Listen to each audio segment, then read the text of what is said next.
PKA 557, the return of Wolf. Taylor? This episode of PKA is brought to you by Postmates, Blue Chew, and Lucy, a couple of wonderful sponsors. Wolf, thank you so much for coming on such short notice. We appreciate it. Thank you very much, and it's a pleasure to be here. I'm glad. I like the NPR voice. Yeah, that's our vibe. That's our vibe, right? Dude, what's new with you? What's new with me? What the fuck is up with you guys? I got one guy flying in the sky, and then now he's motorcycling, trying to kill himself. Another guy gets out of prison. Now he's jacked as hell. I mean, shit, are you like selling yourself on freaking OnlyFans as a sex slave now? It's like, wow. He I've could. been away for a couple of years, and the world goes for a little crazy. bit. Oh my gosh, it's good to be back. I missed you guys, and life is good. Can't complain. Are those paintball guns behind you? Yeah, that's my. Yes, they are. Looks like a dyed dam there. Yeah, 2 die dams. That went up there as that's actually an airsoft gun, and I just shot a TV commercial with that. Cool, and, that's cool. They wanted me to play a soldier, and I said I don't have any. We need an airsoft gun because I'm not going to bring my real steel to set, and because the paintball stuff is not realistic looking when you get up close, type of thing. So I told them to pick up something cheap, and they pick up this little AR gem, and we shot a commercial, had a rain machine and everything. That should be coming out in the States in a little while, so that's pretty fun. Nice. Wow. But yeah, still doing the paintball thing, still, You've gone Hollywood on us, though. You weren't shooting commercials or TV before. I actually was. Oh, yeah? Yeah. Like I started out like doing a little bit of acting, and I worked in the music video industry and commercial industry back in the day, because we probably discussed that years ago. But I work as a guy named Director X, and we shoot like Puffy's videos. We shoot Drake's videos. We shoot pretty much anything that's top 10. We've done it.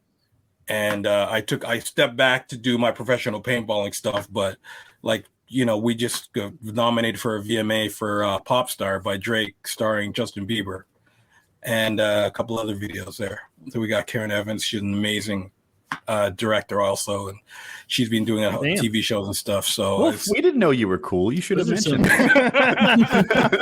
those are some household names. We thought you were pretty uncool. That's what they were all saying. But yeah, I have, that's my life is Dre, and then there's Wolf, the paintball guy, and I took a back seat to the TV and music video stuff to do my paintball stuff, and people think I'm crazy, but I don't ever feel like I'm working, type of thing. So, but if you look around, if you look on Drake's videos started from the bottom, you'll see me dancing in the background, black shirt, camouflage hat, and it's like, I keeps it real, baby. I keeps it real. Did you demand to be in the back? No, that was a director's idea, because I just, I was on set doing stuff, and he goes, okay, everyone looked like they're in a club scene, and everyone's wearing black, and I just have my camouflage hat with a Canadian flag on it, and I just, my guy just said, you know what, just go in there and dance with that chick. I said, okay. I'm the old guy in the club, as Chris Rock says, but I'm doing my thing, you know what I mean? So it was crazy. It's fun. Lots of experiences. None of us have been in any music videos. Or, you know what, Kyle? Have you? Yeah. Oh, yeah. But I mean, he's been on a Super Bowl commercial, for Pete's sake. Yeah, but Kyle, what song was it? It doesn't matter. Right. I don't think it was by Drake. It wasn't by Drake. You asked if I was in a music video. That was the question. It doesn't have to be from Drake or Justin Bieber. Ariana Grande, backup dancer? The question was, have you been in a music video? And I answered it. Full stop. I mean, that's still that Woody and I have no experience in a music video. Although you did win a dance competition. Yeah. That's a form of music. I guess I'm the loser. Oh my gosh, that's hilarious. I've had some experiences, man. So it's now I just fly in helicopters and shoot at people's paintball guns and stuff. At the same time, you're shooting people from the helicopter? Yeah, I've done a couple games like that where they've hired a chopper, and I've taken one of those with my box mag out and had 300 rounds going out of the helicopter in the sky. So are you part of the scenario? Yeah. Dodge the helicopter man? Yeah, get the hell out of the way when you see us flying by type of situation. But it was fun, and I was throwing smoke grenades out and stuff. And is it done to level the playing field? Like Team A smashing Team B, so you come and just mow down A a little bit? Essentially, yes. And it's like, when things are getting a little out of hand and we're pushing the base too much and you didn't want to spawn camp the other team, because that makes it's not fun for anybody when you're spawn camping. Well, right? it's fun for whoever spawn camping. Well, not really, because even if you're killing the guys in their spawn, it's like, what fun is that? It's not, I enjoyed it. I managed to get my die down. I crawled through the thickest nonsense ever at CPX one year and got all the way to the enemy spawn and just I don't know. I shot 1,000 rounds before I was empty and then left. That's why I exclusively play against 9-year-old girls so I can get the same experience. Right. The other parents hate it since I don't have a child. See, when we did those scenario games, my trick to having fun was cheating. And just like wiping off when I got shot and being no, and it's like, what are you gonna do? What are you gonna do? Shoot me again? I'll wipe it again, idiot. Like, I'm not do this all day. I'm not walking a half mile back and a half mile in. Yeah, that's because that just gives me license to like let loose. That's fine. Shoot me 100 times. I'll wipe 101 times. Oh, yeah. Say that now. That seems unnecessary. Yeah. It's not really how the game's supposed to go. At that point, you just show it off, Taylor. Well, it got to that point. I remember when we were doing that scenario game, I think it was Woody. Woody was we were all sweaty as shit. We had pushed them into their spawn point so much that like, if you got shot on our end, we had to walk literally over a half mile, like 3/4 of a mile back, tag, and then come back in. And I remember like seeing Woody a few times, and like we'd been hit similar times, and Woody's like, how'd you get back here so fast? And I'm like, I never left. I pretty much, what I really did is I would wipe it off, walk to a tree that wasn't part of the battle, and then stand there what I thought was an appropriate amount of time. Yeah, so like, that seems fair. I did the same. I was like, what they really want is me to be out of the game for 15 minutes. Mm-hmm. That's what's fair. So I'm going to go back here and get my water out and drink it and just chill for 15 minutes, and then I'll come back. That seems fair. That walk can be a hell. Because it was so goddamn hot. Like I don't remember. Were we playing in June or July or some shit in Chicago? I think it was the beginning of June. Oh, May, bro. It was the end. It was May. It was still brutal. It was brutal. Like it worked out. Like, and that feels gone now, right? Yeah. Paul sucks. And the boys, they sold that thing and made fucking money. Killing. Yeah. Good for them. Was that the year that like it was so hot and there was like that sewage poo leak? They always had that problem. Yeah, it smelled like a very distinct aroma when you left. Yeah, it's like, this is what war smells like. This is real. It's something about what the topsoil is like in that area, and then it mixes with the gelatin that the paintballs are based with, and then you have like low-lying areas, so you end up with a mud hole or whatever, and like that just kind of sits there and gets nastier and nastier and nastier, and it really does become like, if you go back to when White Boy was like dolphin diving in that shit, he was dolphin diving into some putrid, disgusting shit. Yeah, like, it was so filthy there for a long time. It's better than a real job. It's better than a real job. That's true. But like after he did, like there was a shower right after. Yeah. All you guys judging. It's still better than a real job. I think I washed him down with a fucking yard hose after that. And it was, you did, because there was an indoor shower and no one was cool with him using it in his state. Because he was covered in actual shit. I had to like blast him with a garden hose before he was clean enough to use like an indoor shop shower. Like it was so filthy. But that game, like the big one now, well, Living Legends still happens, but it hasn't come back to that craziness. The crazier now is Ion, Skirmish Ion. That's 4,500 players.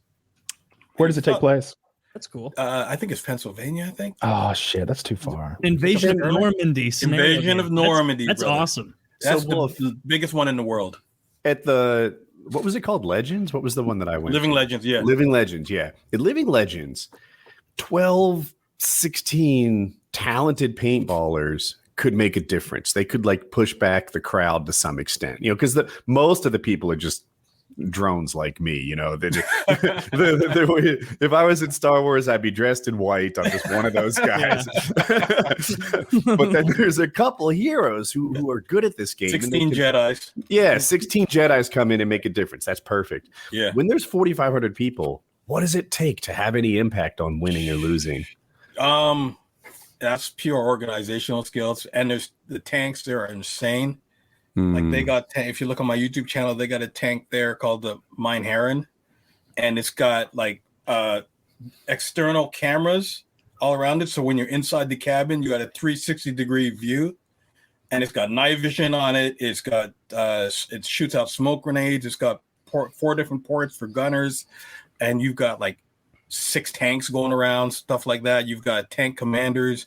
You got full battalions going out there. Like it's like the generals putting the tanks in the right spot and the tanks being talented. And there's still a bunch of Star Troopers, but they're just cannon fodder. But you need, like, instead of, a dozen guys, there's a good, strong team of like 100. Like there's a guy, they're the crew there. I think it's the 101st Airborne, and they fight on the American side. But these guys like fly all over from Europe, Canada, America, and it's like a religion to play together for this. Not so much game. From Germany. We get guys from Germany there, and they're not always on the American. They're not necessarily on the German team, but your cosplay is amazing. Vintage. When I've done those scenario games, I always like being on the defending side because I feel like you're more likely to win in no matter what. Yeah. Unless it's like a Civil War reenactment where like you make sure the Normandy side wins, then I would want to obviously be on Normandy. But this one, like when you release from the boat for the beach attack, because they have like boats in a big massive open field that's like 3 football fields long. The boats come down and you've got millions of paintball. Like you remember that final battle on the big hill, right, where the paintballs are going crazy. Just times out by like 10. Jesus. And when you're let out it's straight up Saving Private Ryan opening scene when those doors go down and you're running out and everything. Like I posted a video from that on my TikTok and I've got like 1 million views in one day because it was so insane. Wow.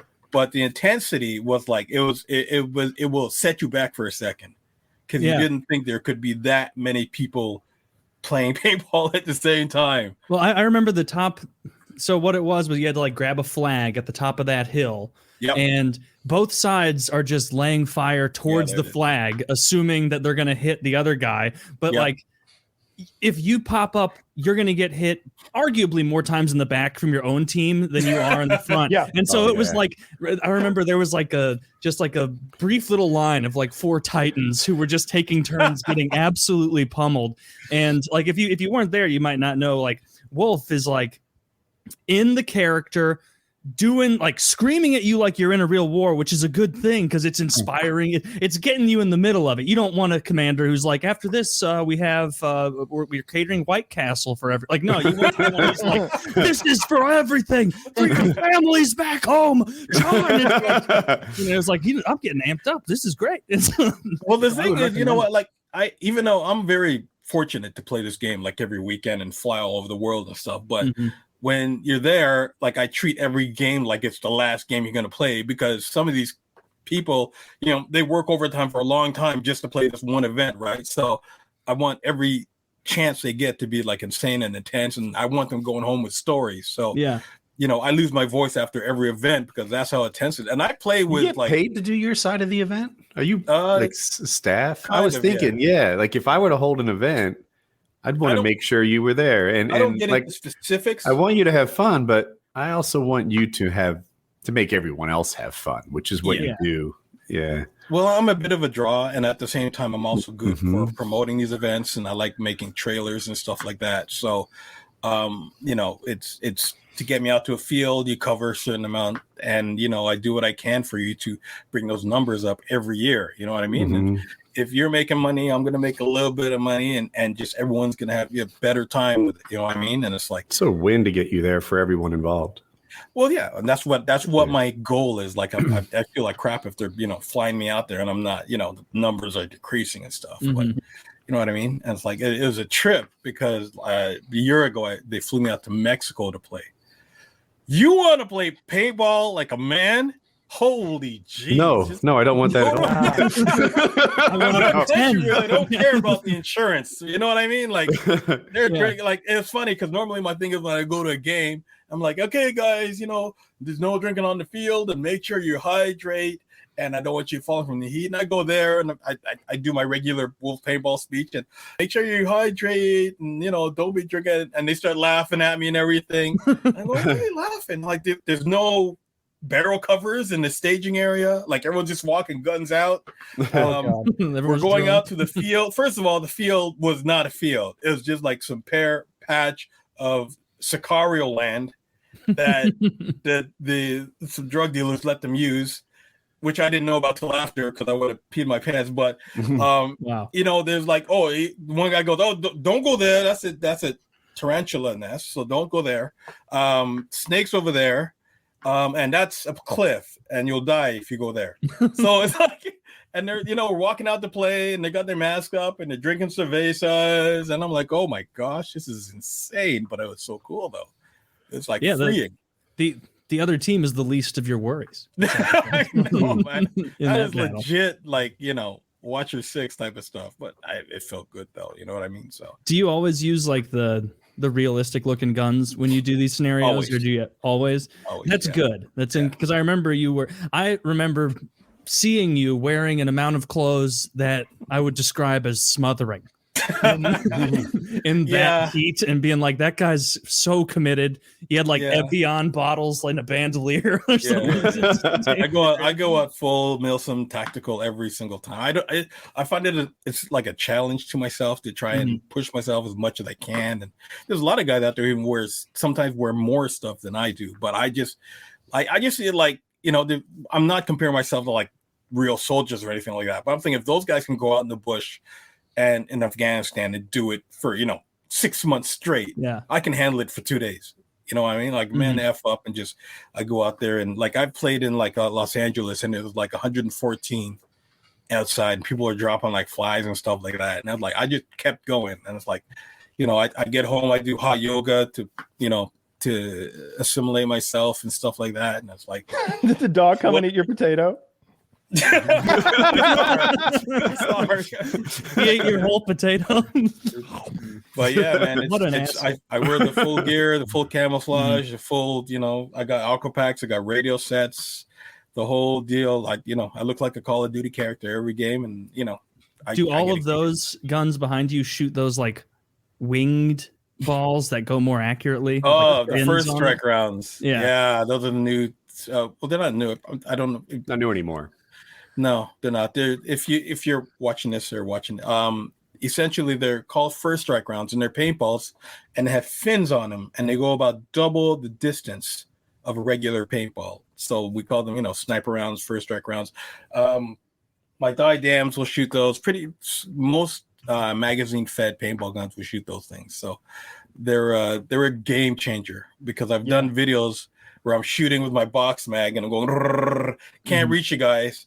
I'll just eject that, put in a magazine with first strike rounds, and I'll just boom, hit them in the headshot type of thing. And that's where like scopes actually work with those things. Like I've got a scope on that one, supremacy scope, and it's like, it dialed in for like 120 yards, and then it's got reticles where it just works. It's like really cool. So it's a game changer in certain situations. I'm more used to like using the rental Tipmans where you have to have a vibe for the wind. Yeah. like the best you can hope for is that instead of going like it goes down, and then it's like, I remember T Martin and I got a couple that went down, and we're like, we're bunker busters. We're like archers, getting right behind the bunker. I used to think it was your fault because you guys would complain about your equipment, and I'm like, sure, I'll admit your equipment's not as good, but I mean, it's the carpenter, not the hammer, right? Until I had to use one. Yeah, I thought it would curve in the same path all the time. No. There's a random element in this thing. You can't aim it. Well, some markers are it's impossible. Others too, right? So like some will have amazing grouping. Like my dam, when I have it dialed in, the grouping is like awesome, right? For a certain distance. But some you're like, what I mean? That's killing by volume at a certain You get what you pay point. for. Yeah, you get what you pay for in paintball Yeah. to some extent. There's diminishing returns on the top end, but that's the same. I mean, same with AR-15s or like real guns. You know, like you're Exactly. gonna get what you're Thing with paying so for. many things. You know, I could say stereo speakers are like that. Like, Oh, for sure. you know, when you go from 100 to 400, like they get notably better. When you go from 400 to 1,000, maybe some people can tell the difference. From 1,000 to 3,000, I can't tell the difference. But here's the thing, though: the higher you pay, the more problems you can have with it. Like, you know what I mean? Like, for instance, I drive a Range Rover Sport, and my friend with a Honda has never been to the shop with their car. You know what I mean? So, but mine is in there, like, right now for like a freaking brake sensor type of thing. You know what I mean? So, Yeah. And so the Didam is going to have more problems than your basic Tipman will. You know what I mean? So with that increase in cost and you're going to have the reliability is going to be, it's going to be a little more quirky type of thing. I forget what mine was. An Empire Axe, maybe? Does that sound like one? That sounds like that. Yeah. The Axe was the good one we got to use the second time we went. That made it 10 times more fun than me. Yes. I know that there are better ones, but that one to me was like, you know, where the diminishing returns start. That thing is really good. Anytime something didn't work right, usually I messed up or you get a bad feed now and then. And the Axe is like an entry level. Oh. Yep. Yeah, but it's the start of good, I would argue. It's just above the Tipman. Yeah. To me, the gulf between a Tipman and the Axe was huge. Yeah. Yeah. Maybe it was the hopper. Yeah, it was probably. The hopper was a huge difference. I got so many of those axes now. I think I've got maybe 10 axes or something like that. Damn. I've got some. Yeah, I mean, all of the ones we had are mine. I mean, you kept yours. You got to keep yours. Yeah, mine used to be yours. Yours was for you. Yours was for you. Yeah, I think that's what they told This is the me, higher end speedball gun, the space gun. So this is the speedball guys. This is my Didam 3. So this goes for a pretty penny. You know, they wouldn't let me carry that on. They said it looked too much like a real gun. What? Ooh, What gun? It looked much like that. It was my Axe. it wasn't this, but no one would not let you carry. I don't know who. Oh, I promise you, it really happened. And I held out I had the instructions printed out that said you could take paintball equipment so long as it was decompressed and everything. And Are you talking about a plane? Yes. Oh, What did I say? Did I not say it It clearly? sounded like you're talking like taking it onto a field. Oh, my mistake. No, this is to an airplane. Okay. And as I was checking in, they saw it, and I was like, "This is a paintball gun. Here are your airline's rules that say you can bring paintball guns so long as they're not like compression, as long as the compressed air is still not in it." And they're like, "Well, it looks too much like a real gun. We also have rules that say you can't bring like things that look like guns." And they had to check it. I always do that. Like what Kitty always said was like just check it like a firearm. So I would always just go to the place where you check firearms and I'd be like, hey, this is where you check firearms. Like, yeah, what do you got? I'm like, it's a paintball gun, but they're not going to believe that up there. And they're like, they'll believe it. And I'm like, look at this, and it's like an AR-15. They're like, oh, this is a paintball gun. I'm like, so you see where the problem comes in now. They're like, yeah, we better swab this and check it through as a gun. I forget. I had a photographer friend, and you guys would know, but listeners might not. When you get a good camera and a bunch of lenses, that can reach $50,000. And he would put a gun in with his video equipment because the airline wouldn't lose that shit. They paid special attention to the way they tracked it. I don't know if it's true, but he said it was. Oh, it's true. That shit's that's all by itself over there. The guns are. Yeah, that has a whole different protocol. They don't care how much your bag of electronics cost, but if they lose a Glock, they're in trouble. Interesting. Like I have a friend, you probably know Kalai Noir, black guy here in a second. Yeah. You should have him on the show because he's like totally awesome dude. But when he travels a lot like I do. I never have any problems because it's a paintball marker, but I let them know first. But he has he's actually has his own line of like safes for handguns and stuff like that, and is it biometric when you put your fingerprint? Yeah, and he's got the whole system laid out. He knows like every state law when it comes to flying with firearms and stuff. But I've never had a problem with traveling with these things because as Kyle said, you let them know what you're traveling with beforehand. You don't do it carry on. You're always going to check it, and it's funny because I always have to go through the extra large scanner, the X-ray machine. And for some reason, they always put the dumbest people on those machines. And it's like they'll have, 80-year-old woman who's never seen a paintball gun before, hardly speaks English for some reason, and it's like, it's a paintball gun. See, I'll have paintballs in the bag with it, and like, it shoots this. You go, no, it looks like real gun. No, she has to call a supervisor over. And he's, oh, it's fine. And it's like, oh my gosh. Like finally you make it through, and you like whisper to her, "It is a real gun, though." I told you. Fool them again. We tricked them again, boys. Come on. You're responsible next time to happen. But yeah, it never fails. But as long as you're saying the right stuff beforehand, they're 99% cool. The only one who's not cool is Air Canada, and they have a thing with guns, and I don't know what. Well, it's Canada, but I had to fill out the real firearms paperwork for that, and it felt really stupid because it's practically a kid's toy, right? So yeah, it seems like they're checking the paintball gun a lot, but not the paintballs, right? I You leave some them in there on Batman purpose. shit in there. What do they poison Japanese subways with? oh, Jesus Christ.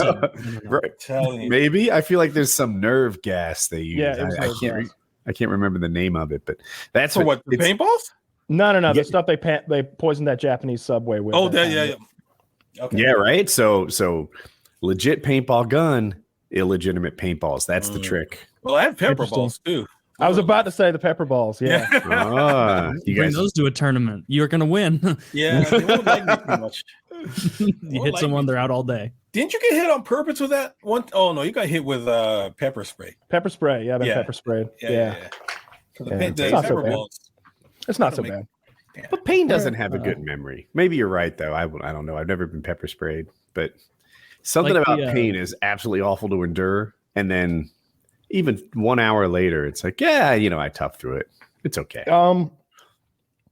It's not that it hurts so much. It's sort of you have like a physical reaction to it where it feels like your eyelids are like flipping up on their own, like turning inside out. Like your eyes won't open. Like you can't force them open because your body's reacting. Like don't open them, you're dying. Yeah. I dunked we poured a whole gallon of milk into my eyes, I saw, yeah. and then just water for a long fucking time. And after an hour, I was like 100% again. But that video is so funny because like in the unedited footage, obviously I'm all fucked up. So like immediately, like I walked off camera. We're putting the milk in my eyes, and I get back home to edit the video, and I go to cut right there. But I noticed like it's still rolling, and my dad has gone in front of the camera and picked the gun up. He's like, "Hey there, guys, FPSRussia's dad here. Seems like he made a bit of a mistake today, huh? Well, let's see if we can hit those targets." And he like ping, ping, like he pops all the targets and stuff. Yeah. Well, hopefully he recovers in time for the next video. We all have a good day. That would have been fun. I wish That's you could have included awesome. that. If he had a Russian you should've accent, you released could have that. used it. Oh, right. If you would have If he doubled could do the down, accent, that would have been hilarious. if he wouldn't have done the accent, you're like, don't believe him. My dad, he likes to play and do fake accent for audience. He pretend to be from South and he nail it, That works too. That would be a good one. Jesus. I remember like probably the first time I went to play organized paintball, I was 10. And you know how like those childlike rumors spread around everything? There was this one kid that had us all convinced that the biggest threat in paintball was that some adults had high tier guns that would freeze the paintball as they were about to shoot it and like shoot a frozen paintball. And so we all had like a fear of it, even though I remember in my head, even at that age, thinking like, but what do they have to gain? Like, but it goes farther and it shoots straighter, Taylor, is what he said. And I'm like, but it's not going to pop. Like it would be tremendously painful, but we wouldn't be out. And they were like, that's what they do. They just keep shooting you until you give up from the pain. And I was just like, what kind of household did Jerry come from, frankly, that he's this afraid of it? But yeah, ended up being a lie. So annoying because that is still, after paintball has been around for almost 40 years, that is still the number 2 thing, the number 2 myth about paintball that you read about or hear That about. begs the question. Frozen paintball. Because I just did a post on TikTok and it got like, it just went up to 11 million views for one video. And I was showing the difference between the first strike round and a regular paintball. Most basic, stupid video that went at like just shot viral for no reason. And the number one question are people saying, "Oh, we freeze those and shoot them at people." And it's like it's such a myth because you can't really freeze them, and they won't last in your gun. First of all, they're like they're gelatin-based caps. Like almost impossible to freeze these things. You need like liquid nitrogen for them to stay frozen. Comparable to like motor oil. You put it in the freezer, it doesn't freeze. Exactly. And even if you did freeze them, like I tested it myself on my show, and I took it out of the freezer. It was frozen like a little bit.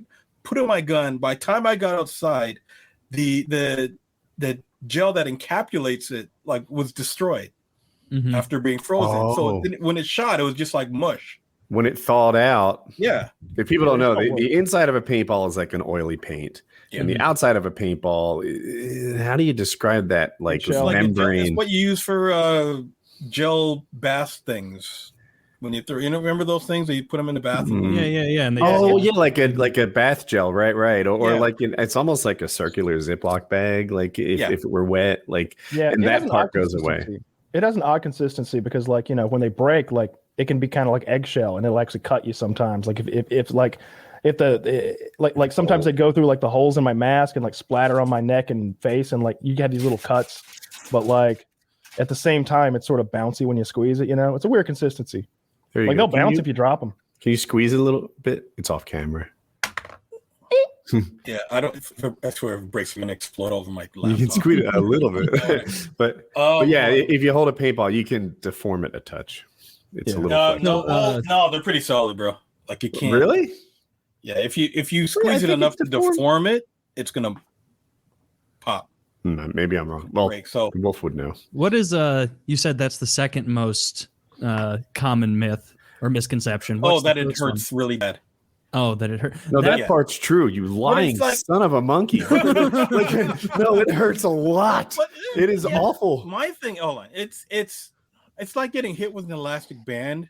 Like if my 15-year-old son plays, and he's been playing since he was 10. So my thing is, if a 10-year-old can handle paintball weekend after weekend, a grown-ass man can handle it. You know what I mean? Like it's like, and now they offer things I can prove that not true. Depends where you get hit. That's just factually incorrect. If your son can handle it, I can't.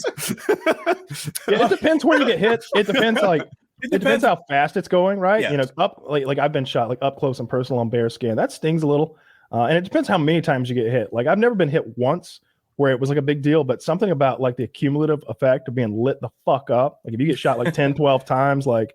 But look at it this way though. That hurts. You guys played in the big leagues, right? Like you've played in Living Legends, like which is one of the most intense games in the world. Not your average kid is going to be playing in that. Like you're going to start off with your regular small paintball field, and you're going to have like a hopper full of 80 rounds that cost $500, but you know what I mean? And it's like you'll get hit once, and the thing is with paintball, when the adrenaline is running and you got their overalls on, especially when I have my plate carrier and all that stuff, it's like if you're playing with normal people, it's not going to hurt as much, especially. But if you're like standing in your backyard and someone shoots you with a paintball gun, that's going to hurt more because you're like anticipating it. There's no adrenaline running. You know what I mean? Yeah, for sure. My problem is I've never gone a weekend without being shot in the face, and he doesn't mean in the face mask. Oh yeah, no. So I didn't realize it. Kyle explained it. Do I have a competition face mask that's like small and maybe really low profile? Yeah. Okay, so my face is a little too big for it, and that means that my chin sticks out just a touch, and my forehead is uncovered. And like last time I played, I got shot in the forehead from like 6 inches away. Ooh. And right, it's a rough one. A time before, I got shot in the chin, just below my mask, twice in the same spot.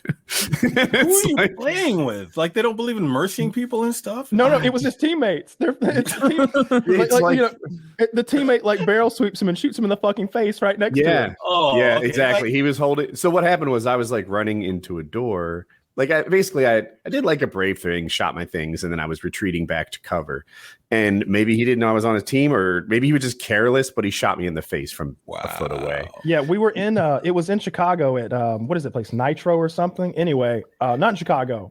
No, it wasn't Chicago, right? It's that other place that's like that, that's like more in the city. In any case, like we were indoors, like sort of CQB, and the enemy was like 20 yards away at the most. And yeah, I had it on my like helmet camera, but I could never find the footage of it. But yeah, he got blasted right in the fucking face. It was bad, and it looked bad too. It swelled up real big, and I could tell at that point Woody was done for the day. Dude, the other time I think I kept playing when I got shot in the chin, but it's embarrassing. Like your face is deformed. You've got a big like knot on your head, and everyone's going to dinner. Let's take a picture. Yeah, right. And it looks like there's a golf ball trying to emerge from my forehead, and blood is like seeping slowly out of it. I put a Band-Aid on it just for everybody else's comfort, but it doesn't really hide it. I don't know how your son does it every weekend. I have no words for that. It was bad. Yeah. It was I think it was, I don't remember which model, but they were dye face masks, and they're like they are really low profile. That's the I4s. That's the older ones. The new ones are bigger. Yeah. And you know, I don't know, they fit my head a little bit better, I think. They cover me up pretty nicely. And sometimes I'll usually put like a bandana type thing on, like a head wrap. That's what you're supposed to do. Everyone wears, you know. I like to soak the headband in water. It kind of keeps you a little bit cooler throughout the day too. A little heat sink up there on your noggin. And that's smart. I always tuck my chin a lot. Guy more. He knows what he's doing. He does. Well, I'm always trying to. I think I've said this before so quickly. You know, when you're in the 95-degree heat, there's that one guy who can handle it very well. He's the one who's draining, the first one to get dehydrated, the first one to like suffer from heat exhaustion. That's me. That's you. So I'm always weighing the balance between like, you know what a padded paintball jersey is like. It's insulated more or less. And you put a hat on and a bandana. And before long, you are cooking in the Chicago summer. And so I try to find this balance between how much I'm cooking and how much I'm getting hurt. And I've worn a lot of different gear over the years, and I think my favorite shit is the tactical shit that is like so thin. Like it's the lightest like synthetic fabric ever. You got to be fit to wear that shit, or it's like, you ever see like a cyclist wearing that cyclist uniform they wear when they're out on the roads? Yeah. You got to be so goddamn fit to wear that shit and not have titties and a gut. Like it'll be a guy who's legit pretty fucking fit. Like maybe he doesn't have a six pack, maybe he's not lean as fuck, but like he's not fat. But in that, it's like, whoo, you need to be on that bike. Pedal a little faster, bucko. Like, that's how that. Find a hill. Yeah. Come on, pick it up. But no, I like that really, really thin shit. And I don't know. I've played both ways. I've played like speedball marker and like to run around and just spray with that thing. But I also like the tactical shit too. I've got the Dam, and I've got a what is it, a Geo? I think I've got a Geo. Yep. The thing, are you talking about a shirt that's very thin? Yeah. You're not talking, is it dry fit that I always no, like dry fit is still sort of like cotton based. This shit is like completely synthetic, and it's like I don't know, it's so it's like if you've ever had like basketball shorts and you feel it's like 3 layers. You've got like two synthetic layers sandwiching like some cotton or something.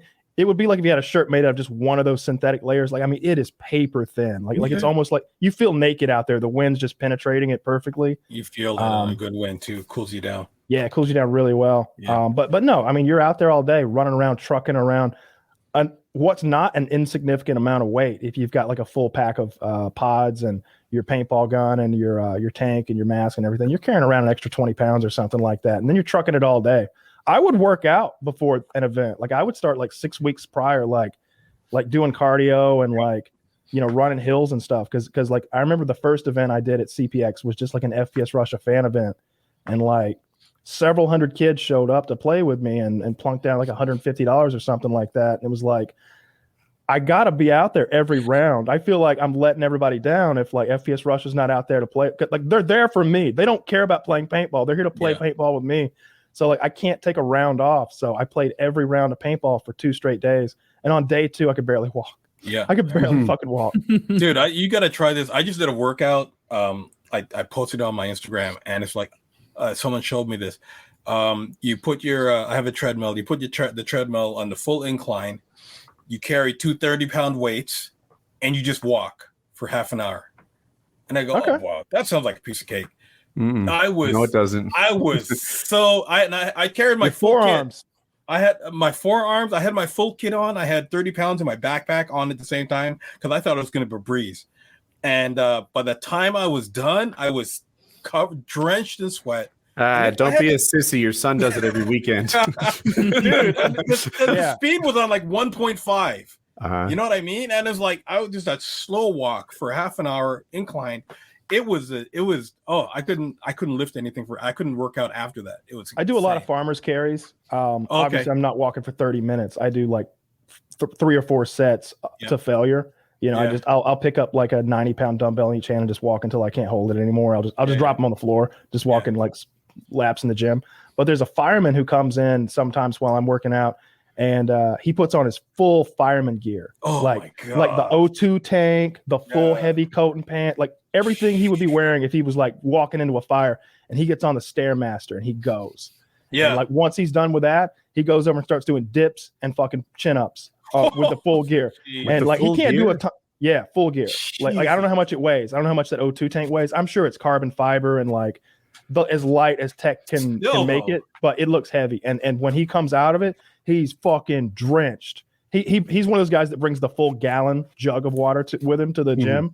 And sometimes when I see that, I'm like, come on, bro, who needs a gallon? But for him, I'm like, you might need to refill that before you're done here tonight, man. You're killing it. Yeah, he hits it so fucking hard. Yeah, that's the guy I want saving me. That's the guy you want coming for you, not some dainty little. I don't want someone. Not me. I'm an equal opportunity firefighter hirer. Yeah, get in there. As soon as your ass is on fire. I want a hot chick saving me. That's what I'm looking for.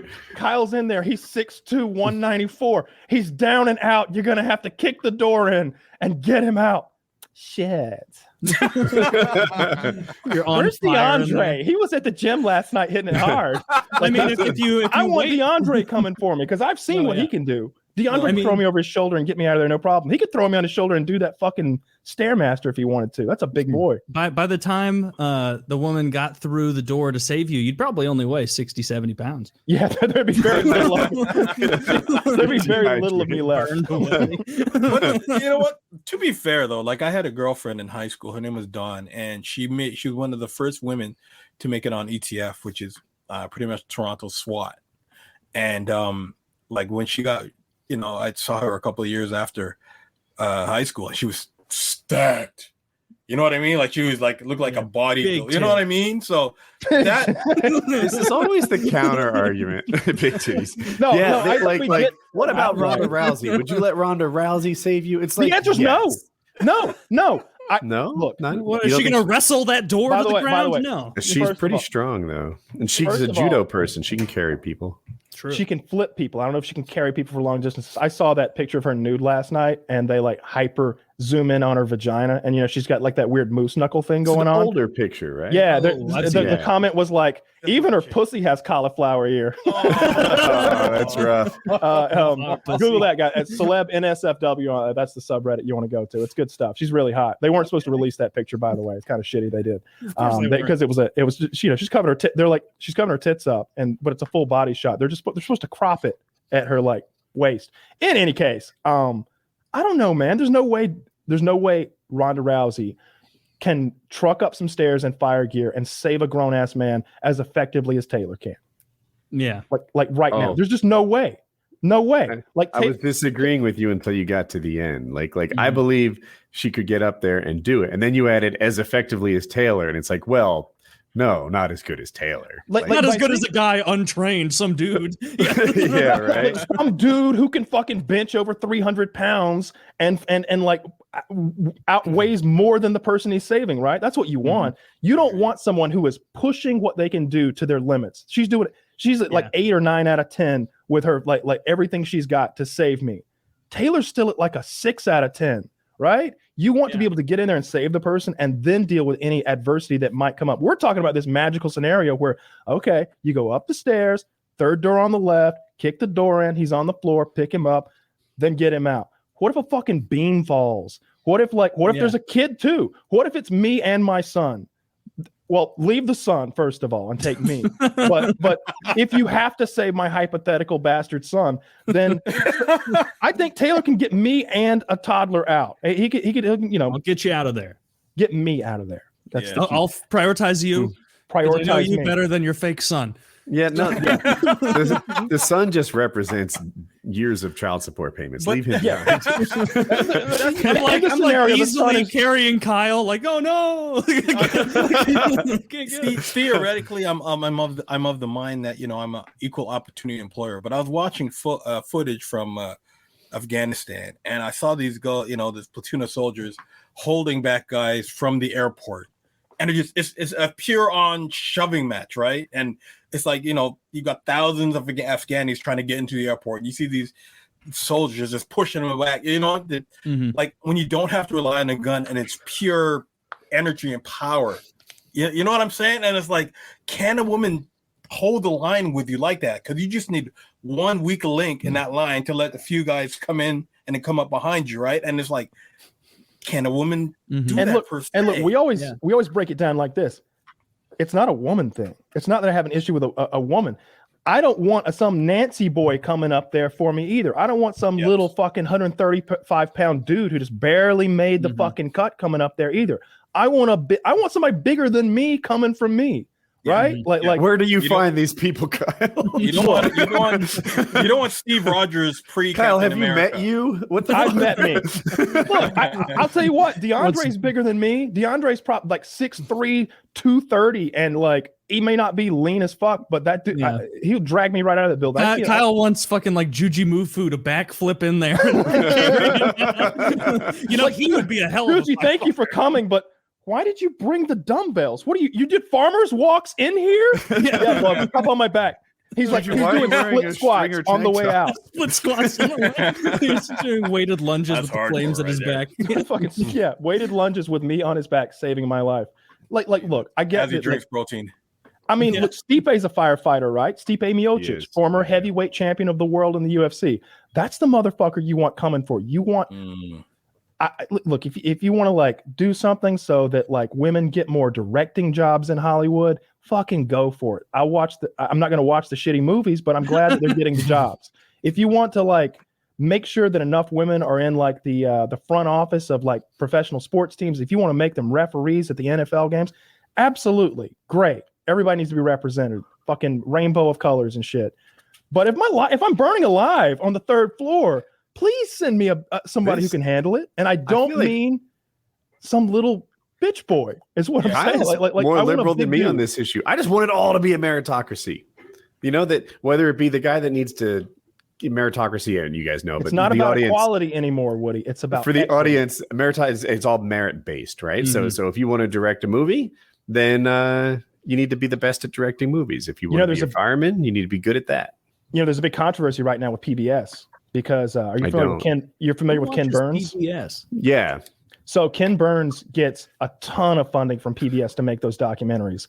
A white man, and there's been a lot of outcry that he's getting so much of that money, and that directors of color and female directors and queer directors aren't getting as much funding as Ken Burns, and so like they're trying to like cancel Ken Burns to some extent, but he was smart. When they asked him about it, they're like, what do you think about this nonsense? He's like, oh, I think they have a very valid point. I get it 100%. My network really supports me strongly. I can see that there's a real disparity there. And I hope that we can move forward in the future. And I'm just like, I bet his next documentary is about how PBS is going to fuck him over because he's about to like dude makes good documentaries. I like documentaries. It's one of my favorite things to watch. A nice little hour-long segment, learn some shit. But I don't know, getting back to the core thing, if people's lives are going to be on the line, then I just want someone who is not just barely scraping the bottom edge of what's acceptable physically to like accomplish that. And that goes for like cops, firemen, soldiers who are in like active duty, like anything like that, where lives are on the line. It's kind of nice if you got somebody who's above and beyond like the requirements. You want Captain America coming in there. You're such a softie. But I don't care if it's my money on the line. I want my accountant to be as good as possible. If it's my prison time on the line, I want my lawyer to be as good as possible. If it's you don't want your doctor to be the guy who got the C in the class, right? Like but you get to choose those things, right? Like you get to see, you get a second opinion. You get to fish around, and you get what you pay for many times. Maybe the accountant who only costs $80 an hour, he's not so great, but the guy who's like $300 an hour, he's going to find some very creative accounting techniques that won't land you in prison, and will save you some money. You know, like maybe that's a thing. Maybe he knows some tips, some secrets. Maybe he's good. He's better at his job. But you don't get to choose your fireman. That's the problem. The legal system is the epitome of that, right? Like if you get a defense attorney hired by the city who got 500 cases on his folder, and you're just one of the little things, versus getting a retainer for $1,500 an hour defense attorney, there's going to be a big difference in how your case turns out. Right. You still go to prison, but can you imagine, right? Kyle, if you'd gotten a public defense, you'd still be in there. Oh, I'd still be in prison. Yeah. Yeah. So you'd be on death row. Somehow. Yeah. It's crazy because it's funny because I have such a my fan base is so very pro America type of thing, and freedom. And I'm like, and they say, oh, Canada, you're not free. And they go, but how do you go to jail over weed? Like that makes no sense. And then people want to claim freedom and stuff. It's like that could not happen in Canada. You know what I mean? Yeah. Like they don't see they see what you're allowed to have versus what you have, and it's like they don't see the little things like that. Like there's no reason anyone should get jail time for 4 grams? Half an ounce. So 14 grams. That, who cares? 14 grams. Even that, like which by the way, like was like not even like a month's worth for me. Like it was concentrate, which at the federal level, concentrate, flour, edibles, it's all like the same. Like there's no like I don't drink, I don't smoke. I've never smoked weed, but I'm Jamaican, so I've been in parties, so I've probably got and you play paintball. But I'm saying no, I don't smoke at all, any weed or anything. I don't do, but it should be legal. Like there's no reason for it not to be. So why is there so many states down south still are like slacking on this? I'm shocked that you don't smoke weed. As like look at all the groups that you're a part of that love weed. You're a Jamaican, African Canadian who plays paintball and is into like music industry. Music. Oh God, you're like if there's a Venn diagram somewhere, you are like that tiny little speck in the bottom corner that like is outside It's only you. Yeah, because like every paintball event I've ever gone to, like Woody was with me like when I did it. I've told the story before, but quickly, like we wanted some weed in Chicago. I needed some weed in Chicago, and I was walking with Woody on the paintball field, like off the field, but kind of like out where the picnic tables and shit are at CPX or was. And I saw one of the refs, and he's that guy, like you might know him. Like I think I can't remember the group, but like he's a sponsored guy, like real long hair, big mustache, kind of talks like this, brah. Yeah. And he's like 5'9" or something. Yeah. And I'm like, oh, I think we got something here, Woody. And I like go up to this guy. I'm like, hey man, I don't want to insult you or anything, but you look like a man who knows where the weed's at. And he goes, hell yeah, brah, what do you want? like we had a significant amount of marijuana like within a few hours. It's crazy. But yeah, no, I agree with you about the, land of the free, home of the brave, hypocrisy. It's some things, some things not so much, right? And like even the strip clubs, you got to wear clothes, and like that makes no sense. And I've always said like what if I was, I don't know if it would have been better or worse if I was black. It would have been worse. I think like would have been worse. I think it would have been worse. Would have been worse. I think it would have been worse though. Would have been worse. Would have been better if you weren't on YouTube. Yeah. It would have been. It wouldn't have happened if I weren't like me. Yeah. It happened because I'm me. And I talked about that a little bit on Twitch the other day, but it happened because it was me. And it's whatever. Again. We I put a Nightbot thing in my I just got your message. I missed a word. You put a what in? Nightbot? The little thing where you can type a command in. And it's exclamation freedom. And it tells you how much time I've got left on my probation. So if anybody's ever out there like, I wonder how much time you're smoking your blunt, you're like, I wonder how much time Kyle's got before he could hit one of these. Hop into my Twitch and type exclamation freedom at any time of the day. And it'll let you know 43 days, 4 hours, 1 minute, and 26 seconds. That's how long. That bitch is always ticking down. I'm so psyched. And to go like a blink of an eye. You're in the final stretch. Oh, we're in the final stretch now. Yeah. It's been 2 fucking years. And but since I've smoked, it's been, let's see, like between the time I had, no, because I smoked between state and federal charges because so I I had state charges against me. We beat those charges and they were dropped. But they were like, the feds are coming for you. That's why the state dropped the charges. They had a losing case. The feds have a winning case because you owned firearms. And it's like, oh shit. How much time do I have before the hammer comes down? The deal, you look confused. The deal is like, no, I know. I'm confused of how stupid that is because you had firearms when that's the Second Amendment, bro. Like, it was because the search warrant was invalid that the state had written, but a search warrant wasn't required because I'd been placed under arrest and I owned certain firearms that were registered at that domicile. So they could come in anyway, regardless of search warrants. So that made the feds, that made the evidence they found, like a bong and apparently a gram of weed. And I wish I'd known that gram was there. I'd have smoked that shit already. The reason I had gotten weed was because I was out of weed, but apparently had a gram somewhere they found. They got some crumbs up in a drawer somewhere, I guess. Wow. But yeah. So between the state charges being dropped and the federal charges being coming down on me, I asked my lawyer, I'm like, so I'm like a free man right now, huh? Because I'd been on this state probation for months and not able to do anything, not able to leave the state or do anything really. I could still drink alcohol, I think, almost positive because it was, but I couldn't do anything else. And he was like, yeah. I mean, you do whatever you want. And I'm like, well, what I want to do is fly to Denver tonight and get high as a motherfucker. And he's like, enjoy. I'm like, are you serious? Because I'm on the phone with Delta already. And so like I flew to Seattle. I think I flew to. I didn't want it like to be part of my federal case or whatever. They were like, and Your Honor, just so you know, he just returned from Denver for another smokecation, I believe he called it. So I flew into Albuquerque, New Mexico, and rented a car and drove to Denver. Wow, and smoked for a week, and then like another month went by, and I flew up to Seattle and did the same thing. Stayed up there for about a week, 10 days, and smoked it out again. And then I had like a couple more months until like it was time to like go on probation. So that was sometime in the summer. So it's been over 2 years now since I've smoked. It'll be like 2 years, 4 months, 5 months or something like that by the time it's all said and done. So we got no tolerance. We're heading up there and getting real good and hydrated. I'm sure we got some mutual friends up in Colorado too, because I know a couple people up there with a couple of farming situations and stuff. So I'm sure we have know some common people. But do you, physically speaking, like physicality, do you feel a difference after not smoking for a while? Like, do you feel any healthier or less healthy, or does it affect you at all? You know what I mean? Like, yeah, it's not good for my mental health not to smoke. It's easier to get it's easier to get bummed out.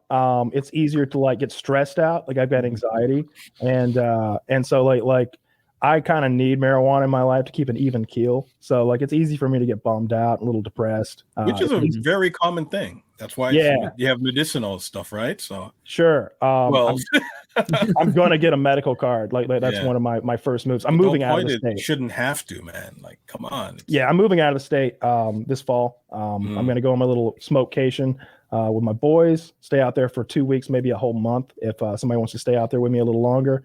And then I'm coming home and packing my shit and leaving the state for good. Do you think that you picked your state for sure? It's an immutable final decision, or you're still up in the air? I know where I'm going. Okay. You're going up north, I take it.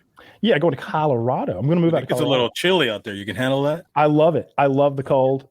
Every time I've I'm from Georgia, so it's so hot and muggy down here in the summer. Like even right now, I don't know what it is. This is 90 degrees and humid as fuck outside. It's terrible. But every time I've gone somewhere where it's blizzards and the locals are can you believe this? It's disgusting. And I'm just I love it. Can we build a snowman? Does anybody want to build a snowman? And everybody's no, we don't build a fucking snowman, you fucking loser. I'm like a child, because growing up, we got snow twice in my life. And both times it was just barely, it was so little snow that we'd end up with this snowman that was a little muddy because we'd scrape too low in the snow. So it's a muddy snowman. Yeah. But when we went to Killington, Vermont, or the times I've been out to Denver in the winter, or down to Telluride in Colorado, which is really sick, I always have a blast. So I'm looking forward to the cold. See, we're like two sides of the same coin, because I don't hate the cold, but I love the heat. like I'll be in LA and Florida. Oh, it's 110. It's too hot. That's why I don't mind wearing my gear when I play, because I love the heat. Like I can't get enough of it. And because I'm Canadian and there's so much time for cold, it's like you really appreciate it that much more to be able to go out in a swimming pool outside in January, right? So that's why I don't complain about the heat that much. So, or maybe it's just a Jamaican in me, but yeah. You guys are lucky. You both like things that are easy to come by. I like the sun, but not the heat. Manage that. Yeah. I don't know if you can. Yeah, that's a little tricky. Well, like anyone who lives on the East Coast knows, about 8 weeks a year, 10 weeks a year, you get that. On the way into summer and on the way out, it's beautiful. Yeah. It's coming. Iceland. I'm just guessing. I don't know. Maybe. I don't know. Is it cold? How's the internet there? I have no idea. Hot chicks, but too cold, brother. But it's I don't know. But yeah, I'm super psyched for it. It's been like, and I've told this before, but I'll just never forget like getting home from jail, not prison, but jail, and like taking a piss in my own bathroom and getting out of the shower and being like, someday this is all going to be over and I'll be able to smoke weed again. So we just got to like hold tight, just hold it together. Keep up alive. A year, 2 years, maybe 3, we'll be out. You'd have to be like 36 at the time. I don't know what it is. 30. Yeah, I'll be 35. I'm 35 now. So yeah, You guys I'll still kids. be 35. yeah, because so like at the time, one of the investigators that I was friends with, I asked him, I was like, "Hey man, how long is this shit gonna take to get sorted?" He's like, "Oh man, Kyle, the way the wheels are just turn slow. I saw a case. It took 3 years just to get in front of a judge," and I'm like, "Are you fucking kidding me? I'm trying to get this shit over with." Yeah. And it did end up dragging out forever, right? Because it took like another year just to get sentenced, and then they give me that time, and then that 2-year clock starts only when I get out of prison. So What was the date it started? The date idea. that you were at the post office? You don't know? no fucking clue. Have you ever I been don't to know. Canada? I bet it's on Google. No, and I don't think I'll ever be able to You because won't they be won't even able let to. it. They won't let you go up there with a DUI. So they're definitely not letting my felonious ass up in there. There's You been a don't few need Canada rappers. once you've got Colorado. Well, I would like to go. No, Toronto's a whole different world, brother. But What if I it's- sneak in? What's the worst that could happen? and kick you out?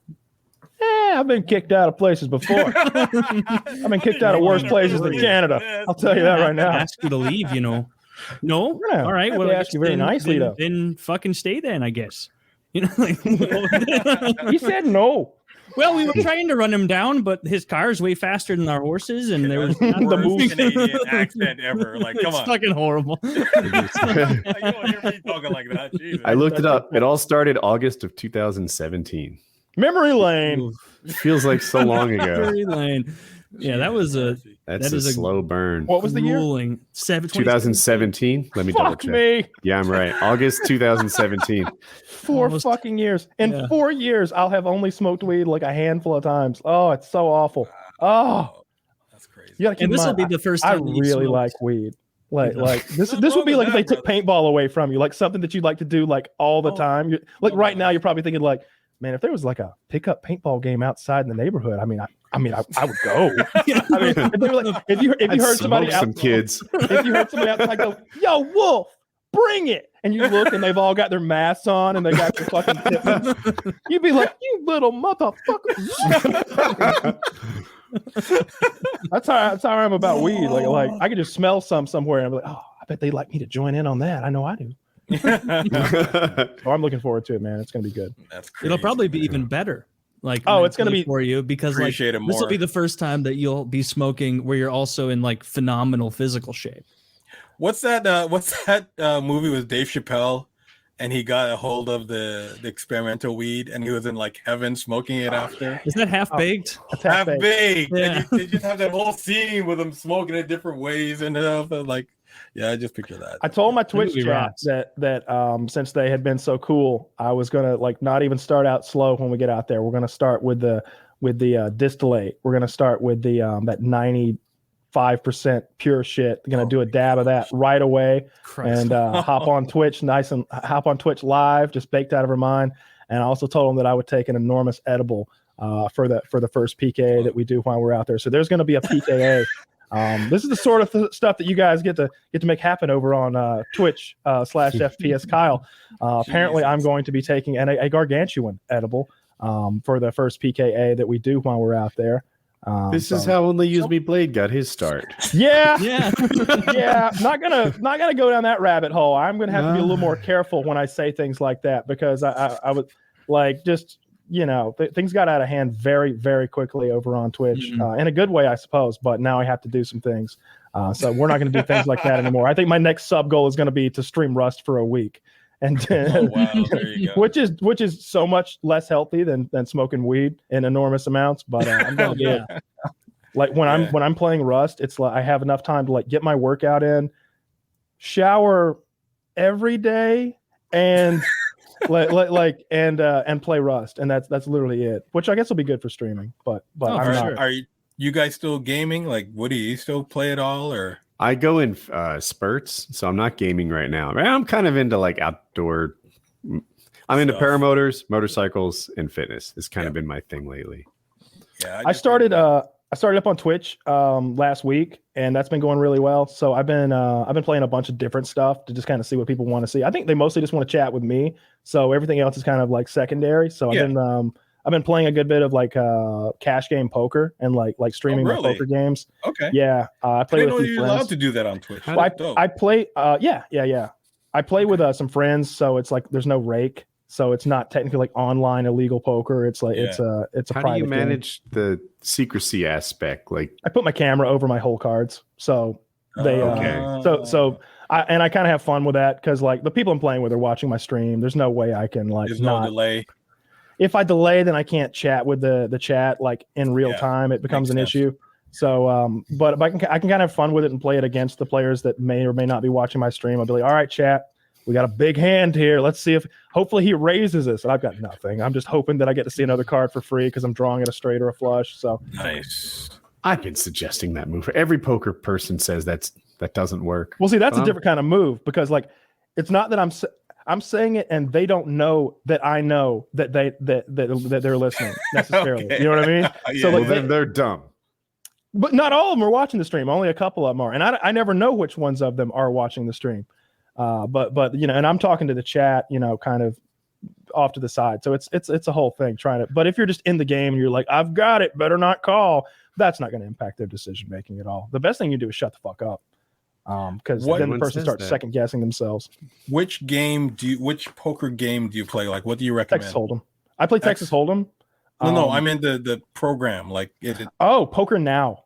Okay. I go to Poker Now, and again, that's just if you're setting up like a private game and like all the players and like trust them, because we like we handle buyouts like privately and everything. Like there's not an interface there where everybody can buy in, because programs that do that take a rake, which makes it a casino, which makes it illegal. You don't want a situation where the house is making money. Correct. Something that is between the people. Yeah. Yeah. Okay. And the game I play in is pretty ridiculous. Like somebody's messaging me right now, even though they know I'm doing the show, and he's like, "Hey man, maybe you should like pop back in here, join the table. There's $3,000 on the table right now." Oh my god! Like they're having they get wild up in our little Discord. But I played the Call of Duty than that right now. Oh, it's a lot cheaper, especially if you're losing at poker. It can go poorly. I think I won $100 last night on stream, so like nothing crazy or anything. Yeah. But I've had nights where I won $1,000 in that game. But yeah, I played a little bit of that. Played a little Vermintide, which is like this hack and slash game where you're killing rats with your teammates. And you know what we should do? What's that? We should like when you're like free, we should like just freaking go to Vegas one time. I'm down. We should. I'm down. I'm a free man. I'm down. I love to travel. I haven't traveled in years. Yeah, I'd fly over to Vegas and we just like chill for a weekend, not go crazy or nothing. Like, we're not getting any hangover room or nothing like that. But no, they got legal weed in Vegas. Did you say 45 days and you're free? Less than that, slightly less than that. It's 43 days and 3 hours. Those 3 hours are important. That's we're almost to 42 days. That's right. It stays privately done. Yeah, dude. Can we talk about OnlyFans? Yeah. Well, how they just got their cut. Oh, there's going to be a lot of broke strippers. Yeah, it's going to be sad. So OnlyFans to me was a sex worker's website. It was like Patreon for sex workers, I guess. They had an infrastructure there where you could release your nudes or release your videos or whatever, and people would pay to see them. And they're getting out of, I guess you can't have videos or pictures, maybe too, that are nudes and or sex or whatever. So Zach has an article. I think that's the same one I linked for myself. It's insane. Fucking pop-ups. That's how they're getting out of the pornography business. They'll still be allowed to put up nude photos and videos, provided they're consistent with OnlyFans policy. You know why they're doing that though, right? Yes. I guess the credit card processors are fussing. They don't want to be in the sex business. So if they're losing their ability to receive money, then that part of the website isn't helpful to them. Woody, you know how well Minecraft was for you. Here's what we do. We need a website. So OnlyFans is going down. We start a website called Just Fans. Okay. We allow nudity and we accept crypto. Yeah, right. Woodycraft had issues with credit card processing too. And we bounced from one motherfucker to the next. Google Pay leaves. Fucking PayPal wants to fuss at us. And we accepted payment like 6 different ways. OnlyFans needs to work the system. They lack ambition. If I were like Belle Delphine, or I don't know who's big on OnlyFans because I'm not a loser, but if I were like one of those top 10 people, I'd like get in contact with the other top 10 people or whatever, and I'd be like, he's not on OnlyFans anymore. I'd be like, we got to start our own thing. We got to get Just Fans going, or whatever the fuck fans something. But it's I don't know if you guys are on only Instagram porn that much, but it's such a huge industry for these dancers and strippers, and a lot of these women have left the porn industry because just for OnlyFans. Like there's like a huge in the adult industry, sex worker industry. There's a huge influx into OnlyFans. Like even what's her name? The Cash Me Outside girl turned 18. She got Did she start? Her nudes are out there. She made like $1 million in the first 24 hours. Like that's how insane that requires a little bit of reason. I feel like science demands today. And it's like it's such a huge thing with a lot of this, the whole WAP. Yeah, the whole WAP generation is, an independent woman. It's like all these chicks are out there doing their own OnlyFans, and they were making boatloads of money. And there's going to be. These are not innocent nudes. If these are real images. Would you link me that, please? I saw a meme today, and it was like all the OnlyFans creators on Monday, and it was a cute girl behind the counter at Burger King. That's so legit. Like it's like I said, it's such a huge thing. Like especially when COVID came around. Oh, she's just having sex, huh? None of the clubs. I'm not sure they're all real. I'm scared to look. I'm not gonna look. I'm kind of scared. Oh, right. We don't want any. Hang on. I'll get to the bottom of this. I know where to go. No. It's not that. It's just that she's so young. She should be 18 and all these things. So yeah. Here's her subreddit, which isn't as straight up sex. Like I have a paintball friend who a girl who's got like a legit career on there now, and she's doing straight up adult movies on there, and she's making some serious coin. So, it's scary. I think it's neat in the way that it puts like power in the hands of the people. There's this there's this meritocracy, and instead of like a couple guys filming women for whatever $800 and then using that video again and again and again. Most of the porn out there is like 480p, and it was shot 22 years ago, and they're still making money off of it. Yeah. Where you go to something like OnlyFans, and these people are getting paid their actual worth. You know, instead of the guy who filmed it making $1 million and the talent involved making 800. Like the whole pimp and thing situation, right? Yeah, I guess all the money. Even the pimp, I thought, provided some value, whether that be her security, her safety, the business savvy behind it. I don't know. Like he's doing something. These porn producers, I just feel like they're not providing the value they're supposed to. They're taking. It's like you can't. If you take 98% of the money, you're fucking them over. Like that's too much. Yeah. So. That's what I liked about OnlyFans. It was like the gig economy for porn. The sex workers were getting their due. Yeah. The ones who are, putting the work in, actually making the money, which is great. And I have nothing against sex workers and stuff. And it's been the oldest profession, right? And it's like this is going to mess it up for them now. Chatterbait doesn't seem to be having this problem. What? That's Chatterbait? I mean, so Chatterbait is it's like Twitch, but for sex. Oh, but you don't have to pay to be a part of it, though, do you? No, but it's you gotta like pay. Twitch. You know, people pay, and like maybe you want her to start blowing the guy or whatever, then you would pay. So webcam. Token. Yeah. It's webcam. Sometimes it's solo. Sometimes it's much more than solo. The real moneymaker is when they've got Lush toys. So if anybody's out there in the market for a toy, the Lush 3 is just a real steal. I bought a few the other day. So you can control it from this app on your phone called LoveSense from anywhere on the planet. And so you can it's a vibrator that that goes inside the woman, and it's like really discreet. So you can like wear it at work or whatever. And I can be, in Afghanistan or whatever. And I can like draw patterns. So it's like the vibration is always like random. So it's like, or I can like hook it up to my Spotify. I can play like fucking Thunderstruck over here. And it's like, dun, dun, dun, dun, dun. And it's an awesome fucking toy. You can just tune it to songs. But on like Chatterbait and sites like that, you can you can pay a certain price and you gain control of the toy. So now you're the one like controlling it or whatever. It's ingenious. Can you like ruin other people's times by just controlling it but turning it off? Yeah. Yeah, but the thing is with that, again, the Chatterbait, the OnlyFans is the top of the pile for these services right now. That's why, they're starting to make real money, and they're like, that's why they want to switch over, because they're the big boys of the whole scene, right? So, like 90%, you're probably 90% right. of the Instagram models have their OnlyFans in their Twitch too. Bio. Are you guys talking about the OnlyFans thing? I saw on Twitter. Yeah, getting rid of adult content on OnlyFans. What's it going to be? Recipes? Like, the original use for personal computers. Yeah. It doesn't make sense. Like, what could they possibly offer other than the sexual content? But they are still going to have. I closed the tab. They still have sexual content. I misunderstood it when I first read it. No, for now they haven't switched over yet. I think you're just warning people still. With these pop-ups.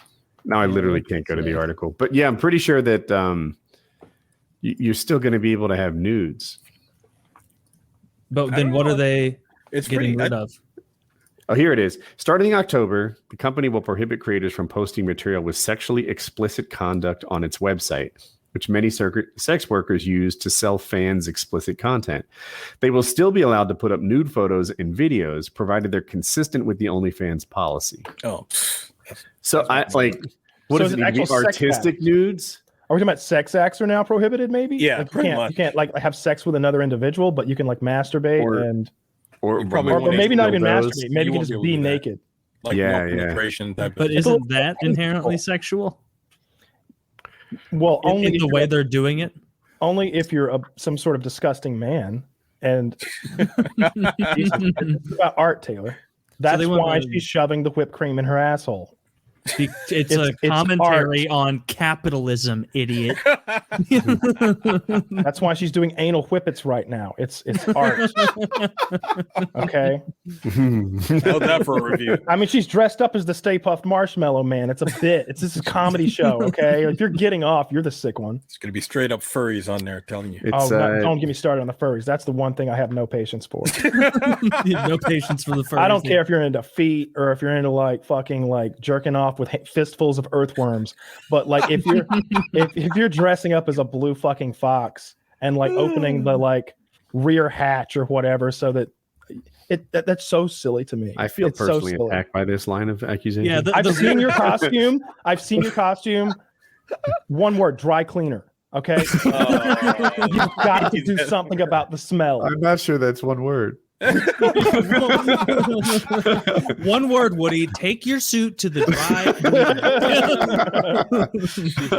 Please, yeah, that's disgusting. No, it's bizarre. They gotta smell like shit, and they had FurryCon. They had FurryCon here in Atlanta, and I was just like watching all the people walking out of there, like wearing their suits in the streets, and it was just like, what? We really are in a bit of a utopia because, like, it seems like this is just asking for a hate crime. There's nobody who wants to do anything about this. We can't get the Westboro Baptist Church to protest or something out here. Yeah, like there should be a group of people here like that have an issue with this. Like there's an abortion clinic somewhere with a bunch of yahoos outside of it screaming. If they knew about this, they'd certainly be here. Oh my god, they'd have more people on their side. yeah. You know what? They've got a good point. It's awful. It's so bizarre. This makes abortion look pretty reasonable. That's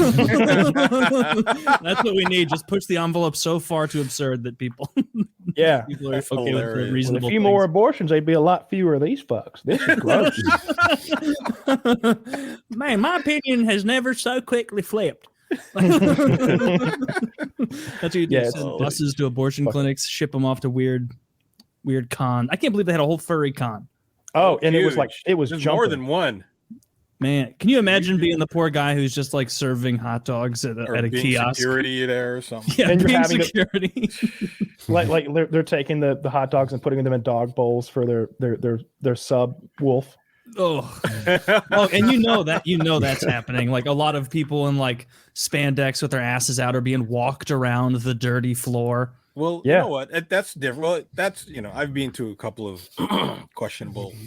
Yeah, I got no problem with BDSM or kink. I've been to some scary dungeons. Okay, but I know Wolf has too. I wasn't gonna put his business out there, but yeah, I don't know, something about when you're dressing up as like not even like real animals at some point when you're like a goddamn unicorn. Like you identify as a fucking unicorn, get the fuck out of here. Like I don't care what you want to identify as long as it actually exists. See, Kyle's hedging his bets because he knows Wolf is a wolf. He knows the costume. He's seen it. Oh, I mean, like if you look at those pictures, really, it's just the unicorn people. As I think about it, they're the weirdos. Wolves, they're cool.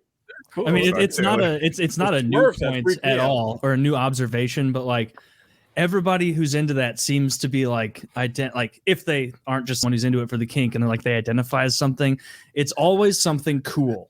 They all happen to be wolves, dragons, tigers. Like no one's like I'm a bitch-made animal. I'm a little rat. Are you talking about the furry scene? Yeah.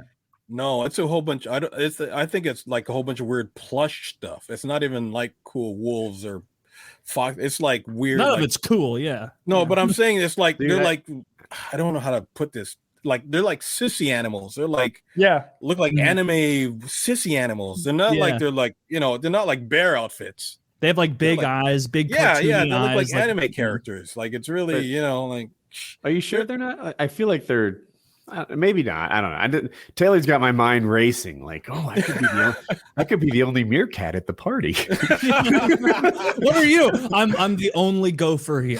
Because I like to root around in stinky furry ass. Zach, just Google FurryCon 2021, and we're gonna go down this hole and pull up that Google Images thing. I'm looking at it now. It's all like safe for work, but it just exemplifies everything that Wolf just said about like the sissy animals and stuff. Like I'm looking at a bunch of pink and purple fucking canine-like creatures. It's fluorescent stuff. Like here's like a pink bunny with a green stripe on its head. Yeah. Oh, this is pretty scary. Oh, that one looks way too realistic. Did someone bring a collie? Yeah. Yeah, I don't like that one. There's a weird juxtaposition. Like the cartoony ones are going to take that normal dog into a room and rape him. See, go back to the collie. You guys are all like, "Oh, that collie's too realistic." I'm like, that collie's got fat hips. That's a chunky monkey in that costume. I don't want anything to do with that middle one. Yeah, there's no slim costumes there. It's all plushy, fat stuff like that. There's a slim one, I think. Yeah. They shouldn't have let that lady on the right in. That is not enough commitment to the bit. Just having a tail in. Yeah, that's not fair. That's crazy. What is the tail? You guys ever watched the show Entourage? Never seen that. No.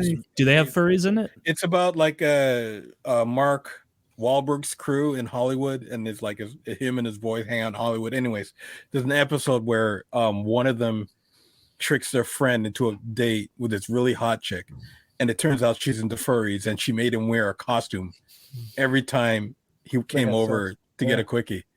And it was just such the weirdest episode. And it was like, at first he was like disgusted by it. It was like, you know what? She's hot. So, you know, but it was right, like, right. Zach clicked away a little bit too quickly, but there was a meme there that said "Me and the boys heading to FurryCon," and it was just a bunch of tactical weaponry. Jesus Christ! It was a bunch of handguns and like an AR-15. That was a little dark. They're a little too intense in their hatred. I mean, look, we hate them, but we want to coexist with them. Okay, I'm just laying that out there. Yes, let them do their weird shit in the sports off season or wherever they're doing it. You know, and then you. But you know, they're like a whole bunch of accountants and you know, bookkeepers and. I don't know why you'd hate fur. I see furries like pot smokers in that they do their thing and they don't bother anybody else. How dare you? I feel personally attacked. You're furry like alcohol drinkers. They cause societal problems. They go drinking. They get belligerent. They're hard to get along with, etc. I meant to say they go driving, not they go drinking. But pot smokers, they don't seem to cause any trouble for the rest of us. Yeah, but everybody has Same with furries. that everyone has their thing that freaks them out. That doesn't freak out other people, right? Like, for instance, I get freaked out by people who can walk in barefoot on grass. I think that's crazy. Yeah, that is a common normal thing. Why? I don't know. It just grosses me. Like I can't go barefoot on grass or most surfaces. It just freaks me out. And I see barefoot people also don't cause societal problems. I'm okay with that. Did you like step on a nail as a kid? There is no logical explanation for it. I just can't do it. I can't.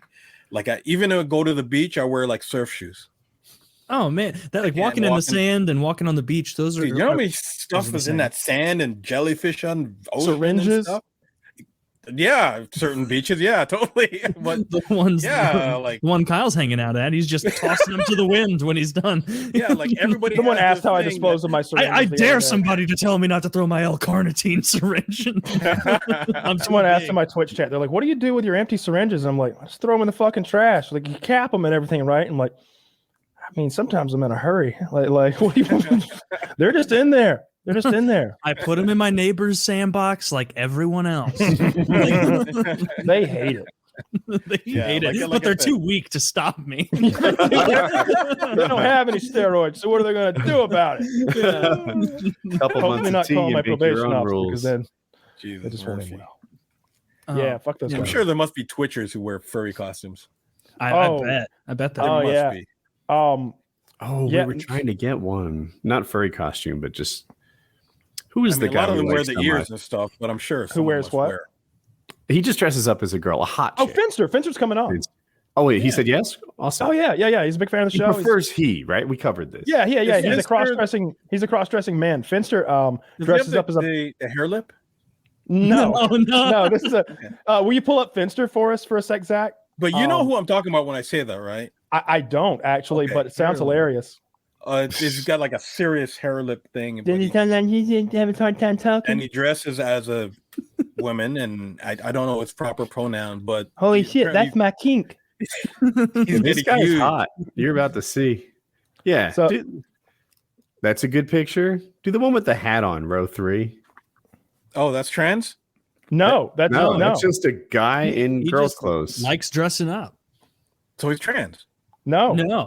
I think it just mean he's identified as a girl. He's just a guy who likes to look like a girl. The thing is, he's cross-dressing because Twitch wants him to. He's cross-dressing for pay here. Like he doesn't do it in his everyday life. No, they're paying this like it started as a sub goal, I believe, and he was like, all right, and he's got like quite a few subs. I don't know, it might be 5,000 or something. I haven't looked, but so like making quite a bit of money, and so what his fans like is him dressing up as a pretty girl. So he dresses up as a pretty girl, and like, but when you go there, it's not like, hey guys, welcome to the stream. It's he uses his man voice. Like, hey guys, welcome to the stream again. It's Finnster. No way. I got something very nice for you today. I got a prom dress. on a prom dress today. And sure enough, like I tuned back in like 30 minutes later, and there he is wearing a fucking blue prom dress, brushing his hair with a pink brush. And I'm just like, this is hilarious. That is okay. That's a kink. He found a niche. He did. Definitely. What if I could get more views? He's a cis male cross-dresser femme body. There you go. Yeah, but that's a lifestyle. He's not doing it just for the Twitch. Then he's doing that every day. He's not though. He says he's doing it. He's not though. You don't think? I don't know, man. Okay. No, like those pronouns and stuff Woody laid out there. That would it would be like if people started offering Woody $100,000 a month to dress as a pretty girl, and he's like, "Fuck, fuck." I'll do it. Yeah. Fuck! And Jack's in the other room, like, fucking get that dress on, bitch. You get it on. It's too much money to miss out on. You know what that's gonna do in the market? A decade from now, get in that fucking dress. She's over there. She's doing your makeup. You know you do it. You'd have to do it. We'd all have to do it. Yeah, you wouldn't do it no for $100,000. If $100,000 a month, somebody wants you to put on your Beyonce fucking dress. You're not gonna do it, man. I'm gonna do it. I'm gonna do it. It doesn't take nearly that much. He's got like fake titties in, like pop-ins. You use a couple chicken cutlets. You know, you buy little silicone fakies and they like go in a bra, and now he's got little fake titties. Okay. Does he ever do stuff like, if you gift subs, I'll go squat? Yeah, right. Yeah, name on the whiteboard. Yeah, they'll like he'll go like, I think there was, I don't know if it was a sub goal or a dono or whatever, but something happened, and so like now he's in public. Now he's like walking down the street in like full girl clothes, like streaming. He's like, yeah, it's pretty crowded out. I don't know about this one. Don't want to get hate crimed. Just like walking around. I'm doing a terrible version of his accent. He's British though. But it would be even funnier if it sounded like that though. Like it's not too far off. It's a very manly voice. It's that level of deep, just not the accent. Yeah. Wow. Yeah. No, he's a chill guy. We played a little bit of some games the other day. He's in the $50 Discord. And yeah, I hope we'll get him on as a guest here soon. I just need to see the schedule so I can get him plugged in. That's Are you ready for the next topic? Yes, sir. Whatever you got. Bare knuckles boxing. Oh, that sounds like a terrible idea. Are you thinking about bare knuckle boxing? No, not me. That's the Fight Club still a thing? Kyle, would you tell the story? Oh my God. So I guess but since I did the like physical transformation thing, and since I've been streaming on Twitch, it got back to like the owner of Bare Knuckle Boxing Championship, whatever that organization is that Paige Van Zandt and all those people fight in.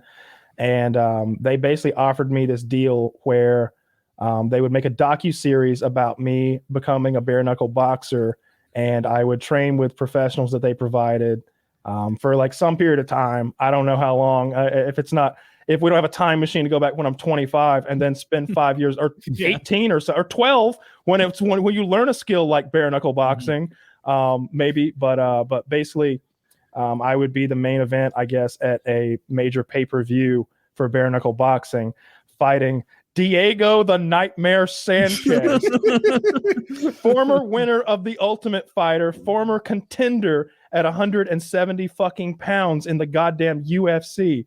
And they're like, it's a handsome payday, wink, wink. And I'm just like, so they never said a number. They did 500,000 pay-per-views at $50 a piece, or 300,000 pay-per-views at $50 a piece on their last event, and put 12,000 people in the arena. So it would be a lot of money. I don't want to know how much money, Woody, because it might be a tempting amount of money. But you didn't attempt to calculate how much money it was? No, I don't want to know, because I guarantee it's very high five figures. Everybody else wants to know. It's probably low. It's probably high five figures, probably low six figures. And there is a number in which I do it. And I'm so afraid that they're anywhere near that number, because I'm not doing it. I'm not fighting Diego the Nightmare Sanchez in bare knuckle boxing. Come on, a man who I had just so happened to have mocked relentlessly on this show for weeks before. This is the guy who had the ridiculous trainer, and I was saying that his trainer's probably molesting him in private and doing gay shit with him. I made fun of him for like drooling and like looking and like being washed up. And made fun of this guy on this show relentlessly. This is the man. This is a famous professional fighter who's just too old now to cut it, and the world's biggest organization. That's it. It's not that the guy can't fight. Okay, he is a goddamn professional fighter and has been so for well over a decade. No. Now, come on, Kyle. Do they wrap the hands at all? Do they tape? It's worse. It's worse than being bare knuckle. They wrap them in like hand wraps. So now they cut you. Now his hand won't break. It'll just break your face. So you end up cut to fucking ribbons if the fight goes any longer than I would be like, right here. It's grappling, feet, and everything. Yeah. No, it's just boxing. Bare knuckles boxing. Man, I would be more tempted if it was grappling, right? Because like maybe he arm bars me and I tap, he chokes me, I tap. Right. Like no, I offer up your neck in some way. I have to stand in there and trade with a killer. That leads me to this. Chiz was saying that what you want to do is just train defense for I don't know how long the lead up is, 6 months or so, and that is your idea. And I'm not even. Does that just get you more longer beating? Yeah, I would imagine. First of all, if we were talking about boxing, that actually isn't a terrible idea, but we're not. We don't have big pillows on our hands. Yeah, I know. This is what I've got in front of me. This is how much I can block. He's gonna beat the fuck out of me. He's coming in from the side. He's uppercutting me. Sometimes he's just knocking my hands out of the way because he's a professional fighter and all, and just hitting me at will. Dude, you'd be like of course his body blows. Yeah, he's gonna break my fucking ribs. You'd be like that blonde guy who gets fucked up in Fight Club. He just wouldn't stop beating. He'd be listening to the clip of you saying that he got molested by his coach as he's hyping himself up to go in there and kill it. But come on, Kyle, you don't think with 6 months of training you could handle a guy who's been doing it for 25 years professionally? No, I don't. And it's just like I like Kitty like sends me this offer and everything, and I'm just like, no, Kitty, do you know who Diego Sanchez is? Because she didn't know the fighter name. I'm like, well, first of all, he's called the Nightmare. Like Joe Lozon fought this man. Here's a few gifs, and I send her like a gif of him kicking Clay Guida in the face and knocking him the fuck out, and like a gif of him like getting hyped, the one of him drooling, the one of him coming out holding the crucifix, looking insane. I'm like, this is an actual crazy person. This is literally an unstable former professional athlete. Like this would be like if they're like, hey, Jordan is not even like comparing it to playing ball with Jordan because Jordan's like been out of the game for so long. It's like picking a fucking NFLer who like retired. Like what's our boy that comes on the show and the baller NFL Arian Foster. It'd be like me going and playing fucking football with Arian Foster. Oh come on, Kyle, he's retired. Yeah, it doesn't. That doesn't matter. He's still probably when I hear the details. That's a bad idea. Yeah, it's an awful idea. And it's worse. Awful. I wish I knew the number though. Like I'm like at $250,000. Does Kyle? I don't want to waste it. No, not for $250,000. No, it's no. He's gonna hurt me real goddamn bad. Okay, maybe. If we're wearing gloves, it's a little bit of a different story. Then I start like because it's like the thing, eye to that. How much would it take you to like suck a dick, right? And everyone's like, "Oh, $6 million." 60. I don't know, dude. $250,000 pays off your house. Like a $250,000 is a life-changing amount of money for most people. Like imagine not having a mortgage, not having that fucking man's foot on the back of your neck every day. That's why you go to work. The first 2 weeks of your career is just you're gonna trade the figurative foot on your neck for the literal fist in your mouth. Dude, what you could do? Have you heard that old thing where they're like, if you're about to get raped, try and shit and piss yourself, and keep them from and try and get them away from you. Kyle, if you just went in there and shit your pants and then started rubbing it all over yourself like a mental patient, you he might not hit you. I think I get disqualified for that. Maybe. You get but the on money? The real note, like I compared it to the oral sex thing. What is a beating worth? Right? Beatings suck. You could be disfigured afterwards, maybe. Like that'd be awful. And I know you wouldn't like that in particular. But dude, a paid off house is really nice, and you probably won't get disfigured. You probably have a black eye that goes away in 2 weeks. Or he could give you a guy with a paid off house. Just split your lip all the way to Can the we nose. pull up pictures of bare knuckle boxing contestants real quick? You might not even be able to on YouTube. It's so brutal. It's like just images, like Google image bare knuckle boxing contestant. Well, this is not. No, we don't want to see them before. We want the afters. We don't want their after they've photos. taken some hits. That perfect. That'll do it. Yeah. Huh. Right? See, neither of them are having fun. That's what. No, she's got a rough woman. One. That's a cut over did her that to her. eyebrow. That's not bare knuckle. That's not bare knuckle. That is actually not bare knuckle, but it's just that's the kind of thing you'll get in bare left knuckle. is bare knuckle. That's bare knuckle. Oh, that's bare knuckle. That's what Kimbo Slice used to do, bro. Oh, No, his it's nose not. went away. I don't think That's so. what Kimbo Am I Slice- Well, wrong? he fought in the streets. Yeah, it's kind Yeah, of but that was similar. bare knuckle though. Yeah, Oh, they're all I'm wrapped just up saying here, it which wasn't makes this it worse. organization. Oh my god, this is just it would be a goddamn nightmare. No, I'm not doing that though. As It's your just- friend, I don't want you to do it. Yeah. No, Is that on no. American soil even? yeah, it's Florida. Jesus. Oh, It's Florida's illegal. different. They have to go do it on Epstein's Island. Epstein's Island or Florida, both will do. Yeah, either one. That'll take care. Oh, what Yeah, this is I've been a martial artist since I was very young. Like that's the reason why I don't smoke or drink actually. Would you do bare knuckle boxing? And we used to have to do kumites full contact, but we had gloves on, right? And that wasn't like boxing gloves. Those are like, the old school martial arts gloves that you see like Muay Thai Taekwondo gloves or something. And like I've had my eye, kind of ruptured, but nothing serious, right? But the bare knuckle stuff with an experienced fighter, if he was fighting against like some Twitch guy or something like that, okay, Right. sure, totally. But why would you match him up against a friggin' If it was experienced someone else killer? from the That makes YouTube no firearms sense. industry, he'd be okay. Absolutely. Kyle Well, versus I don't- Hickok 45. Perfect. He's a big guy. Man, 70 years old. But yeah, up Hickok against 45 here, gonna beat some ass. He beats the shit out of Comes you. out like this. Put up your dukes. Like I'm looking at me like, all right, come on, Hickok. And he's like, pow. And I'm like, oh, fuck. Oh no. Oh His no. reach, I look it's at halfway I look across at his the ring. feet and he's got the fucking Ali shuffle going on.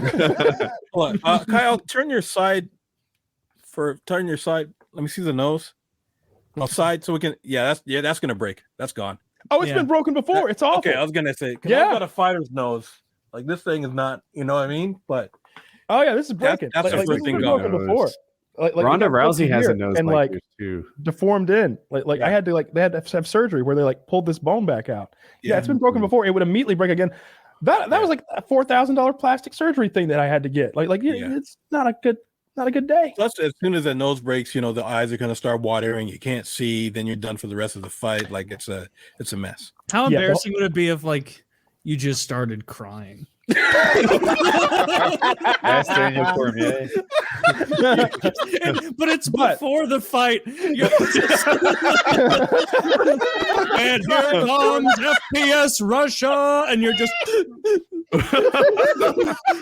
don't want to do it. This contract is ironclad. Get your ass in there. They're dragging me. They're literally dragging me in. No! Holding onto the cage. Hey! I'm like looking into the TV camera. That would be a hilarious walkout if someone pretended that they needed to, that they really didn't want to. my 20%. Kitty's trying to push him in from. Yeah. Fuck that. No. Although, what if he doesn't take me seriously and I knock Diego out? There's always that. There's always What that. would the odds be on that fight? Oh, fucking 1 in a million, dude. Like are you What kidding? would the Like, it's odds so be? absurd. You'd be better off playing the fucking lottery. I was looking for good walkout songs for you. How about "Keep Me in Your Heart"? Is there a song called "Please, Please, No, I Didn't Mean It"? Yeah, you got yeah, I'm so sorry. That would be hilarious walkout song. so sorry. You just meme your way through it. Yeah, that wouldn't be worth it. I mean, Yeah. that's not bad from Zach. His suggestion. Yeah, that is. Yeah, I rough. got no business doing that sort of thing. No, you don't. But it was pretty funny to read. Logan and- Paul. Would you fight Logan? Logan's a beast. He knows how to. well, Yes. well, like the bare knuckle thing is the big turnoff. Well, that's the thing, right? Like I don't want to fight anybody if I'm being honest. Like I don't want to do Bare that. knuckle is dangerous. That you can hurt somebody with bare knuckle fighting. Like street fight, I've seen a lot of, like, even in my younger days, I was like a bit of a bouncer, and I've seen street fights that just ended horribly because Sure. just the way the human body is very fragile, man. Like, I mean, when you hit a face, when you hit a skull, you can break your hand, but at the same time, there's a lot of soft parts on the human face. Like the teeth are gone, the eye can be the orbital. you can screw up a human face. Yeah, we're not doing that. We're not doing that. But it is a funny like what if kind of scenario. There's an alternate universe where that's the funny thing about like that the whole like multiverse theory. Like there's definitely an alternate universe where I not only fight him but I win. I just wish that we had that interdimensional cable shit like from Rick and Morty, so I could just like watch that fight. The one where like Diego has food poisoning or something like that, and for whatever reason, like I grew up training boxing and no one ever knew it, and I somehow win that fight. But no, I don't have a death wish. You win by brain aneurysm in the first. I kill him, or I literally kill Diego. Like, but it looks like he has a brain aneurysm, but it looks like I clipped him, and that's what they're like. Kyle's 1-0 in the bare knuckle fighting championship. His only opponent, Diego the Nightmare Sanchez, killed him in the first round. They're carrying my opponent on the stretcher, and I'm still celebrating. I don't care. There's literally a weeping, like I guess not a widow, maybe his coach, because I still stand by the fact that coach has been molesting him. I know they're not together anymore, but I don't double down on it now that you know he'll never get it on you. Yeah. Good God, what a silly fucking opportunity, I guess you'd call it. But no, we're not doing that. We're not doing that. Yeah, that offer came out of the blue, huh? Yeah. Jesus. Somebody. Are there any retired fighters that you would fight? Like how old is Randy Couture? I would fight Ben Askren, like with MMA gloves, because I don't think that he would hurt me. I know what he would do to me, and it wouldn't hurt. I mean, it'd be uncomfortable, but he would win, but he wouldn't injure you. Exactly. I have no illusions about competing with any fighters whatsoever. But like I know how that guy fights. He might stand up just to like be silly with me for a minute because like he'd want to put on a show, and maybe I would. He's someone I could talk to before the fight and be like, "Hey man, look, this is the joke, right?" It'd be like there's a part in Rocky. I was just gonna say that. Didn't he say that before he died? There's a part in Rocky 1 where they call Balboa in to talk to Apollo Creed's representation, and he thinks he's there to be a training partner. And he's like, I just want you to know it's a huge opportunity for me to train with the champ. I'm going to be a good sparring partner with him. I won't get in no cheap shots and nothing like that. Like, that's how I'd be talking to Ben Askren. I'd be like, look, we know how this is going to end. Maybe we dance around a little bit. You make it sure I don't look like a fool. Then slam the fuck out of me. Let's go WWE style. I don't mind. And like maybe pretend like I'm fighting off the choke a little bit. Maybe let me go and we get up and go another round. But please don't hurt me.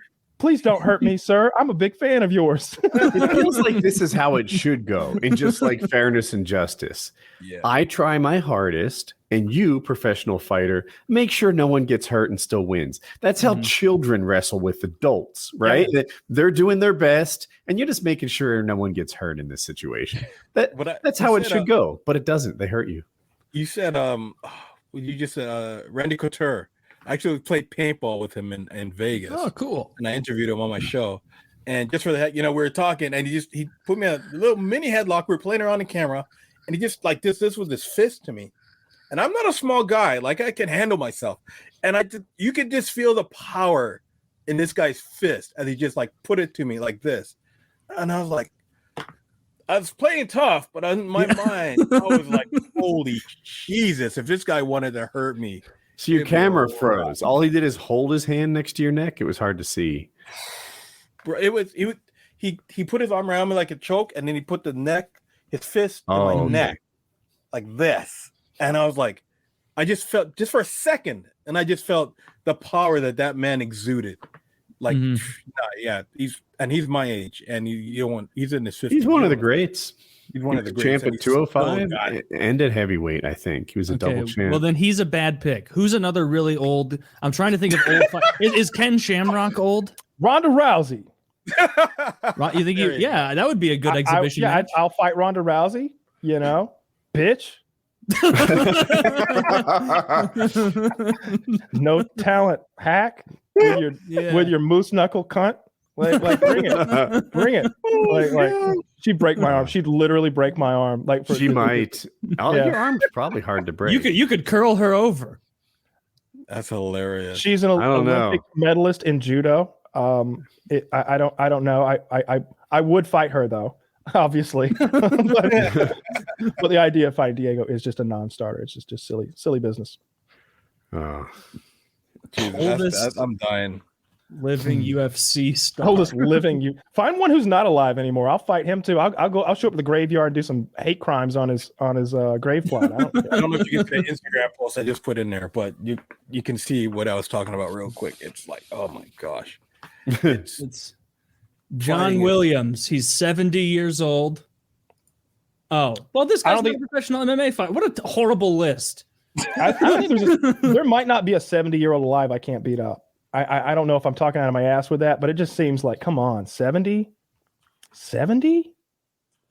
Okay, I do think you'd be elite against 70-year-olds. I think I would. I mean, 70. Like we're talking about bone density issues at 70. Like right. You got to be a fit fucking 70-year-old to be able to hang. Like just the cardio alone of like dancing around for a couple rounds.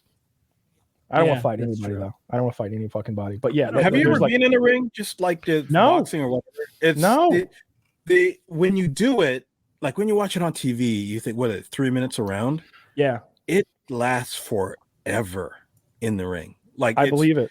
That's why, you're like if you think about punching a punching bag for a couple of minutes, I could do this. But if you're in a ring and you're jumping around and you're weaving and you're ducking and you're throwing out, you have to be so in shape. I've done that as cardio before. It's like I would put on 16-ounce gloves and just kind of dance around the heavy bag and just tire myself out and like multiple 3-minute rounds. You're just huffing and puffing. Like I don't remember exactly what I was doing, but I remember doing 3 minutes at a time and just every time I'd get done, just being just dead. Like it was good. I don't know if it's good cardio necessarily for like training or anything. Every boxing movie is cardio, jogging, because it's by the end you can barely lift your arms after like 3 or 4 rounds if you're a normal human being. It's just you have a whole new respect for those guys once you do that. And I'm not even just talking about that's just hands and boxing, not even just UFC stuff and full body grappling. You got to be so in shape to be able to do that stuff. It's insane. Yeah, it is. The human body is an amazing thing, man. Once you get it going the way you want it to. I'm trying to find like a 65-year-old that you can fight. Me too. I found this guy. So listen to these numbers: 430 squat, 303 bench, 518 deadlift. He might be stronger than you. I know you don't do deadlifts. I don't know if you squat. 430 is way more than I squat. That sounds terrifying. Yeah, he's definitely probably stronger. How old is this guy? 70. What is he? Good for him. Yeah, no, but I saw his picture. Kyle would kick his ass easily, but he's strong. You know what? Yeah. Gym rats can't fight.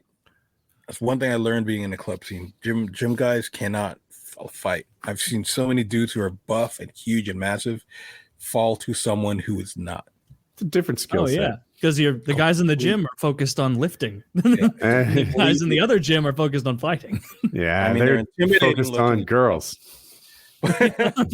Largely. Gym rats get pussy. That's why they're there. Yep. They just want to look huge at the grocery store. Like they don't want to get in a fight. But you know what? It's take off your shirt and a woman finds you hot is a whole different ballgame.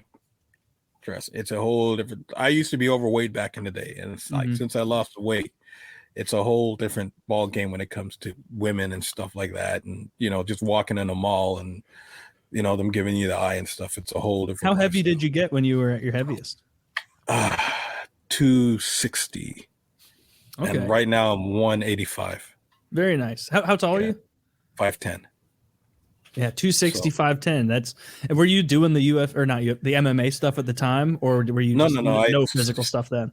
I started off a martial artist. I got married, and I got comfortable, and I got fat, and I had to divorce, and just started training again. And I was doing gym stuff. I was doing hot yoga, and lost weight. And then paintball, especially training for paintball, training my gear and stuff too, right? So I just lost the weight. And keeping up with 20-year-olds playing paintball every weekend, just had to. Yeah, that's a fun way to lose weight. And paintball all the time, you don't even realize you're exercising most of it. Yeah, there's a lot of cardio in paintball. You're always moving around. Lot, and it's full body cardio. You know what I mean? Especially when you're not eating like that. No, Like an easy way to gain weight is to spend time near your pantry. Mm-hmm. Oh yeah, it's brutal. Yeah. It's always there. It's always there. You feel like something salty, it's there. It's right there, tempting you. But when you're like on a paintball field, a mile and a half away from air conditioning, you're not eating. Probably. Yeah. Even when I know there's nothing good in the pantry, I'll still make multiple trips to it every night.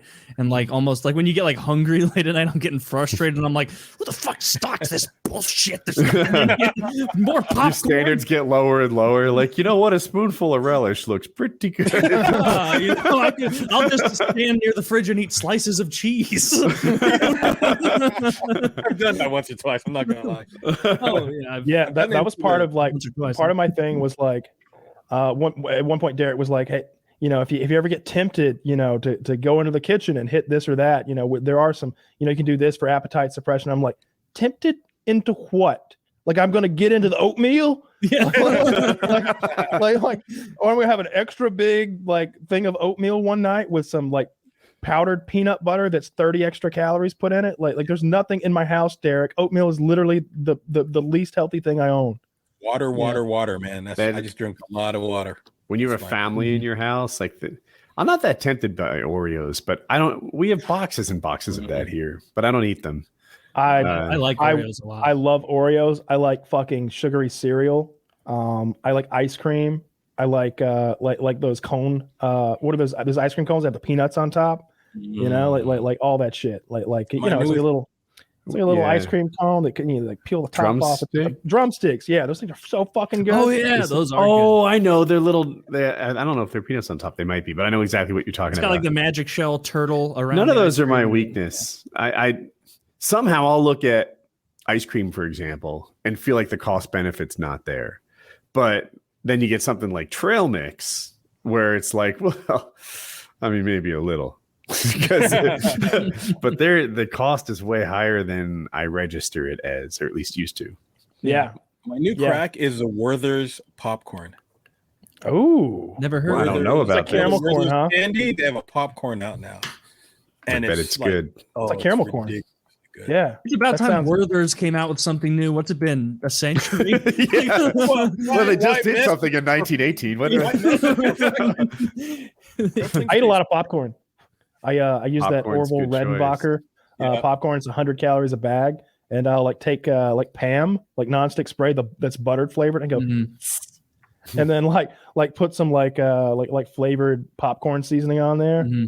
But caramel corn sounds. I've started taking a page out of your recommended book because I've been like very good the last few weeks with MyFitnessPal, and it's like at night I just want to eat so much, but I'm like, well, I guess that point about sugar-free Jell-O and popcorn congealing kind of made sense, and it was like a night last week that I was like so fucking. I just wanted to eat, and I think I had like two packages of popcorn and like 10 of those like 5-calorie Jell-Os, and like it was way more my mentality of trying to picture the amount of food in my stomach than it was a feeling of like being satiated. Like I didn't actually feel full, but I knew there was a bunch of food in there. If it's late enough, I think the move is melatonin. If it's like 11 p.m. and you're hungry, take a sleeping pill and you'll be able to eat tomorrow morning. That's or also like even more than flat water. Obviously, I drink a ton of regular water, but like the sparkling waters and like the Zevias, I feel like those fill you up more than the regular water. Maybe that's my brain playing tricks on me. I don't know if he'd say fill you up, but Greg Doucette, that's a YouTuber, you watch him too, maybe. Satiating. He often talks about the diet sodas that he drinks, right? There's 0-calorie sodas and he pounds them constantly. And it's not that he argues they're better for you than water, but he argues that like if you're gonna be imperfect, this is a low-cost way to be imperfect. Yeah. And he found some study that he referenced that said people who cheat by having diet soda are thinner than people who drink their water and cheat by having something worse. It makes sense. Yeah, like you can fool yourself into like, oh, I can have 5 cream soda Zevias a day. It's like that's what I have. I have so many of those that like that's my go-to cheat thing where it's like, well, I can't have any more food. I'm out of calories. Well, I could guzzle 36 ounces of that over the next hour and that'll make me kind of feel something. I drink a ton of diet soda. I drink a ton of these Gatorade Zeros. Like during the whole fitness transformation, I was drinking a lot of unsweet tea with just sweetener in it and lemon. And that, like if you saw me with that giant thermos that I always had around, like that was almost always full of like unsweet tea. Like just it's got a little bit of caffeine in it. It tastes like something, and I'd put some Splenda in there, and it would be a little bit sweet, and it was nice, you know. But yeah, I drank a lot of liquid, regardless of what it was a day, like close to a gallon. Almost that looks good, but not a cheap candy. hack. That is candy. That is candy. It's got literally what is that French under it? It's a rich person's candy. Like $3 a pack. And it's a tiny little thing, but I just remember the flavor of Werther's from my great grandfather's house. Yep.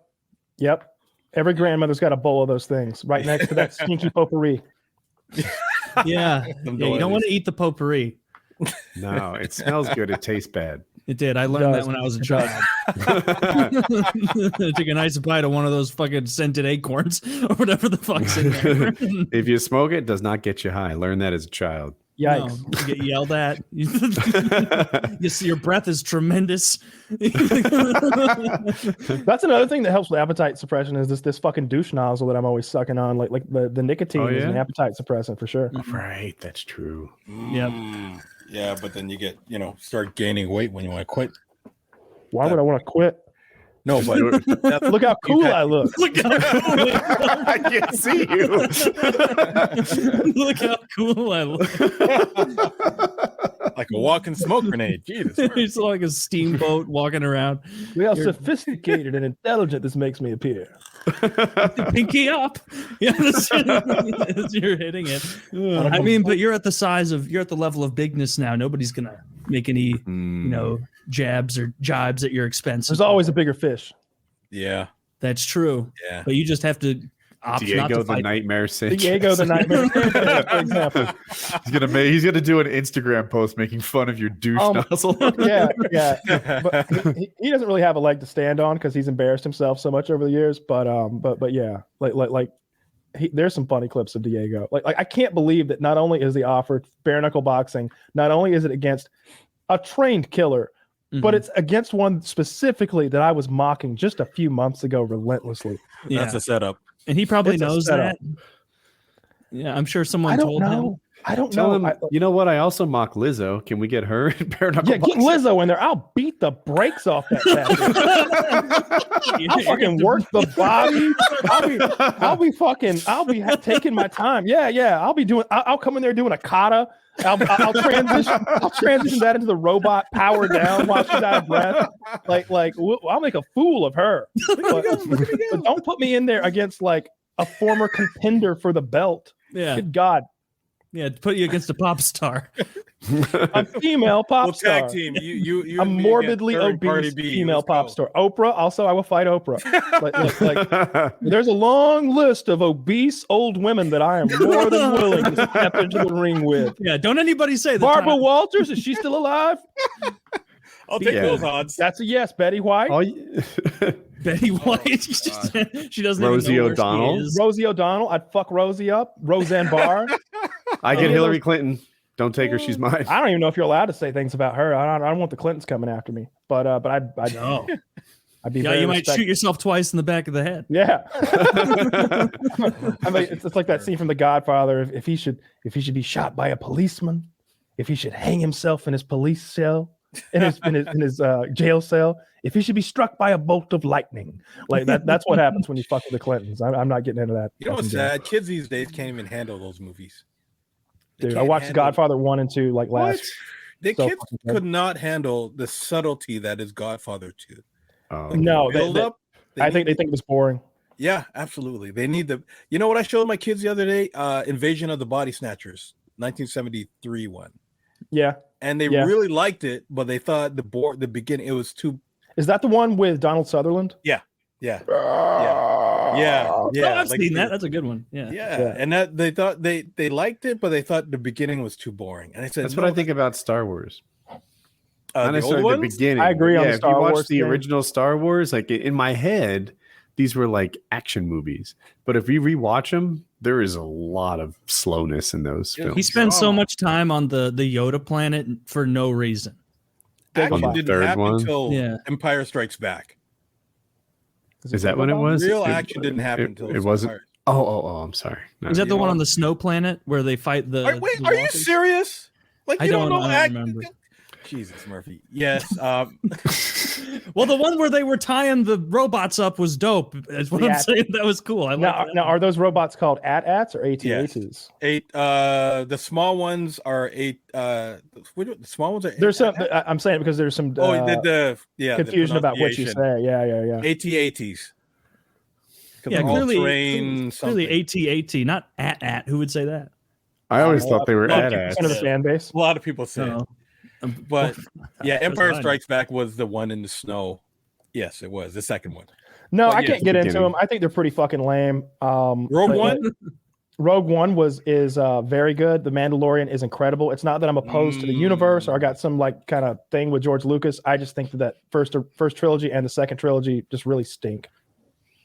The first trilogy. When you say so, the first three movies you didn't like? The oldest. No, I don't like. The Luke Skywalker on the. You desert didn't like those? On Tatooine? No, I despise them. I think it's really, it's some shitty acting at times, and it's really slow. When did you first see them? When I was like 15. Really? And I saw really them in theaters when they came out, bro. That was like brain destroy. I bet it was cool back then. That's what I'm saying. Like it would have been. Like the special effects would have been crazy. Like you're now like I think if I'm high, and I say this a lot about a lot of things, but if I'm high, I probably enjoy it a little more because I can calm the fuck down and enjoy myself. What about Blade Runner? I love Blade Runner and it's slow and I love it to death and I've seen all of the versions. I haven't seen any of them. You haven't seen Blade Runner? I have far and away the least movie knowledge of the three. Really? Okay. I'm a movie buff, so that's my thing. Okay. Did you read the book Blade Runner? It's not called that. It's called like I Dream of Android Pets or something. Yeah. Do androids dream of? Oh, I can't remember. Sheep of like Robot Sheep or something like that. Yeah, something like that. I haven't. It's a stupid name. But it is a terrible book. It was a bad book. So the movie was better. I thought it was too slow. I don't know if I saw the movie, but I just thought the book moved way too slow and it didn't make its point really. And I was frustrated. It was an audiobook that I persevered through instead of enjoying. I felt that way about Hitchhiker's Guide to the Universe too. Everyone seems to love that book. But I liked the book when it came out though. See, it was, I don't know. Did you see? I don't know. It's hard to say. It's hard to say because like I'm old school, so I've seen a lot of these things, the originals when they came out, so I can appreciate. It's like saying, a lot of.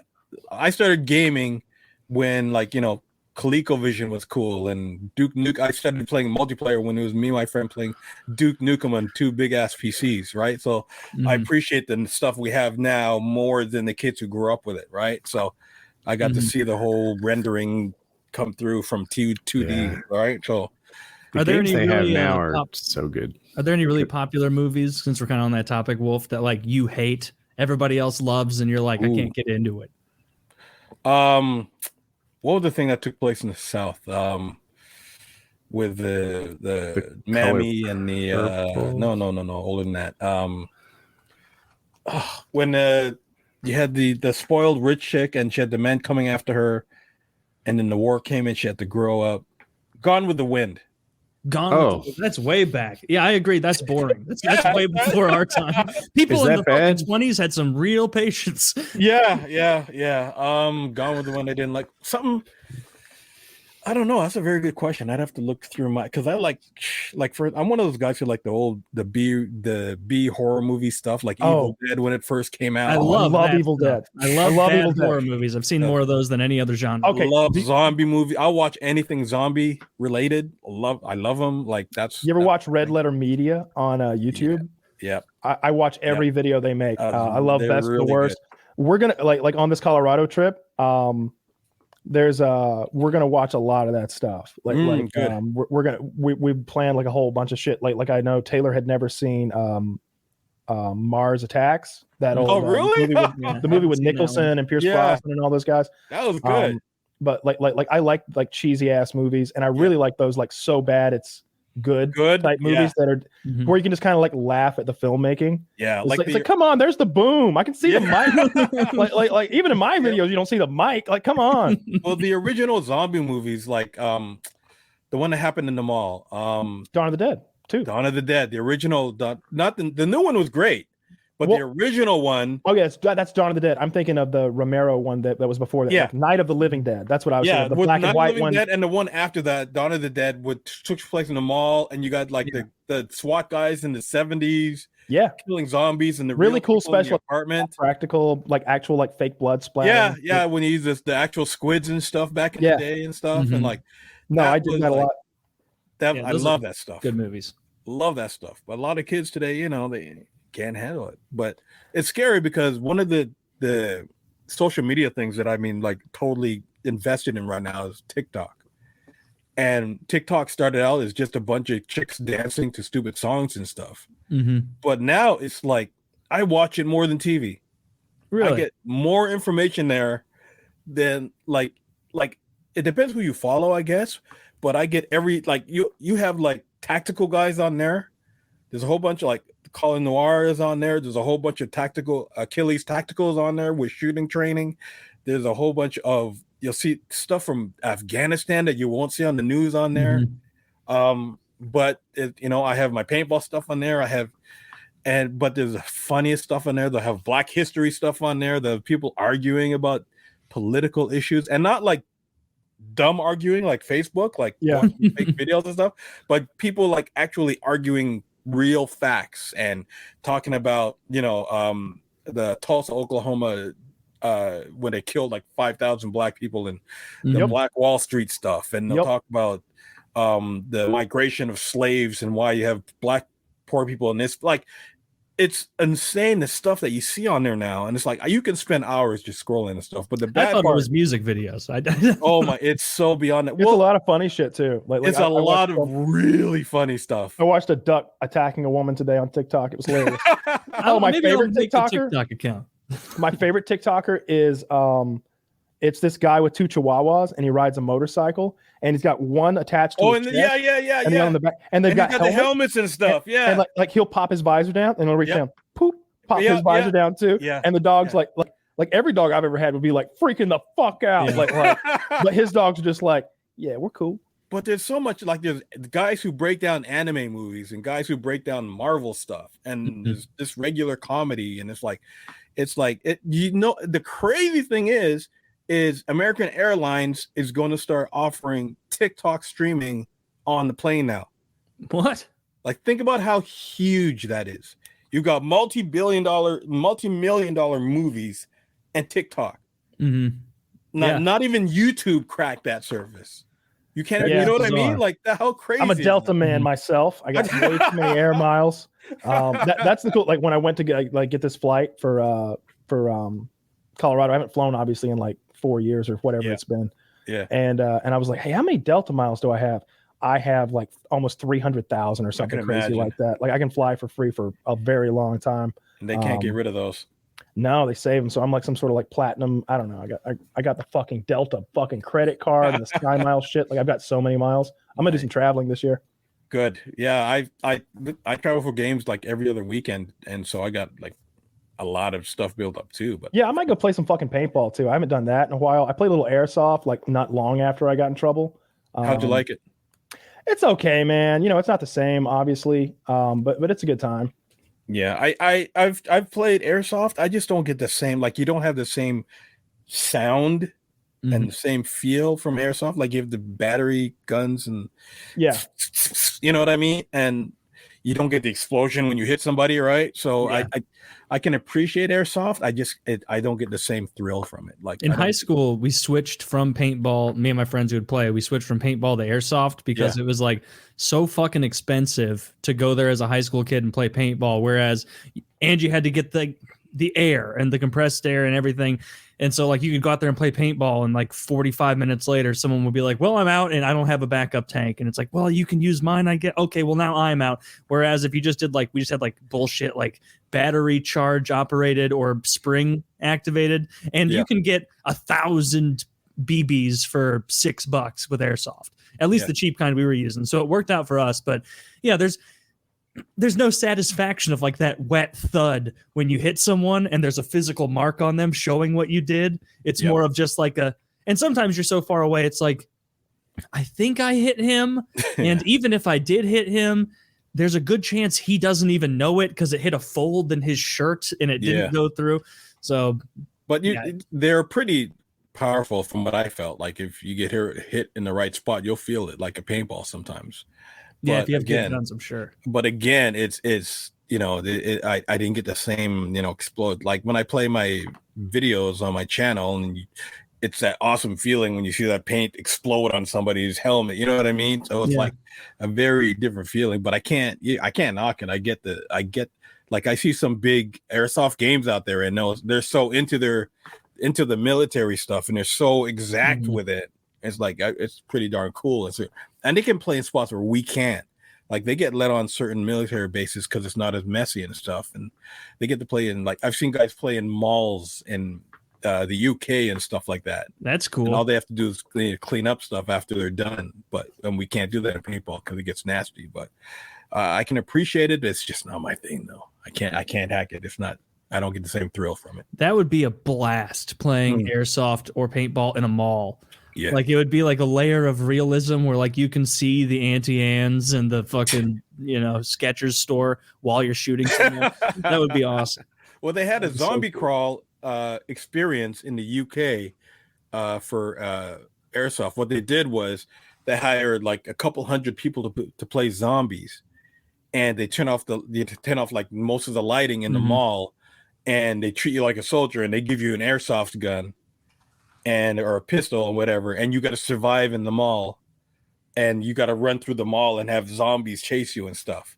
That's awesome. And I would want to be a not zombies player. Only like only a headshot would drop the zombies, and they chase you through the mall and other stuff, and like that would be pretty intense. I would love to do something like that. That would be pretty sick. Yeah, it's like, but I wonder how much you'd have to pay to cover that overhead. To rent out a whole mall? Yeah. I don't, well, not only that, but paying the actors to be zombies. I talked about this a while back about it was, we were talking about the death of the American mall, how like Amazon is just killing them and they're going out of business everywhere. Yeah. And I was like, I know paintball isn't like a fucking huge money making enterprise running fields with insurance and everything. But man, there's a lot of real estate out there where you could do some like CQB stuff inside of malls. But like I can just imagine the issue with like some kid sliding down the goddamn escalator, or falling off the second. Like you couldn't do it the cool way, the way that you like you envision playing in a mall, and like that ain't how it would be. But you like cut some holes in the walls that like separate the Reebok store from the fucking Lids hat store. Remember that? Remember Lids sold the fucking hats? Yeah, like, all that shit's gone. Yeah, well, I don't know. Growing up, I loved going to the mall. And now it's like, why would I go to the mall? Like I've got Amazon. What does you don't like about the mall? No, but it's that there's nothing there I can't acquire online, right? Like if I want to try something on, sure. And like recently, like I'm a lot thinner, so like I don't know exactly what my pant size is. So like I think my waist was like 28 inches or something like that toward the end of my weight cut. So it's like I envy that. That's dangerous. Crazy. I haven't gotten that low. That's really dangerous. I could be at 2% body fat, and 6'2". I would be 28 inches. You're 6'2", and your waist was 28. Yeah.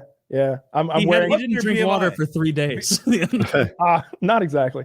Yeah. No, like it was 28. Like not with the water depletion. Just 28. I'm wearing like a 31 right now or something like that. Like pretty fucking slim. Yeah, I'm at a 32, but 28 was like wow. Yeah, I mean there wasn't any fat left. I got down to 8.4% body fat. Oh my gosh, that's good. Holy it was not. It was fun. Yeah.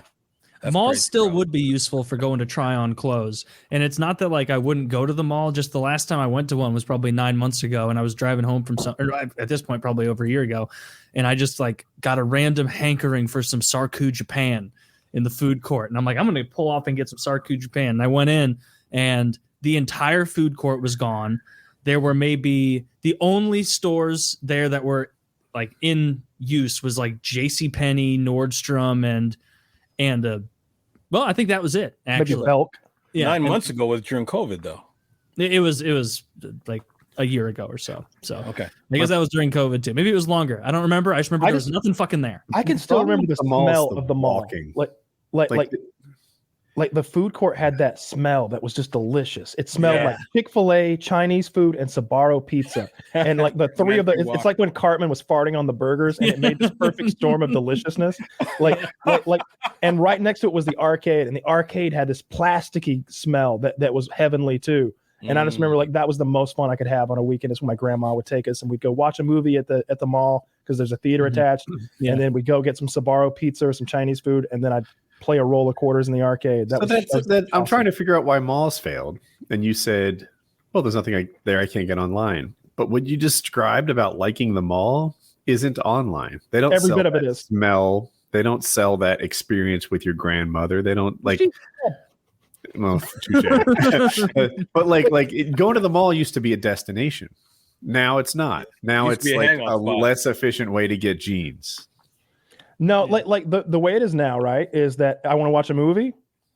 Got it right here, right? I can download the thing, I can watch it. Now all the streaming services have new movies anyway. I want Chick-fil-A, well, they'll deliver it to my house. I want Sbarro pizza. It wasn't that good anyway. Like I can come up with some better pizza than that.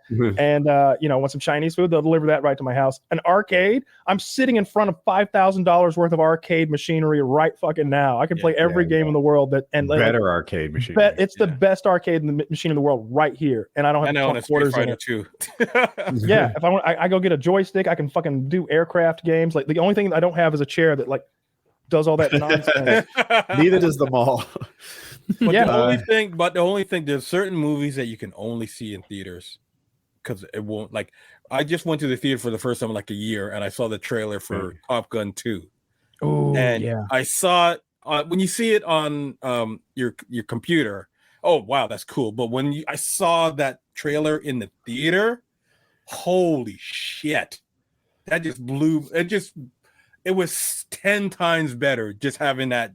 And I have a home theater, like I have a good home theater, 7.1 surround sound. But when you're in a theater and you see that trailer for that Jet and Tom Cruise, there's certain movies you just have to see. I wonder if on the big screen. I have a decent home theater too. I think it's 5.1 surround sound, but I have a 109-inch like projector screen, and it's pretty good. Like I don't know if the movie theater is better. Maybe the better movie theaters are better. Yeah, but movie theater style seats in there, Woody? No, it's just my couch. It's just my living room. We have that big projector TV. But it's also the experience with the other people. Like you remember watching Endgame with other people, and then Captain America here is on your left, and you remember the roar of the crowd when there were a bunch of moments like that when he held the hammer. Yeah, and that's what I'm saying. Like you can't. It's not the same on your own or with your girlfriend who didn't watch Marvel comics when she grew up. You know what I mean? Like when you experience that in person, it's a whole different. I'm getting goosebumps just talking about that moment. Dude, you know what I mean? That was the best example that you used, Endgame. It may be the best example in my lifetime of watching movies where everyone else getting excited added to it. At the same time. Like it was just Yeah. But that's not in every movie, or even most movies, or even a third of movies. Yeah, but that's true. But you got to experience certain moments at the theater. I like to watch Christopher Nolan shit. Like anytime they do something cool with the like if they do 80 millimeter, there's an 80 millimeter projector about 45. I guess now it's a little farther, but in Beaufort, Georgia, there's one. So I go there and get to watch 70 millimeter, not 80, 70 millimeter. And because Tarantino likes to play with that shit, and so does Christopher Nolan. And it's a really cool viewing experience. I watched Hateful Eight in 70 millimeter. Yeah. And I watched Interstellar in 70 millimeter, and it was incredible. I saw Tenant in 70 millimeter.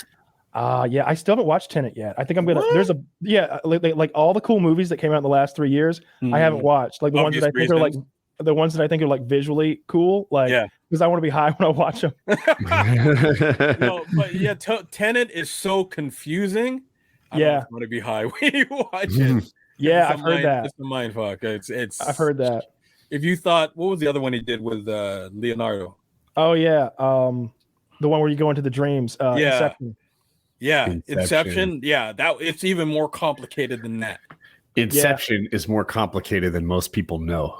Like it's ridiculously complicated. Google used to do this thing where they would have people come in and talk to their staff. And sometimes they were tech topics, sometimes they were life topics. Well, they had an expert on Inception come in and explain all the shit you missed in Inception. It's 45 minutes long. It's online. It's amazing. And I didn't I thought I knew it. Inception. I got it. I caught it. Like, whatever. I'm not smart enough to watch Inception. No one listening is smart enough to watch Inception. If you watch this Google talk, it's like 47 minutes long. You'll be like, Woody was right. I missed half this shit. I totally believe that. I feel that way about that movie. Have you seen Primer? Oh yeah. Is that It's the one with the time travel? It's the time travel loop one. And I remember as I was watching it, because the reason I watched it is many years ago, it was because someone was like, this is the most topsy-turvy, difficult to follow, but in a cool way. And it's like a low budget thing. You can tell from the cameras and the setup. And like, I was like, oh, I bet it's, just like Inception. And I watched it, and like, there were so many times I had to just be like, no, I don't get it. I don't understand what's happening right. Oh, I get it. He's like coming back into. He's like 10 minutes, but no, he's not. Okay, I don't get it again. I watch Primer, and then I read the Wikipedia to explain Primer to me, and then I watch it again. This time, understanding it, and then we'll repeat that process. And I don't get it. I need to do the whole thing again. Yeah, you can read it, and then if someone's like, "Can you explain this?" You'd be like, "No." Dude, Primer's so tricky. If you watch it, you got to have 4 hours because you need to watch it twice.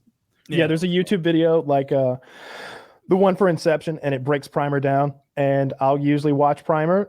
I'll watch the YouTube video. I'll finally grasp every bit of it, and then a year will transpire, and we'll bring up Primer again on the show. And I'm like, what the fuck was that about again? Because there's like one part where like he's showing the guy how the time travel works, and they're like sitting in his car, and he's like, what are we doing here? Why are we sitting here? He says, just wait.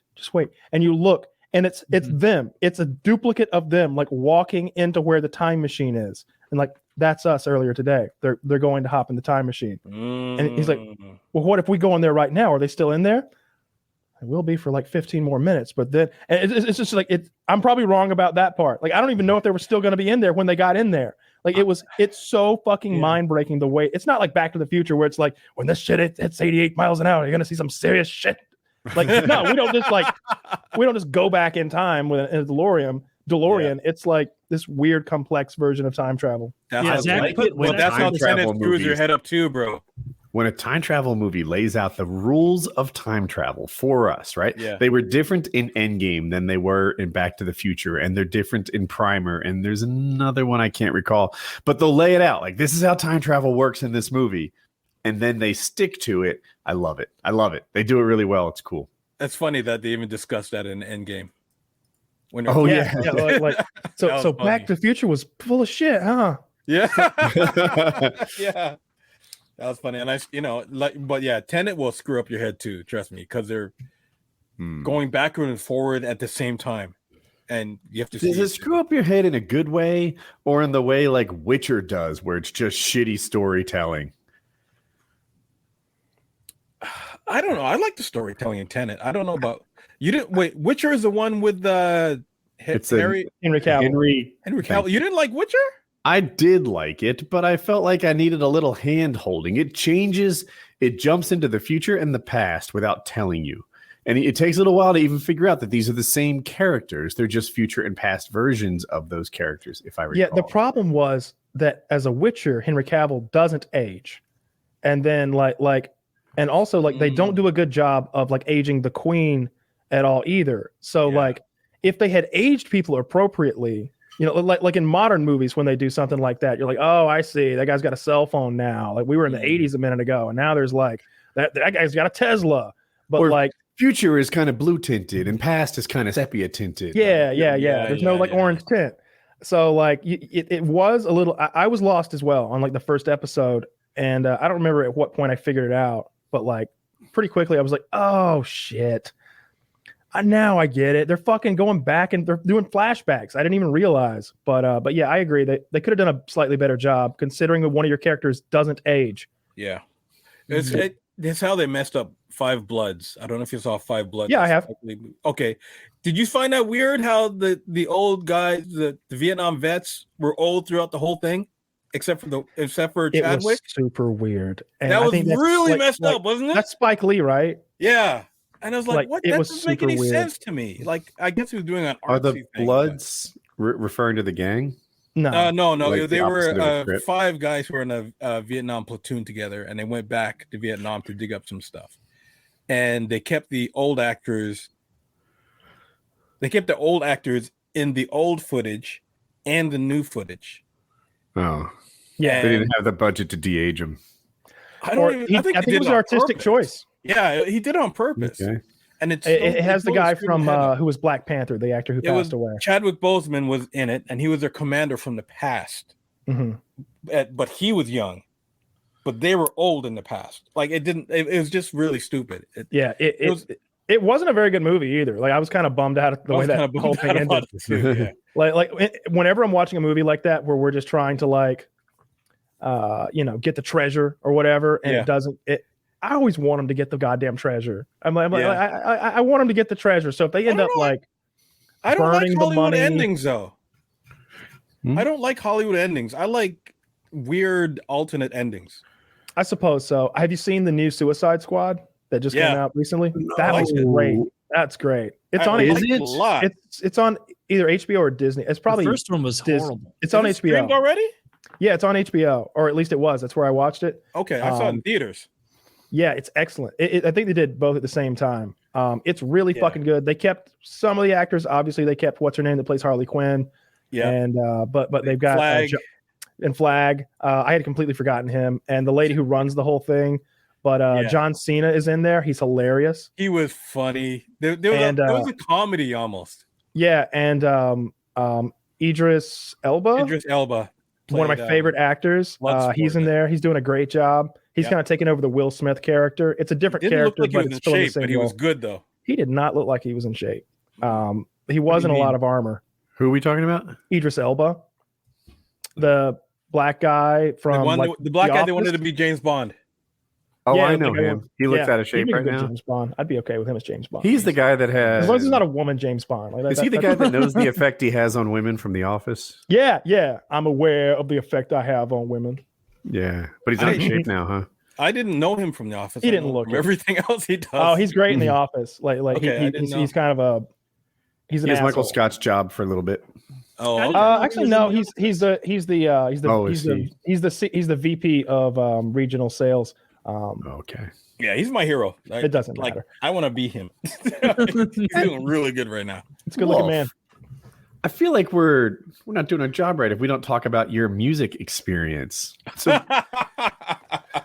what do you do exactly? Well, it's not. So we started. My brother started a company called Maximus Entertainment back in the day, and we work with a guy named a director named Director X or Little X.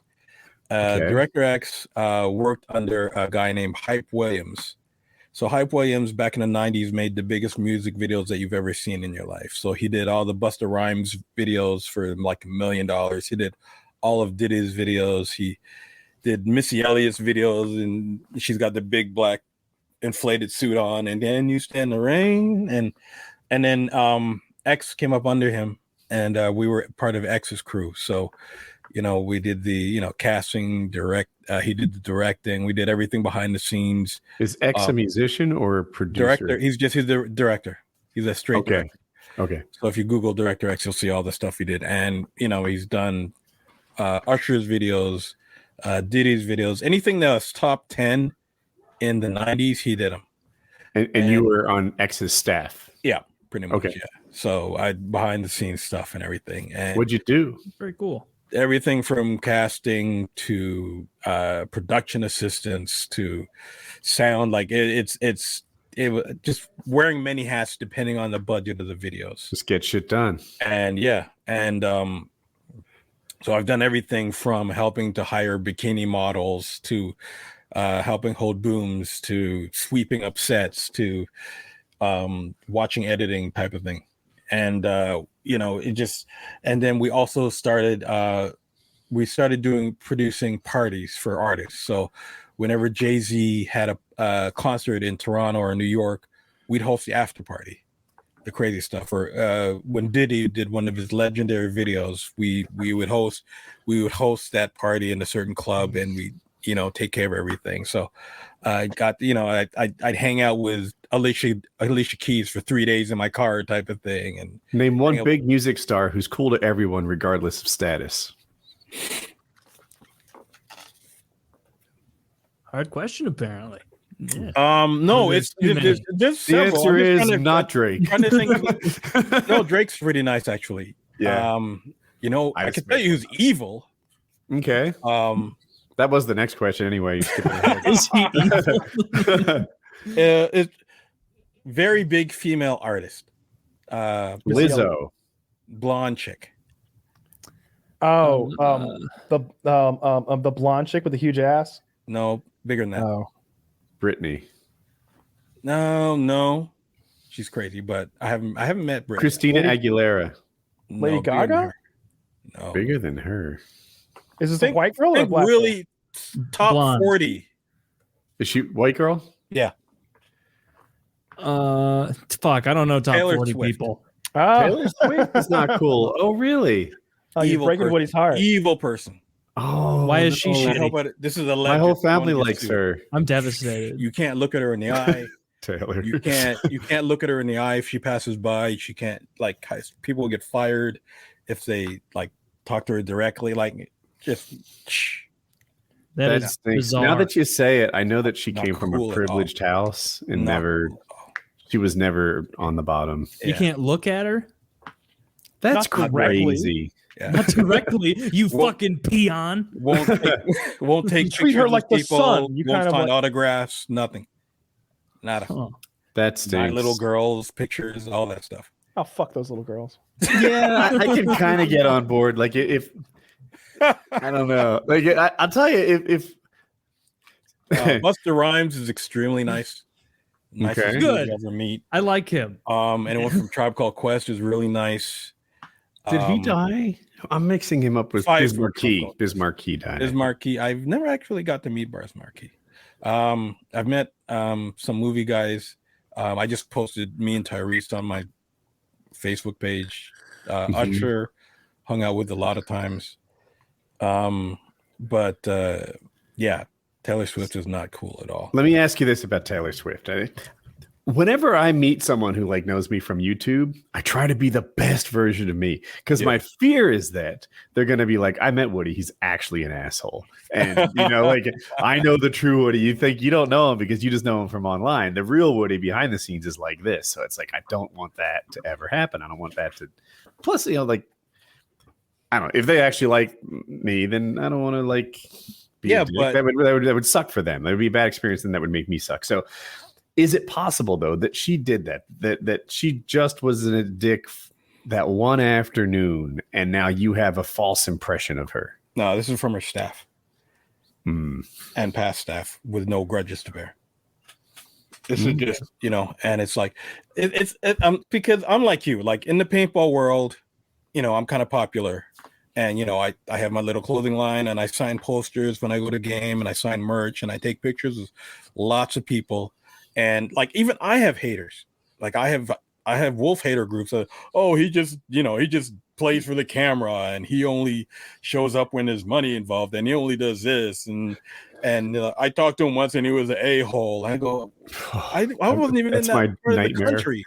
But there's nothing you can do to stop it. And I take that into consideration when I see stuff like this, right? And it's like, it's and I've you'll never see a picture of me angry or mad. And you know what I mean? And I'm very appreciative of all of it. But, people can like you for no reason whatsoever, just because there are people who will not like you just because you're known. There's people out there who don't like popular people. Period. Yeah. No matter who they are, they think people assume I have an ego or I want to be famous, or if I wanted to be famous, I wouldn't have chose paintball to do it in.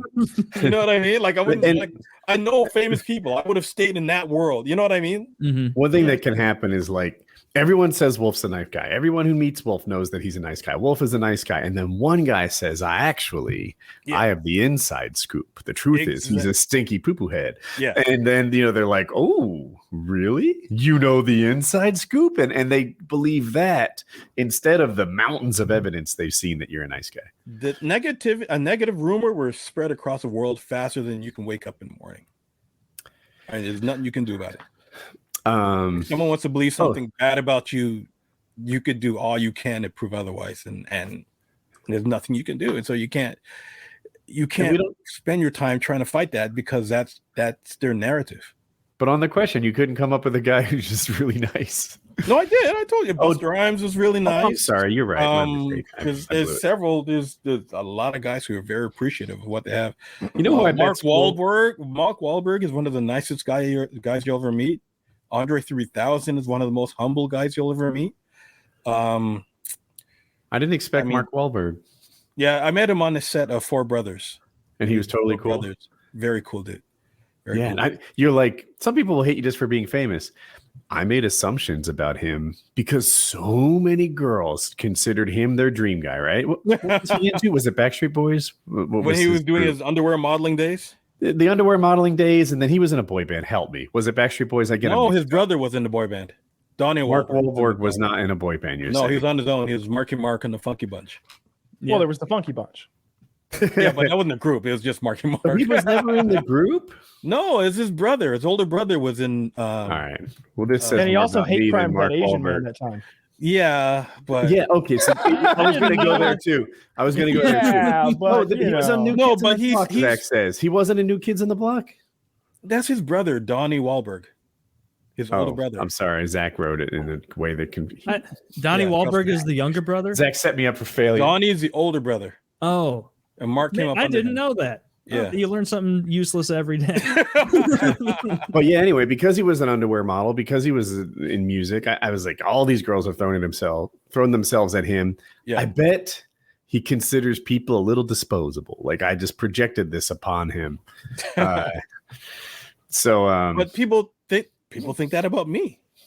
Right? Like they think that because he gets flown out to games and he plays for free and he doesn't, they think the same stuff about me. But I think that's a normal human reaction for some when you see someone who's all the glitz and glamour, right?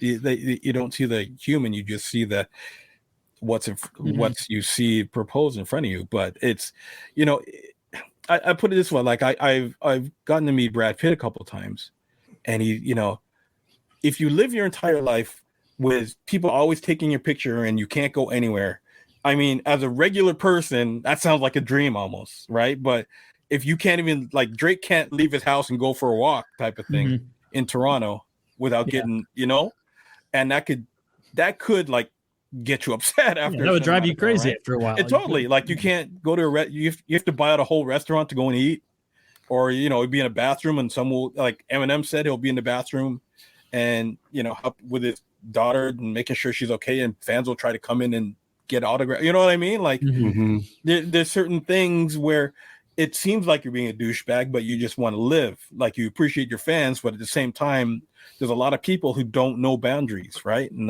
they'll try and get you every time. Like you can't, like I heard Brad Pitt say, you can't sign autographs with black ink. You got to do it with blue ink. Because then they'll take your autograph and put it on other stuff and pretend, this is an original about Brad Pitt and yada yada yada. You know what I mean? I've always thought that was a little like a movie star would be like, I'll sign something for you, but I want to make sure you don't profit off of it. Yeah. And I'm like, why? It doesn't hurt you at all.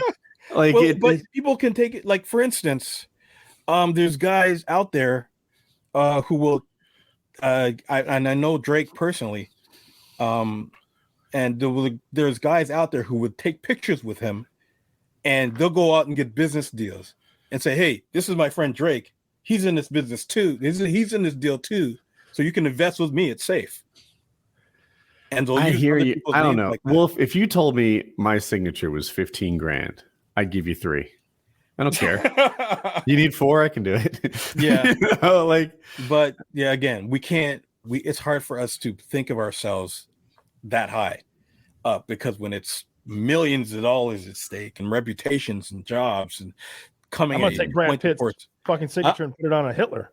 I'm gonna have him signing the Fuhrer and like best wishes. I'm your biggest fan, and then I put that on Hitler and sell that, and then we'll see how his just reputation. taking him as an example. Can you make this out to my nephew Adolf? But it's because like I said, I've gotten to hang around like Alicia Keys, and we were driving around for a while, and she was the nicest person ever, and little girl came up to her and, can I get your autograph? You know what I mean? And it's like nicest person ever, and then you get the people who start taking it too far. Mm-hmm. You know what I mean? And just start it's trying to take earrings from her and clothing and getting souvenirs and stuff. It's like there's a lot of them out there. I saw Ewan McGregor get stopped in the street earlier today, and they were like he's signing stuff for him. He's like, could you take a picture with her? He's like, you can take a picture of me, but I got a jet. And then he smiles, and like if you've ever seen Ewan McGregor smile, even like watching the video, I was like, oh, dude's so fucking good looking. And but I was just like, yeah, that's fair. That's fair. Like dude's fucking walking down the street. You've stopped him. You've impeded his he's clearly going somewhere. Yeah. And like I don't know when that video was from, but like if it's anytime like recently, I don't want to get too close to people anyway. Yeah. Did you get vaccinated, Fish? I mean, not Fish. Wolf. I got a friend named Fish. Where'd you get Fish from? Because my friend Fish has been like messaging me. So I got double vax. In my head. I got double vax. Yeah, me too, man. Yeah. I got kids. I got responsibilities. Did you, Taylor? And I want to travel again. Huh? Oh yeah, need to. Taylor, did you get vaccinated? No, not yet. Yeah, no, we were.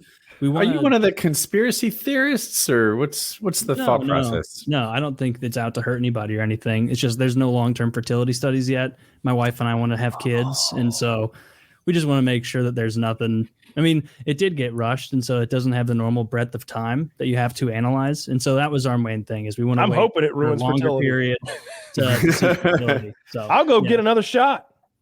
Imagine if you just need a shot every 6 months to stay Pfizer, infertile. the J&J. You're gonna have to. Well, you're gonna They're be getting another injecting shot. people with something over at my Circle K. I'm gonna go get some of that too. Yeah, I mean, I called Walgreens the other day to get a prescription, pick one up for my wife, and they're doing third shots for people now there. Yeah, already. As soon as I can get it, I'm getting it. Yeah. I think did you guys feel anything after the second shot? I didn't feel a damn thing. I felt a little bit like I had the tiniest bit of muscle soreness, and I had a sore throat, but I think that was unrelated. I think I just got a little bug or something, or maybe just slept with my mouth open. But I inject myself every day, so occasionally like a shot. Care. The problem is like I think that they go too fast. They're just like wham, and I'm like, ma'am, I know you're a nurse, but I inject myself twice a day, every fucking day, and I go nice and slow so it doesn't hurt. Like I get that there's a line of people here, but like they just jam that thing in, and I think that caused the bruising. That's what they do to military guys, right? It's literally that's why they call it the jab. Yeah, but I didn't feel muscle soreness, but I had the chills the night after, big time, big time chills. But the day, and I was a little tired the day after, but after that, which one? For Pfizer, I had AZ the first one and Moderna the second one. Oh, okay. Yeah, you can do it like Pokemon cards, like magic combos. You can mix and match. You're not supposed to collect them all, Wolf. Because they said the AZ was not as effective as they wanted to be, so they recommended Moderna for the second one. AZ is the one they shut down in Europe, right? Yeah, I think so. They might have. Temporarily or permanently shut down? Oh, temporarily. But because the Europeans got a different one than we did, apparently. But again, they said to mix, and I have 2 doctors in our family, and so I don't go on the the weird webs that conspiracy theories. You don't go to Facebook to get your medical advice? No, I'm sorry. That's where I get all my good advice. I get mine on TikTok. Yeah, I get TikTok. Yeah, unironically. What I'm happy about is all these guys. I thought they were virologists, but now they're military experts. Right. Facebook is full of every kind of expert. Just wait for the news to drop that day, and they'll know. Same guy. If you had sent my Facebook feed to Afghanistan, they'd figure that shit out in 2 weeks. Yeah, bro. I've seen too many. I look at it this way: all the people who or have the conspiracy theories against it is not anyone I would take medical advice from. Like they're all, you know what I mean? They're all my friends who are, I don't have any issues with what they do for a living, but none of them are near the medical profession. You know what I mean? So I think there's a certain kind of guy who has found like acceptance in this club that is like anti-vax and sort of conspiracy oriented and MAGA perhaps, like QAnon. These guys they all support and like each other, and now they're finding some support and group dynamic and happiness in their club. It's just a shame that club is projecting vaccine silliness. It's crazy. And it's like there's people getting into fist fights over wearing masks, like little cloth masks. Mm-hmm. Like, I mean, like, dude, like there are some wild wearing a mask for 30 seconds, come out the store. Like, it's like the great thing it's killing them. So it is. Really, guy in Texas just ripped a mask off a teacher at a parent-teacher conference. Jesus Christ! You sit down. You guys might not. I don't know if Wolf has kids. Anyway, you go, you meet your kid's teacher maybe twice a year, and he told you about his child. Yeah, he's got kids. 2 hours and 49 minutes ago. Can I have a pass? I need a pass right now. You guys had a discussion about his son. This is like that episode of The Office where like they're roasting Michael, and he's like, "Yo, Michael, you always say we a family, right?" It's like, "Yeah, that's right. We're all very close here.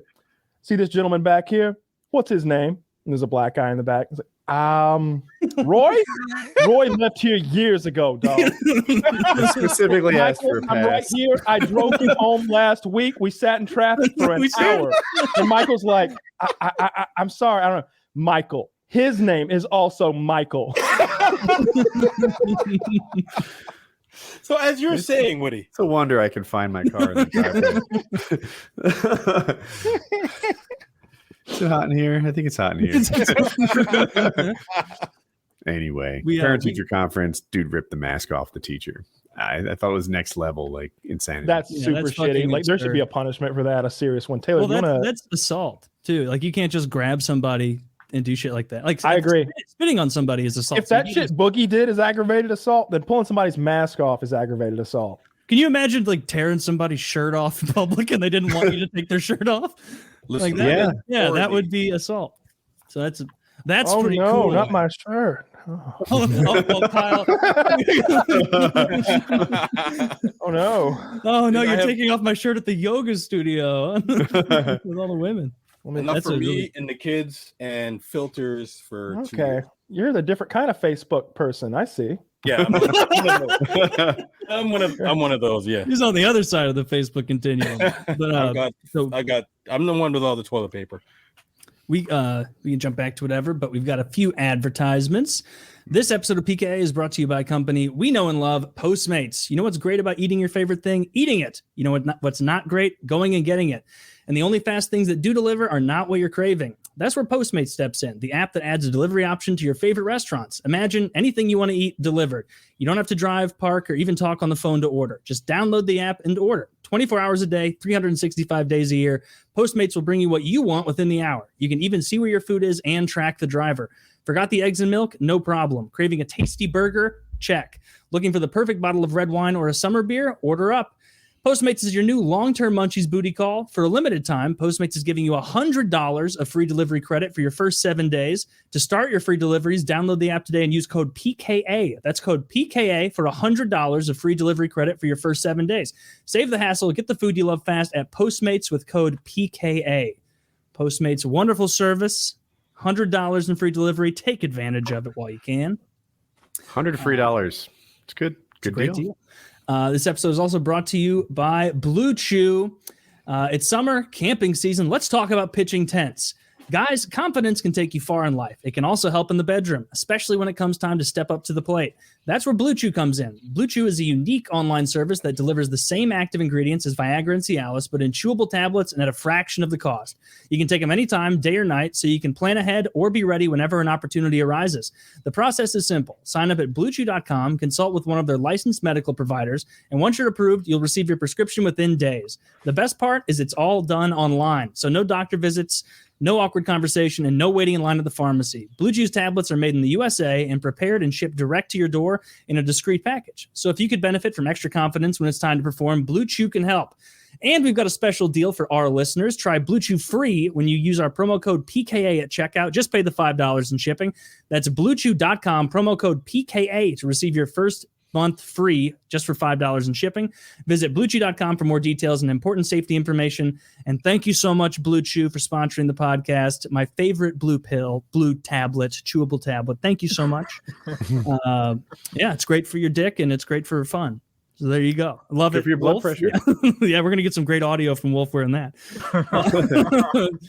This episode, one of these in my car. yeah. This episode of PKA is also brought to you by Lucy. Lucy Nicotine is a company founded by Caltech scientists and former smokers looking for a better and cleaner nicotine alternative. Finally, tobacco alternatives that don't suck. Researched and developed for 3 years to be made for people, not patients. Lucy has created nicotine gum with 4 milligrams of nicotine that comes in 3 flavors: wintergreen, cinnamon, and pomegranate. We've said many times cinnamon is definitely the superior of those 3. Lucy also has a lozenge with 4 milligrams of nicotine and cherry ice flavor. Each and every flavor actually tastes great and is convenient and discreet. Their products can be enjoyed anywhere, on flights, at work, on the go, even in the gym. It's 2021. Get rid of the cigarette, unplug the vape, throw out your dip, and get some Lucy nicotine gum or lozenges. This is the real deal. A subscription to Lucy comes direct to your door every month. It's so simple, and you don't have to leave your house because Lucy has delivery down. Painkiller Already listeners, go to lucy.co and use promo code PKA to get 20% off all products in your first order, including gum or lozenges. That's lucy.co and use promo code PKA at checkout. Also, we have to give this disclaimer. Warning, this product contains nicotine derived from tobacco. Nicotine is an addictive chemical. So go to lucy.co and be sure to use promo code PKA if you're interested in those products. Check that out. Of course, it has nicotine. That's why you use it. That's the selling point. Warning. Beer has alcohol. Warning, this has what you're looking for. Yeah. Jesus. Yeah, so that was my other gas mask. I carry one. I have a go bag in my car that I have with me at all times in case there's a dirty bomb that hits or something. Damn, you're prepared for the biochemical attacks. NBC CBR rated for nuclear fallout and stuff. Get your iodine capsules. Iodine capsules. I've got 6 55-gallon drums of water. No, I got it. I got my ex used to work for a pharmaceutical firm. And got some other stuff. Dead. If there's an apocalypse, I want to die. I want to die early. Really? No, there's not a lot of happiness that happens afterwards. I'm looking forward to it. When the world collapses. I don't know. I don't think I'll do well.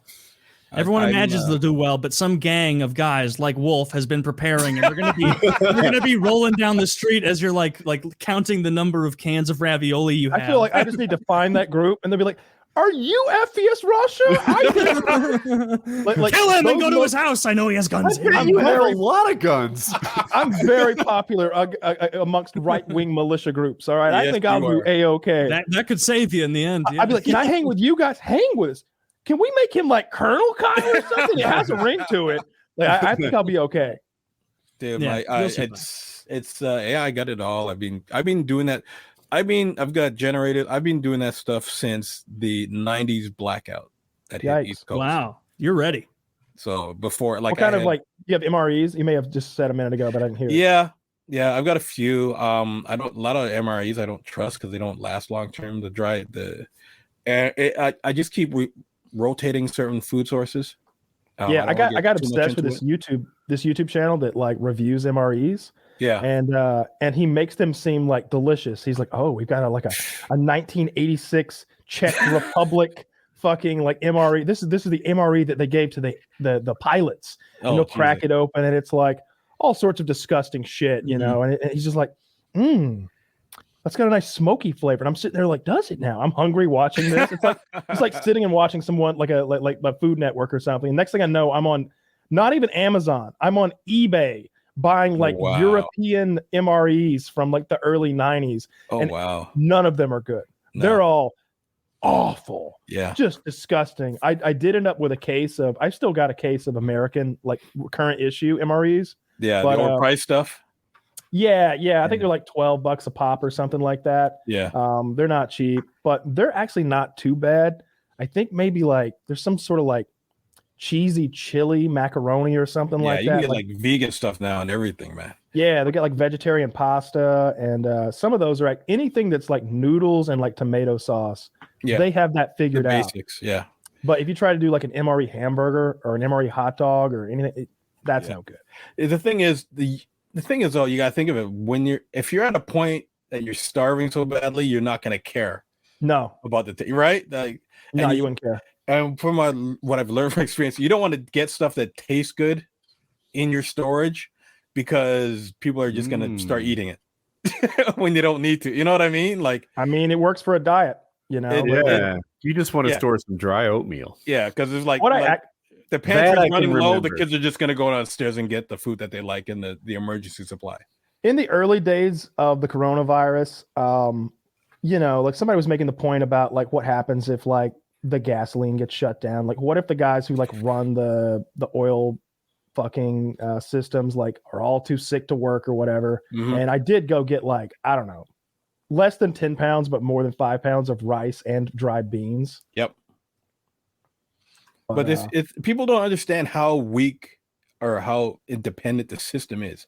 Like, grocery stores only carry enough food for 72 hours. So if, say for instance, the trucking industry stopped, they'd run out of food in like 2 days at most. 3 days, because everyone's gonna be rushing out getting food like crazy. Look at how fast everything emptied during the beginning of COVID. Look at how fast the shelves emptied.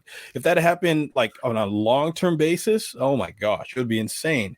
And you think, and it's funny because I talk about this and I was like, people think like, oh, you know what? It wouldn't be like the movies. People aren't going to attack each other over, you know, when shit hits the fan and stuff. You go, are you crazy? Have you seen how people act during a Black Friday sale? And that's over a TV. How are people going to act when their kids are starving?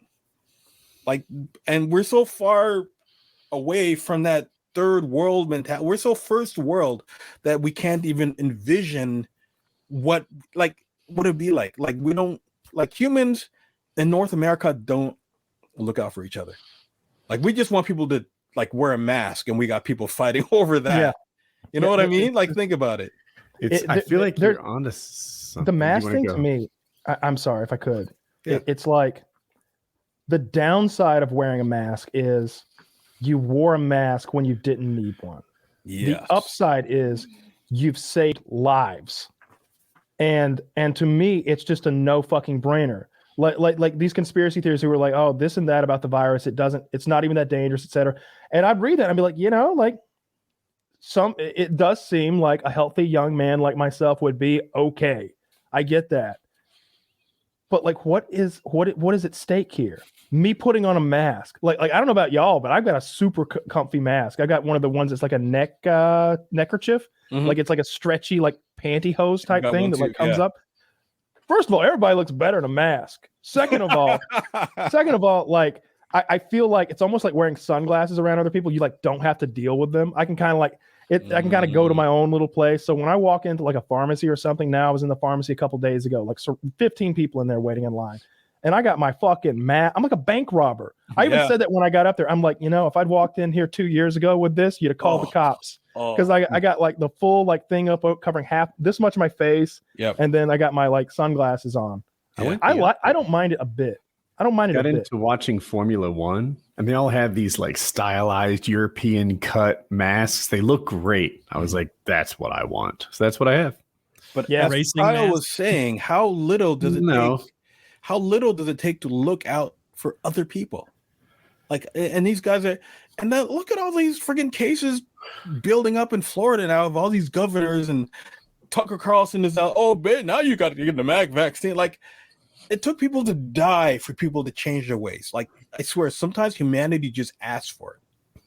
Like, it's like, Jesus, Murph, like, I was wearing masks before you had to wear masks. Like, the January before COVID really broke out, I had a box of N95 masks. Like, you can get them from Home Depot for $18.99, box of 20. And I just sent a text to my family. Go out and buy a couple boxes of these now at Home Depot. All right. And they all laughed at me. LOL. Oh, you and your end of the world stuff. Oh, you and your prepper. And I said, just please go out and buy it. 2 months later, gone. You couldn't find it. And not even the hospitals could get 95 masks, right? And now you try and get them now. They're like $5 for one disposable mask for R95 Really? or N95. That's wildly expensive. Wildly expensive. And those, they're so cheap to make. How much does it cost to make that? Like 3 cents? Yeah. At least. At the most, I should say. And it's like I still have boxes. It's a good margin. It's like it's like the I mean, imagine if this was a real pandemic, like something. What was that movie with World War Z? His wife was cheating on him in Beijing, and she came back and brought the disease over. It's with the guy from not. It's not going to come to me now. That's not Contagion, is it? Yes, Contagion. Oh, that it is? Okay. movie.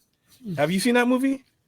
Uh, Go watch that movie. That will get so. your good paranoia going really good. So I've argued against the survival stuff a couple times on this show. Okay. Where the thought process was like, it's almost like these people wish there was an alternative world where they get to be Negan and they'll be in charge. And if you really want to change your life for the better, go to community college and learn to weld or HVAC or whatever. That was the thing I put out there a bunch of times. Now that we're deeper into this COVID thing and I'm watching how people respond, and I've just finished watching the whole Walking Dead, it's like maybe maybe Wolf is onto something. Maybe, yeah. Like tell me your worries. I don't think it's your first thing, right? I think that maybe the first thing you get to, if you're young in life, you're broke, you have no skills. Step 1, go to community college and learn HVAC repair. Step 2, accumulate a little money and buy some MREs. Like maybe not step 2, but anyway, I'm not saying that should be your primary focus, but if you have some of your other bases covered, it's not dumb. I'm not one of those doomsday preppers guys. Like, have you seen that show, Doomsday? You look a little. I mean, with the mask on, you cosplay as one. you definitely are. You're more similar to that show than you're letting on. There are guys, but it's a cool show. There are people out there who live that 24/7. That's a real meme, right? Just like him wearing that mask with the what looks like guns behind him, and then text saying, "I'm not one of those doomsday preppers." I'm not some weirdo. But yeah, I like there are guys out there who like take their families out in the middle of nowhere and start, trying to live off the grid and solar panels and drinking rainwater and eating. Guys who drive themselves into poverty by decking out shipping containers. They invest all of their money into it. Like, no, dude, I have properties, I have businesses, I have kids going to college, I've got hot women. Like I have a life. Your other bases are covered. Very much so. Like this is I'm not going broke buying equipment, but at the same time, when something did happen, I didn't have to run out and get toilet paper. I didn't have to run out, and there was a point where what do they call it, chicken broth. Everyone started buying all the chicken broth for some reason. I already had that in storage. Like it's like no calories in there. What I'm saying, I don't know why it happened. It's just random stuff. Like there's nothing. I have a generator if the power goes out. I have most of the bases covered that I can survive for a few months without. You know what I mean? Yeah. How many watts is your generator? I've got How many watts is your generator? I'm not even sure actually. Enough. I just started every couple of months and make sure it's running okay. But I have enough. Like I'm not that into it that I know the specific wattage and yada yada. I know I have enough power to keep certain things running if need be for a good amount of time. But again, seeing the reality of how humans react when it comes to hard times made me realize that the government, I'm not an anti-government guy. I'm not one of those guys. The government's not going to look out for you because they'll just shut everything down. And all those government guys are rich anyway. So they're just being mansions.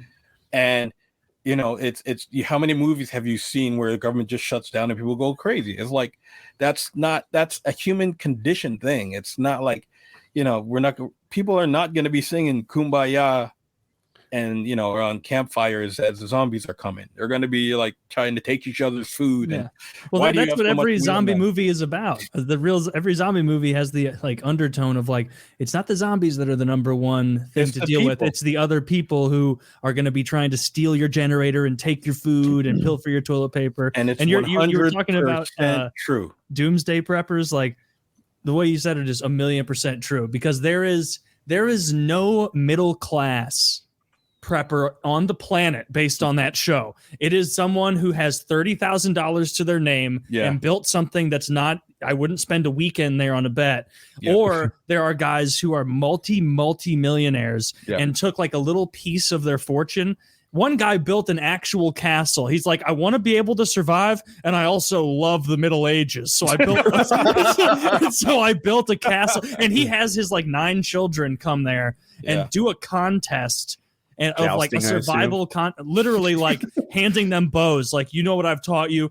I can't leave this to all of you, and some of you don't take it seriously. So we're having a competition to see who will get left this really valuable piece of land with this goofy castle on it.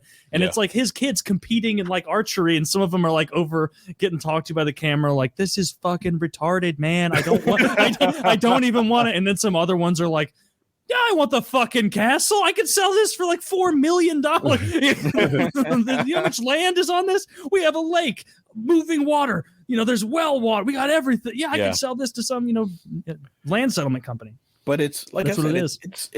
It's like again, like it's just basic survival instinct, I guess. But I don't, especially when I have kids, I want to make sure they're okay. You know what I mean? Like when you see all these survival movies, 99% of them are a guy surviving on his own. What? One movie that struck me was, it's not going to come to me now. The movie with Brad Pitt and his family and the zombies came. Oh, that's World War Z. World War Z. That was the first movie that really took a guy and his kids and put him in that scenario. And I was like, holy shit, could I survive that? With everyone thinks about it on their own. No one thinks about it. No, he survived like 4 plane crashes in that movie. He should have died. That was stupid, but I'm saying there was like an RV with the keys in it just when he needed it. Yeah, I know. I'm not saying it was great, but I'm saying he escaped Israel at one point. That scene was so cool, though. That scene was so cool. Escape from Israel. Yeah, but like I'm saying from Las Vegas. I play that game. If people don't take it seriously, and people are freaking out just because they have to wear a mask, and like I said, if food ever runs dry for real, you're gonna see some nasty stuff from humanity. If the internet ever dies, if there's one EMP and there's no way to talk to each other, and there's no government to tell you what to do, and there's no radios, maybe ham radios, but if like one good EMP dirty bomb sets off after some guy from Afghanistan comes over, sets it off, people will like just go crazy and start stealing stuff from stores and this and take that. And I mean, I taught my kids how to use my bolt action 308 the other day, and someone was a little worried about it. Are you crazy me? Like they learned how to use my AR the weekend before that. Yeah. And go, how many kids don't know how to actually safely operate a firearm, especially in Canada, actually the States too. We have 4 years old already. It's time to learn. It depends on the state here. Like every single person I knew being from Missouri, they learned how to shoot guns when they were younger. But like friends from like even like Colorado, California, they're like, wait, what? You were a child and they gave you a gun? It's like, yeah, my grandpa gave me my first shotgun, a 20 gauge when I was 6. Yeah, but I lived in New York for a very long time. Nobody knows how to shoot there. Very few know how to shoot there. And they're also like, or not all, that's not a fair generalization, but like so many of them treat guns like they're just gonna go off being around it. Yeah. They're like, this is intrinsically dangerous. It's like, no, it's a paperweight until you pick it up, and then you need to have the right. It's either that. I've found like people who are from areas that aren't big on guns, it's either like don't even want to touch it, don't even want to like be around it, which I would prefer to the other kind, which is like does not treat it at all with the reverence that it deserves, where they're like, oh, we're just goofing around with guns, like we're like a bunch of dumb rednecks, aren't we? And it's like, well, you just barrel swept 4 people, you fucking cunt. What's wrong with you? Like, this isn't a joke. Like just because you think like some hillbilly this is just, you think it's a hillbilly thing doesn't mean those hillbillies are going out there like yeehaw, like shooting each other. Like they're all being careful. Yeah. Or they're and dead. And Canada, it's like there's no, I don't want to say there's no need for guns up here, but the crime, like if a lot of Americans don't know what it is like in Canada. Like it's so, like I lived in New York and chose to move back up here because, you know, it's so much more peaceful and less racism, and the healthcare system is so awesome, and you don't have to worry about anything, right? And like the thing is, though, like if I was a gangster, I would take my crew and move them up to Canada because you could take everything. You know what I mean? That's where so many mob movies have done that. Nobody has guns to protect themselves. Police are completely, you know, like if you're ever a Joker and came up to Canada, it'd be a field day. You know what I mean? And it's like there's no protection of any kind. Because we're so used to. I mean, we have a few shootings here, but it's only people who, like guys who selling drugs who shoot each other. We don't have school shootings. We don't have random shootings. We don't. Once in a while, we get some crazy person and run people down on a truck on the sideway or something like that. Yeah. But they're so spoiled here that when I say I know how to use a firearm, they look at me like I'm the full-on crazy doomsday prepper just because I know how to use them or because I own one. So it's so far removed up here that I'm going to be an alpha if anything should really hit the fan up here. You know what I mean? So it's like it's scary, but Woody, you got to think about, you know, and you have I mean, you've been on that property for a while now, but you got the land and the resources to be able to accumulate a few things. Don't go crazy, but just think about, you know, I've got 2 generators and I don't know how many guns. So there's but you need to eat something, man. The most tempting thing about Canada, neighbors. One neighbor grows food. I wonder how many guns he has. Not enough. You only need one. It's what 3 I'll let you live if you keep growing the food. What is it? 3 days without water, 3 weeks without food. Yep. And it was I think it was 3 minutes without air or something like that. But it's 333. It's like, sounds about right. And it's like a gallon of water a day per person. Yeah. At least if you're that's marching just around. the drink. That's not even for washing and stuff, right? So it's like people don't think about these things, and like Lord forbid that. Remember, if the power goes out, water goes out because the water is pumped by the power. So you know what I mean? Like people don't think about stuff. How does your water come, Woody? Oh, we have a well. The generator can run it. Okay, there you go. That's nice. That's very. Well, it's still ran by the power, though. Yeah, we're coming to your place. I mean, if I had to pick another country to live in, I guess you could lower a bucket. Now, is it the kind of well that's like drilled or bored? I actually don't know. Could you lower a bucket in it? Yeah, I'm not sure. There's a concrete thing on the hole, is and it is it like this big around? Yeah, it's like a manhole cover sized. Yeah, you could pop that off. I don't know what's under the cover though. For all I know, it's a manhole sized cover in a 6-inch hole. Well, you should find out. Expect that. No, you pop that cover off. You can see all the way down to the water. You could lower a bucket in there. I grew up with a well. Go look. Okay. Yeah. Or figure out at least a hand pump system, like one of those. You know what I mean? I don't know how deep it is. I know there's a lot of flow. Like that was a thing we look for in the house. I would be. I'm number one. Canada would be the place I'd move if I couldn't live here. The hockey is the biggest selling point. Hockey sucks here now. I mean, get in the playoffs. Yeah, the Leafs humiliate them. The Leafs had a documentary crew follow them all season because they were supposed to be so good. HBO did it. It was going to be called All or Nothing. They lost in the first round. Yeah, we're not. So it should just be called Nothing. We're not. Do the Leafs have a? Do they use the full budget? That's what I'm trying to ask. Oh yeah, I stopped watching. The Leafs have so much money at their disposal. Even though they use the full budget every year, they can't field a. They cannot get out of the first round. They'll be world beaters and really impressive in the regular season. The last game they gave up was a 5-1 lead, or something like that. The Montreal Canadiens, the team that played in, which is absurd. But the other thing is like healthcare. I would love that in Canada. I'm going through so much fucking healthcare bullshit right now.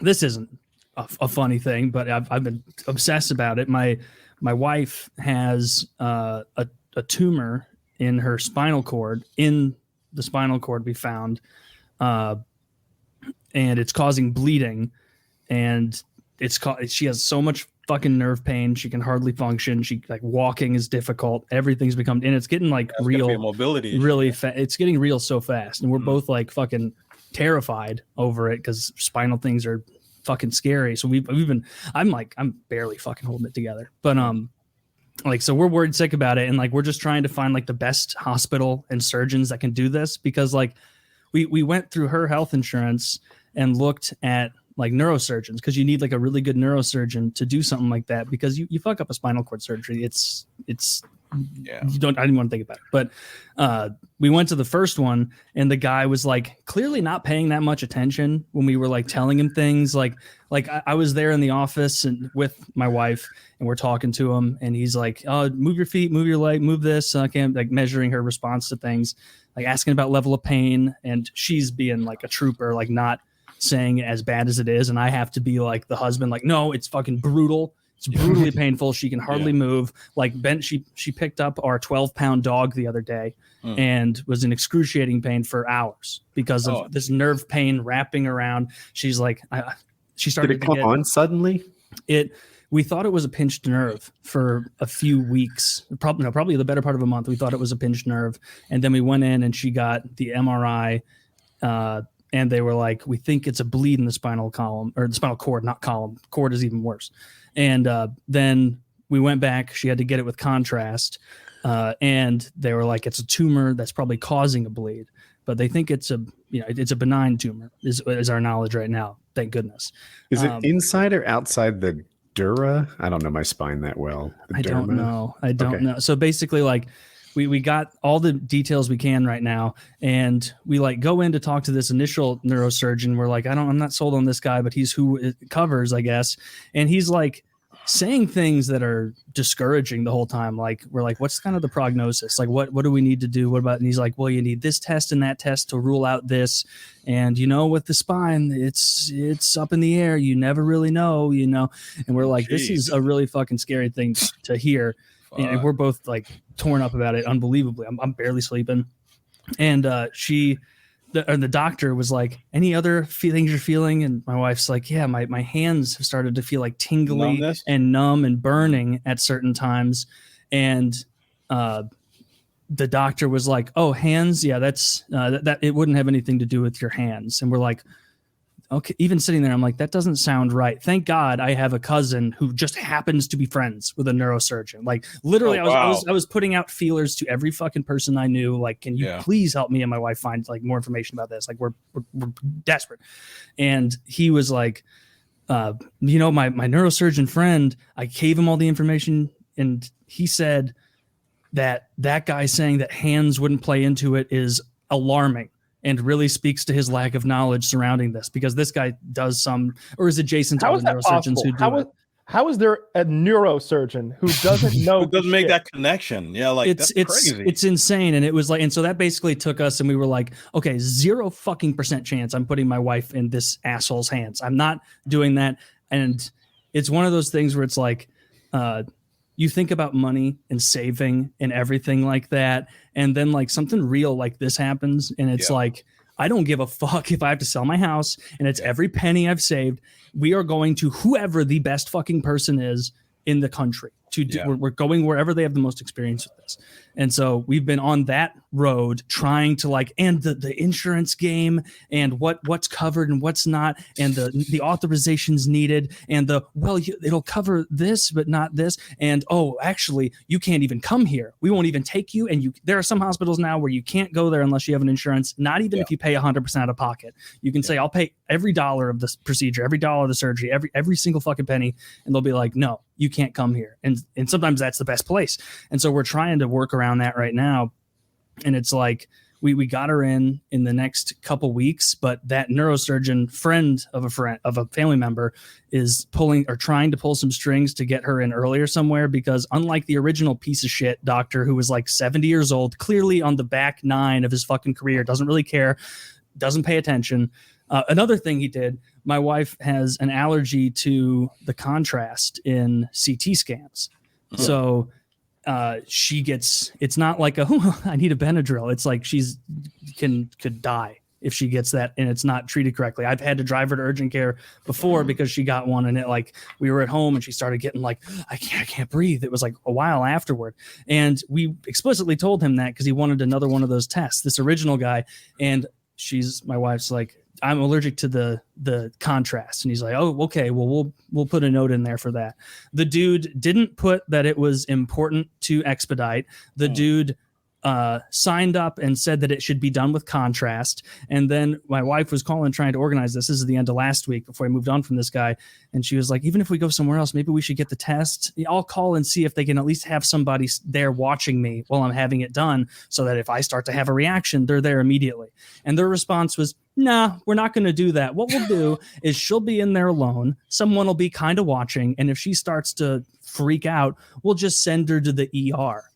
And it's like, that's unacceptable. And I'm like, I'm livid through this whole thing. It's in fear. It's been an absolute fucking nightmare. I can't sleep without obsessing about it. I have no waking hours between like waking up and falling asleep. I'm not obsessing about it. I'm worried.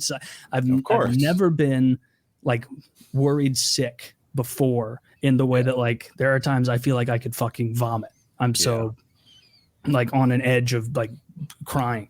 But hopefully we can get her in sooner. The good neurosurgeon who we have a connection with was like trying to pull strings at these clinics and these doctors trying to get her in sooner, because even though the original guy was like, oh, just wait until fucking October, November, like whatever it would have been forever. Like this other surgeon guy is like, no, what the hell was that guy thinking? This needs to be done now. Like this needs to be done yesterday. A gauge on if it's growing, if it's the bleeding? Do we know how this is expected to progress? We really don't.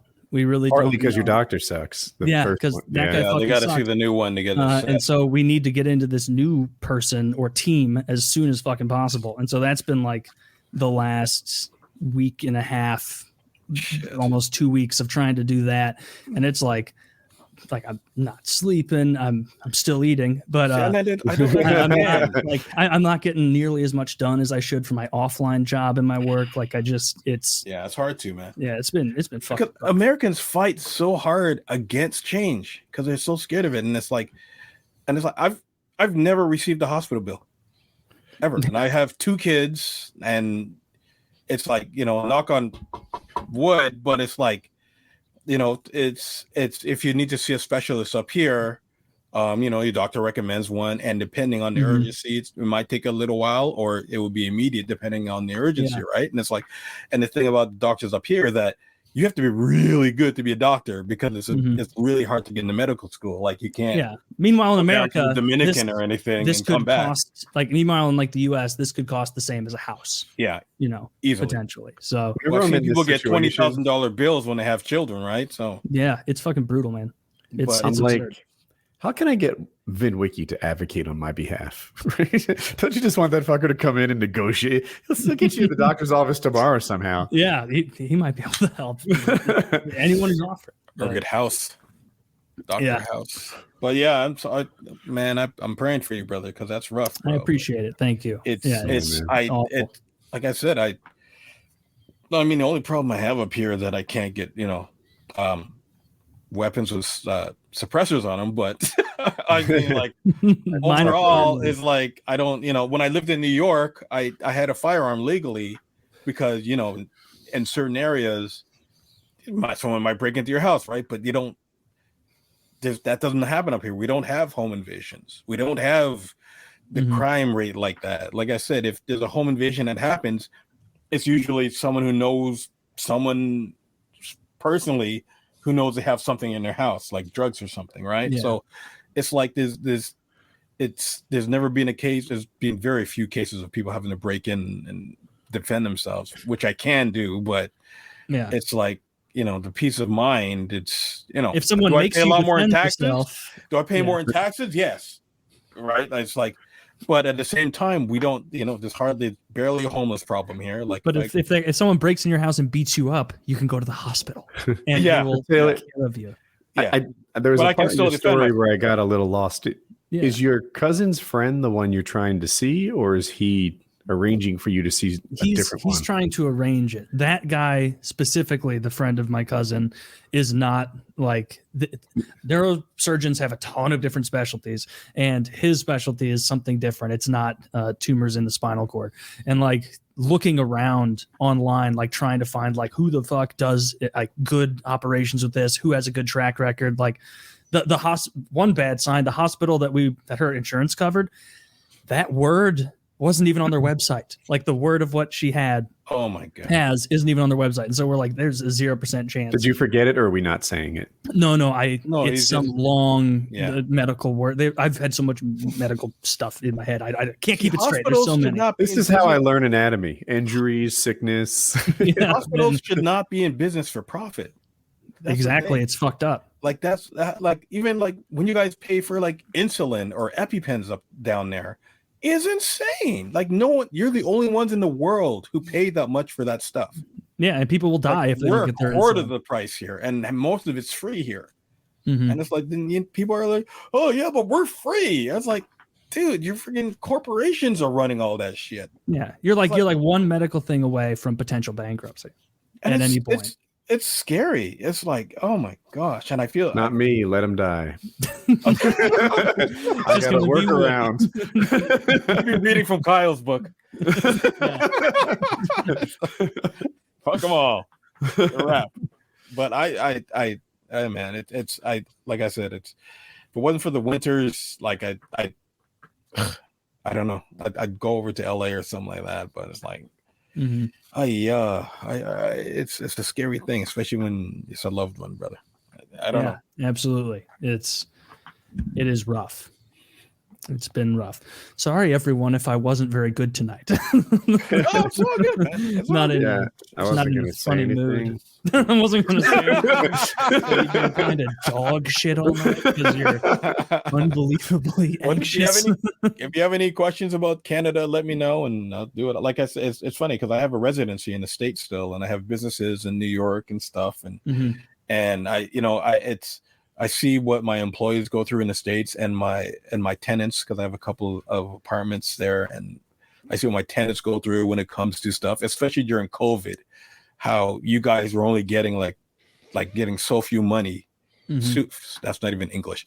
How the people are getting such little compensation for any help financially from the government, and up here, like we're getting a good amount of money, you know what I mean? And it's like, mm-hmm. it's like people, I want less government interference and stuff like that. But it's, people don't know what socialism is, and people get confused with communism and socialism, and they, we're really free here. And it's like, education is a thing, people. Like it's just because you think Canada's socialist, we're the same as the UK and Germany, and Sweden has free universities. You know what I mean? And mm-hmm. like U.S. has the most expensive universities in the world. And like, why is that? People got to question the system. Well, I mean, we don't have enough some protectionism. Definitely. What? Like you want or I guess interventionism would be the word. Like you do want, like for the hospital system, like the government should be getting involved, being like, you cannot charge this, you cannot charge that. That's illegal. If you do that, that's a crime, and the board of your company will go to jail. That'll never happen. The lobbyists control those guys, man, and it's like Big Pharma is unbelievably powerful, and they make a shit ton of money. Like in Canada, Big Pharma is not allowed to advertise.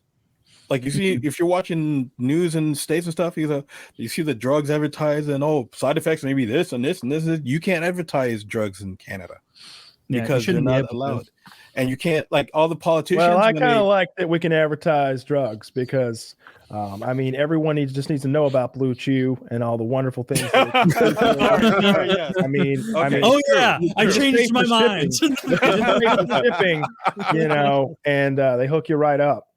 Very true. Much needed. I might try some one time. I strongly recommend you try some. It not only is it good for your blood pressure and helps you get a great pump in the gym, but just make your penis so goddamn hard it hurts. Yeah, I don't know if I want it. Yeah, that sounds great. Oh, you want it. Okay. He meant that it hurts her. Nobody's leaving without feeling some pain, I promise. And we're back into OnlyFans again. No, I take a lot of Blue Chew. Damn. Okay. Yeah, well, seems to be working. Whatever you're doing. Can't complain. Thank you, Woody. Yeah, it's no fun. Sorry to be such a downer. I've been mulling over that. I mean, try harder next time. Like maybe like a little pep in your step. God damn it, bring it down. I'm over here getting teary eyed. Fucking you just take your bad news and put it in the past, Taylor. What's wrong with you? Just bury it down deep. And Just bury it down deep. I'm so fucking stressed out now. Taylor's stressed out because his ex-girlfriend's sick. Jesus Christ. Yeah, man. What a jerk I am. It's gracious. No fun, man. No fun. It gets really real when it's someone that close to you. Well, you need to join me on the field sometime again. You know, you have no idea how much it is releasing that pain and just letting all the stress out. I've been drawing some child in their head. Some of us collect the pain during paintball. I have been lifting so fucking hard.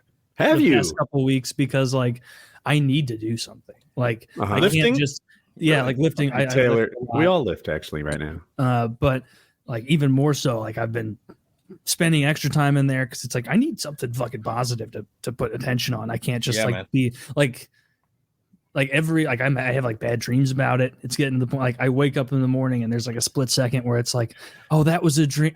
No, this is real life. Like this is something you're dealing with right now, and it's so I needed something, and lifting has been very good for me. Ironically enough, like my diet's been very, very good. I know I made a joke. I was still eating. My diet's been great. My lifting's been great, and it's like. I think a lot of it is just like a mentality that I'm trying to force myself to have of like, you need to be fixated on positive things and so much as you can right now. So it's not just a deluge of worry. If you work out hard enough and eat right, you'll cure her. With a little chicken and Brussels sprouts. Have you ever tried meditation? I have. Yeah. Didn't work out? No, I liked it. Okay. Yeah, I should do that more, but I do it every day, and it's done wonders for me. But it depends on the person, depends on how you learn it, and whether you're doing transcendental or what have you. Everyone has a different experience. I don't do it like that in depth. Like it's more of a thing where like I don't do it as much as I should. But like when I wake up, like I make a mental note, or if I'm feeling like down about something, I'll like go through a list in my head of like all the stuff I'm grateful for, all the things that I'm blessed with and fortunate to have. And like that really helps, clarify and put things in perspective sometimes. And then other times it doesn't at all. Like I haven't been doing that recently. I probably should. But yeah, just hoping for a good outcome to all this. Do it instead of warm up. Maybe instead of warming up, just pull the muscle. Immediately pop my shoulder out of socket. Now, I know it's the dumbest question to ask. What are you benching lately? I just want to know. I haven't done flat bench. I hit over 300 on flat bench last time that was many months ago. Nice. My incline bench, I've been hanging out around like 180 for a while. Mm-hmm. I didn't expect the difference. Damn, bro. Okay. Wow. Yeah, so incline bench is just over half of flat. Like it's normalish. It's way like when you look at like at the incline, like first time I ever incline bench, people were like, it's way less weight than you can do. And I was like, oh, come on, a little bit of lean. That's going to make that much of a difference. Yes. Yeah. It's okay. That's like, what I do as well. It's 3 times as hard. Like 180, 185. You're doing on incline. Yeah. Do you know what your flat is, Kyle? I don't know what my max is now. I work out with like 225 or something like that. Yeah, that's my goal. For people who don't know, 225 is 2 plates on either side and 245 plates on either side, and it looks cool. That to me is like where good is. Yeah. I work out with 190, so I think that's a 25 and a 45 on either side. Maybe no, that's 185. Anyway, it's not where I want to be. It's back. I'm back at my high. This is like as high as much as I've lifted lately, but it's not at my goal. After I hit like the over 300 benching a couple times, I was like, all right, I'm over it. I'm just going to go back to a much lower weight and higher reps because I don't want to destroy my shoulder. Like Kyle, it's easy to say when you're doing 225 already. Easy to say when you got the 4 plates hanging on it. Kyle has been 1,000,000% right. Throughout the fitness thing, like he changed my mind on a lot of things. And like for many months now, I've been doing like the lower weight, higher reps, hypertrophy training, like going for when How many reps? I do 3x12 or 3x15, depending on. So like incline bench, I do 3x12. Tricep push down, I do 3x15. Chest pec deck, I do 3x15. I used to do 3x12 of that, but I want to push it. 4x15 on pec deck. You do that? Yeah, because my chest is so shitty. Yeah. I get through my whole workout on push day. I get through everything, and then I usually add an extra pec deck thing at the end because like nothing makes like the activation feeling quite as much as that, and I really like it. It makes me feel because sometimes like you can incline bench with perfect form, and be like, did I hit my chest enough? Really? I feel like I was getting a little too much tricep action. You gotta like flex your titties when you're getting that thing up. You gotta like almost. Yeah. It helps. Honestly, it helps me to look at them. It helps me to look at my pec when I'm doing chest exercises and be like, "Do it, you little bitches." When I'm doing pec deck, I'm like head down, like looking at my pecs. Yeah. And just like that's why mirrors are good, bro. They get so fucking sore. That's the one thing I can like make get sore because I'll put 275 on the pec deck and go 4 sets of 15, and that last set I'm just like, dude, that is so that's the exact weight I do on my pec deck. That is bizarre. Nice. I mean, we're about the same size roughly. I got a whole bunch of gabagool and nonsense in my midsection. You know, I mean, we get that gabagool gone in like 60 to 90 days, and you could be lean as a fucking. You could be dick skin tight.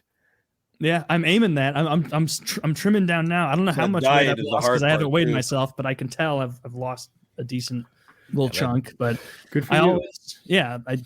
Are you meal prepping or just regular? You said you were. Are you? What is it? You don't use Chronometer. What do you use? I use my MyFitnessPal. Yeah, that's what it is. I don't like prep the meals or anything, but like I have a food scale, so I weigh everything. We did like burgers the other night. No, it was just last night. My wife made some burgers with like the 97.3 ground bison or whatever, and then these like keto buns that are 70 calories, 10 grams of protein, and I mean it's not the same as a real good bun, but it's better than you would think. And then like we were eating those and they were like cooked perfectly, everything was good, and my wife's like, something's like not quite right with these, and I'm like, that's the 97.3. Like what would taste right is if we had a nice 80-20 here, and we're like, 85-15, whatever it is. But I did I saw one of those tubes you were talking about at the grocery store yesterday, Kyle. It was 70-30, which is, and what we're talking about, of course, is the lean to fat ratio in the ground beef, and 97.3. It's not what I want in my beef, but it's good. It's better for me. Good. That's what I find with all my diet, like swaps. Is stevia as good as sugar? No, but it's good enough. Yeah. Is almond milk as good as milk? No, but it's good enough. And like every one of these changes I make is just a small sacrifice for some big wins. I've gotten over like the ground beef thing is the thing that's the easiest to me because like. I don't make burgers because you got to add the bread ends, but like I usually do just a big bowl. It's just like ground beef and rice and peppers and spinach, and I'll like pour some salsa in there sometimes, so it's got like a little bit of a tomato base, but salsa is like 0 calorie anyway. Yeah. Sometimes I'll dice up some jalapenos in there or something like that, and I love that shit. Like when I was eating 2 pounds of fucking beef a day, that was the only way to fucking do it. Like I would just make a gigantic bowl of it with like 4 meals of ingredients, which is 2 pounds of beef plus like all the rice and everything else, and then I would literally just draw lines in the pan with a spatula and like section it all off and like, all right, this is next meal, this is the next meal, and this is the next meal after that. Oh, you guys are making me hungry, and I can't eat this late at night. I got bloody. I don't have any groceries right now, so I had to order some food, but I used Postmates, link down below, to order a steak and rice and broccoli from Applebee's. So I'm about to get into that in just a few minutes. Nice. I'm fucking hungry. What time is it there? It's almost 11 p.m. I was gonna say you got stuff from Applebee's. Applebee's is open late. That's their slogan, right? Like they're open like 1 a.m. or something like that. Seriously. Yeah. So like if sometimes like I'll fuck up my like eating schedule, like maybe my sleep schedule can be weird. I'll always get my 8 or 10 hours, but it's questionable exactly when that's going to occur. So sometimes I wake up like this time of day and I'm like, fuck, what am I gonna eat? Yeah. And I don't know. My Walmart isn't a 24-hour Walmart. Back in the day, I'd be like, all right, we're making the drive to Walmart, but That Postmates sucks. is the go-to for stuff like that. I want it to be tomorrow. You want it to be tomorrow so you can hit and get some more calories in? There's that. Like, there's two parts of it. If I go to bed now, nice calorie deficit. 2, I start my moto trip. I'm going to this 2,000-mile motorcycle trip. It's called the Mid-Atlantic Backroad Discovery Route. It's basically dirt roads from Virginia to New York. And I'm pretty excited about it. It's me, like 4 other guys going. The one guy I don't know, he brings a dog with him. He's got a dog on the gas tank. That's how he goes. Fucking and the awesome. dog's okay. That I was reading his posts online. He said one time he had an accident. The dog jumped ship. It's fine. He jumped ship. They all just abandoned the bike, picked it up later, hopped back on, and they kept going. I'm like, all right. and the dog wasn't spooked or anything. That's cool. I was like, I'm not getting back on that thing. Dogs. Give me like 30 seconds, and I can put together a picture of this guy and his dog, which I think is pretty awesome because the dog wears goggles. That's cool. Oh, they're actually we were called just doggles. talking about that earlier. Wait, I'm sorry. They're called doggles. Doggles. Yeah. Okay, doggles. I get it. I just need to drop this picture. That's on crazy. Imager so Zach can share it. But What kind anyway, of dog? yeah. So we're going on a 2,000-mile trip. I'm pretty excited about it. Sleeping is like time travel. I'm just thinking it's going to pop some pills. I'll wake up and it'll be trip time. It's good Yeah. It'd be tripping all right. Yeah, On that, all that melatonin. Just be careful, brother. That's all. For melatonin, I'm talking about. Oh, I use melatonin. That's about as soft as it gets. Yeah, I love it. Yeah. Perfect. Yeah, I take a good bit of it as well. Maybe I won't find this picture. What's wrong with me? Anyway, so yeah, I'm pretty psyched about it. Go on another adventure, and it's been occupying my thoughts lately. That's Yes. That's good, brother. You need that in your life. Don't you? Gotta do cool shit every once in a while, or you're a guy who doesn't do cool shit. That makes sense. Makes sense. I'm hosting the biggest game in Canada this weekend. Awesome. Where is it? It's Toronto, a I place guess. called Wasaga Beach Paintball, and it's expecting about 1,000 people. Hopefully, after its first really big one after COVID has mostly ended, but Nice. it should be good to get 2-day game. Lots of pew-pews involved, and get some good kills for the video. Should be dope. I'm going to be streaming tomorrow starting at 5 p.m. I think I'm going to stream Friday, Saturday, Sunday. I also ordered a badass gaming laptop. I got one with an Asus CPU, and then I got a what do you call it? I think it's got a 3080 Ti as well. So Do you play with console people, or you just strictly No. PC? Okay. just on PC. What are you going to be playing? I've been playing a few different things. I've been playing some Vermintide, which is like a hack and slash like game where you're murdering fucking rats in like medieval times with magic and shit. Mm. I've been playing some like cash game poker, and we tried to play Call of Duty Zombies last night, but I was having some issues. That's why I ordered the laptop so I can run the stream off of that. Yeah, that sucks. Because there's a new Call of Duty Battle for Verdansk or something like that coming out soon. Where it's supposed to be like this special mission on Warzone, and like a truck or plane crashes and everyone's going for that. It's supposed to be previewing like tomorrow, something like 1:30 or something like that. Yeah. So it should be that probably would be the big thing happening. But I've been playing Apex lately with my son. Yeah, that's a game. That's the dude. That's I don't cool. know. I don't know him yet, but he's coming with us. That is I like the wow. dog shield. That's cute. Yeah, that's very cool. Is he tethered to him? I couldn't see. Like what's holding a dog on there? I just assumed the dog was balancing the whole time, but I'm not sure. That'd be a little. They should definitely have him buckled in or Yeah, something. like that. Or like I don't know. If I were to do it, I think I'd have him on the back sitting in like a box or a bucket kind of contraption, right? Where he's not necessarily chained to the bike in case shit goes wrong, but he is supported by the sides. Like that's how I would handle it. Like it would be tiring if the balance on there for hours. You know what I mean? Like I hear you, but he's done it and we haven't. So I'm guessing like, who are we to tell him how to do it right? Good point. Yeah. Of course, I have like a big ass husky, so she's not balancing on anything like that. Yeah, my dogs aren't getting that done either. No, fucking Great Danes. They need sidecars. Yes, they do. They need sidecars. They steal my goddamn the potatoes. I love that he came in and ate your potato. That was like, you were like, he ate my potato. Like you reacted like you were planning on eating the rest of that potato later. You're like looking at it like, all right, I got that in the back pocket. We'll go to that tater. Get a little hungry. I don't know. Can you like reheat a potato and eat it later, or is it crappy? Yeah, sure. You can heat it up. You can eat it cold if you want. Yeah, well, that would have been the plan. I just imagine, like, for that dog, he was just like, oh. Right. Like it was popcorn. Like it was like when we were talking about that time about how Wings eats those banquet meals, how he eats like a dog, how it's just chew, chew, swallow, chew, chew, swallow. Wow. Fucking gone. Must be great on dates. Well, yeah, I got to get to the end of the date. Yeah, my cat brought a mouse to me in my bed last night. That was fun. Oh, that's big no ass fun. squeaker bleeding all over my sheets. She was Gross. so proud. Was it alive? Yeah, barely. She was so proud of herself. Worse. Cats are Rotten on. monsters.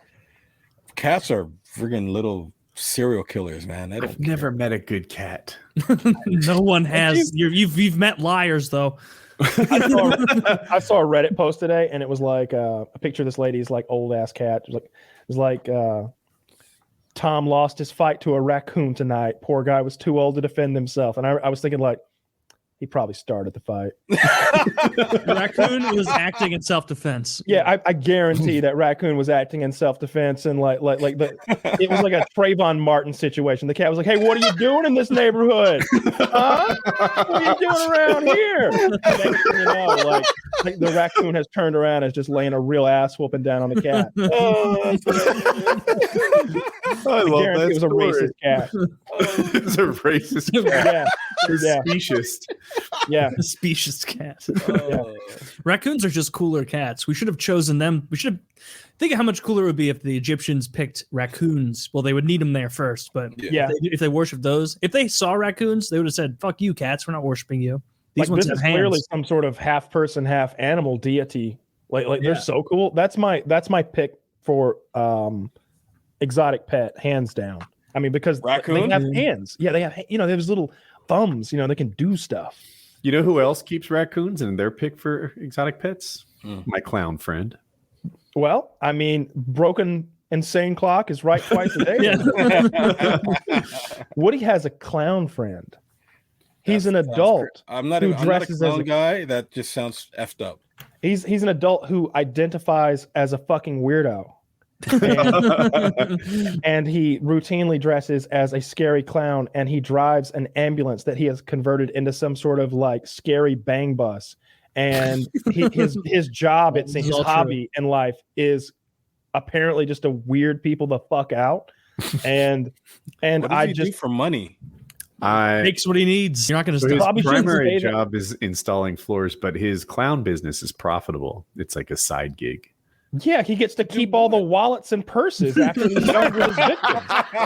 Of course it's profitable. He's probably selling their fucking gold fillings and shit. That dude is so goddamn creepy. I don't even want to be in the same room with that motherfucker. That's not. Do we have a picture of Woody's scary ass clown friend? Because I feel like I need to. Some people are like, look at Kyle making fun of that guy who's clearly just one of those happy clowns that wants to bring fun and like happiness into children's lives. He probably does birthday parties for little sick Make-A-Wish kids. No, this is like scary fucking clown, like out of a Rob Zombie movie. Yeah, except nobody's paying him to do it. Pennywise, if like Pennywise was giving him tips, he'd be like, there needs to be some subtlety to your evil. Yeah, like you can't go full evil. Like be kind of evil. The dude has gone full a little bit. Jesus, that doesn't sound. I'm not a huge clown guy, so that's not even. No, I don't like clowns. Nobody likes clowns. Nobody likes clowns. Nobody likes them. Like we have a game at Paintball Explosion called Clowns versus Zombies, and I play as a zombie team every time because I'm not playing with no clowns. Because you want to kill the clowns. Shooting clowns all day. I'd rather be Team Zombie also. That would be that is not his outfit. Please tell me that's not his outfit. Yes, it is. Yeah. This is right after he got kicked from the Insane Clown Posse. the brass knuckles on the like tattoo, that's real. I think he doesn't shave his beard like that anymore, but that was his beard every day for a while. That guy has someone in his hair right now. He's a super nice guy. It's just scary. And a pretty cool clown.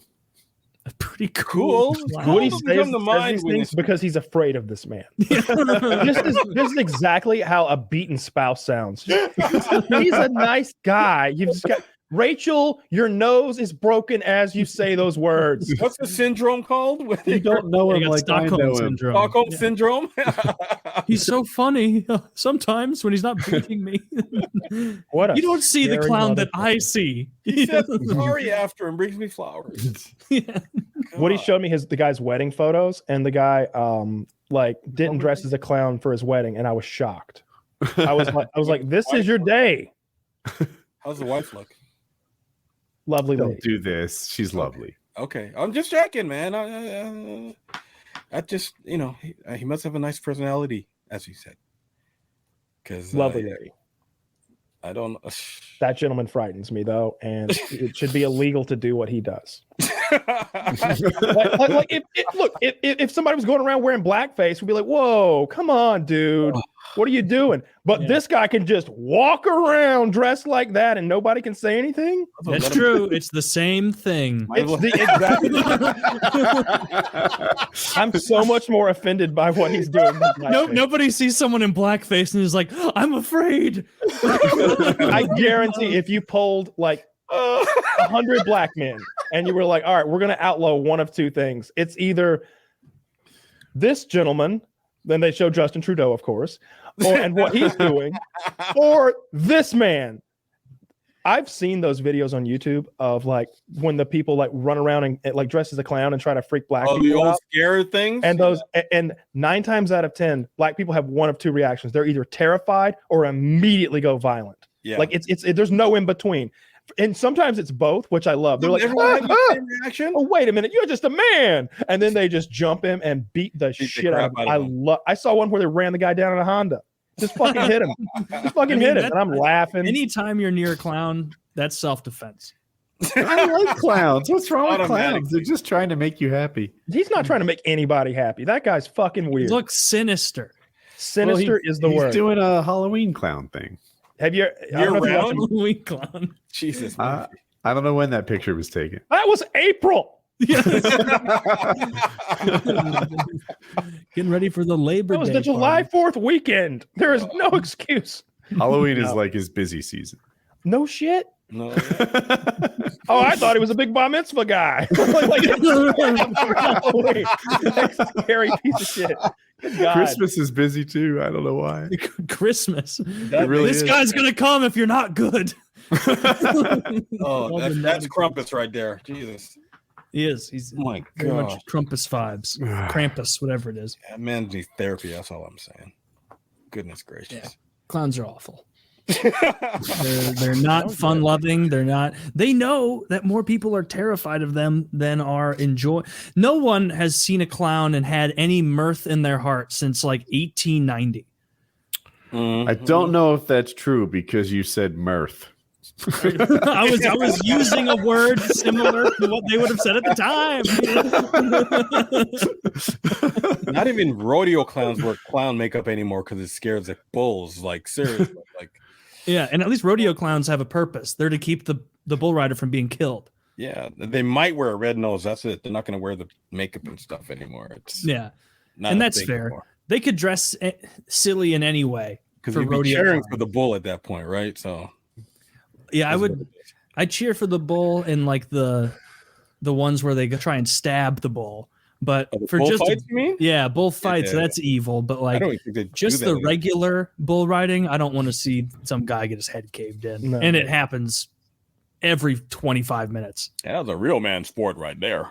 So what you saw that they did the thing with Wings where they made him seem to be a journalist who had passed away in Afghanistan, right? Yes. Someone linked me to a bunch of these today. These are apparently the Yelp reviews from the Conway Wendy's. Would you like to hear a few? Jesus Christ. Sure. Yes. Excellent service. However, I and my family couldn't help but notice the 450-pound man screaming and flailing his arms around, going on and on about how a Wendy's isn't supposed to run out of chili and how his name was not Richard. We decided to seek safety in the restroom, but the big meaty mongrel barreled into the bathroom with us and started screaming at the top of his lungs about how this one's coming out sideways. All in all, a wonderful dining experience with a nice touch of added danger and risk from the Richard, who always seems to be hanging around. Big ups. Big ups indeed. How many stars? That's 4 stars. Oh, okay. Here's a 5-star review. They were out of chili and the Pepsi machine was down. However, otherwise, I had a great experience. Had me a 4 for 4 and sat down with a nice man that the locals there call the Conway Con Man. He drove a 2019 Ford Raptor and pulled his wife around. Okay. All right. We don't need to be mean. I didn't know they got mean. I'm trying to have a good time in here. Trying to leave. Give me the Cole's notes of what happened to Wings. Like, did he go crazy or something? He just has a rabid fan base, and he's known for eating Wendy's chili and drinking Pepsi. Is he still doing the he lost his Twitch streaming partnership. Has anything changed? No, is he on YouTube? He's streaming on YouTube now. Okay. Wow. Geez. They never have any chili. They never have any Pepsi. There is always a V6 Mustang double parked poorly, I might add. I see this man in there named Richard and they were yelling at the staff and calling them trolls over a DoorDash order. I believe the couple ate it honestly. Oh, wow. That's crazy. I was enjoying a meal with my family when a large, grotesque man stumbled into the store. He had numerous stains on his shirt, which advertised Richard's vacuum parts.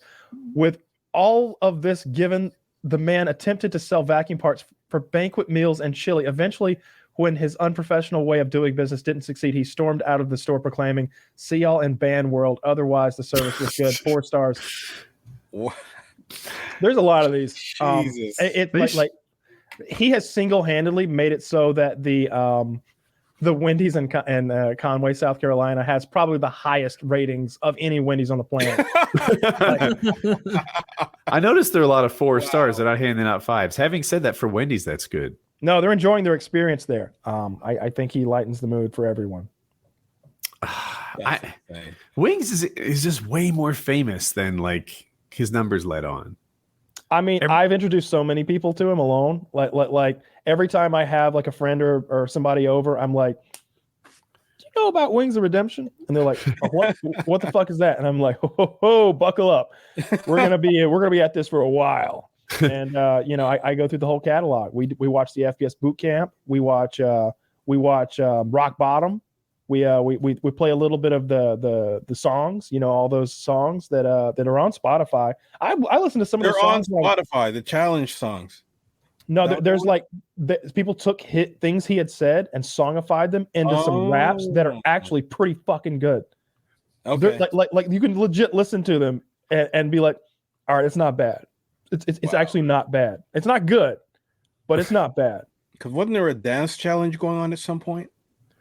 I wouldn't remember anything about that. And Wings has done a little back and forth. Yeah, and up and down. That's crazy. But yeah, I think he's he had that bariatric surgery. What has it been? 3 years now? I would have guessed 3 also. I was thinking. Didn't take? No, it didn't take. It took for a bit. He beat it. He beat the surgery. That's not a good thing, I don't think. No, it's not. That's the joke. Yeah, pretty wild. Anyway, it's probably a wrap there. I know Taylor wants to get back to family and such. Wolf, really do appreciate you coming on. Oh, thank you. Thank you. We don't need to wait so long next time. No. I'm definitely glad you were able to make it on such short notice. We really do appreciate it. I'm here anytime for you. Next time we'll get into the BDSM clubs. Hell yeah. Sounds good. Hell yeah. All right. PKA. Oh, wait. Wolf, is there anything you want to pimp? Tell people about? Hey, please, Wolf Paintball on YouTube. It's the black guy playing paintball. Please, for some reason I lost a whole bunch of, I think it was a gun thing, but I lost a whole bunch of subs. So feel free to come over, subscribe to Wolf Paintball, and we're giving away an action camera on there in the next few days. So and mention you saw me on PKA, and I'll throw in a little something extra in your prize. Cool. There we go. PKA.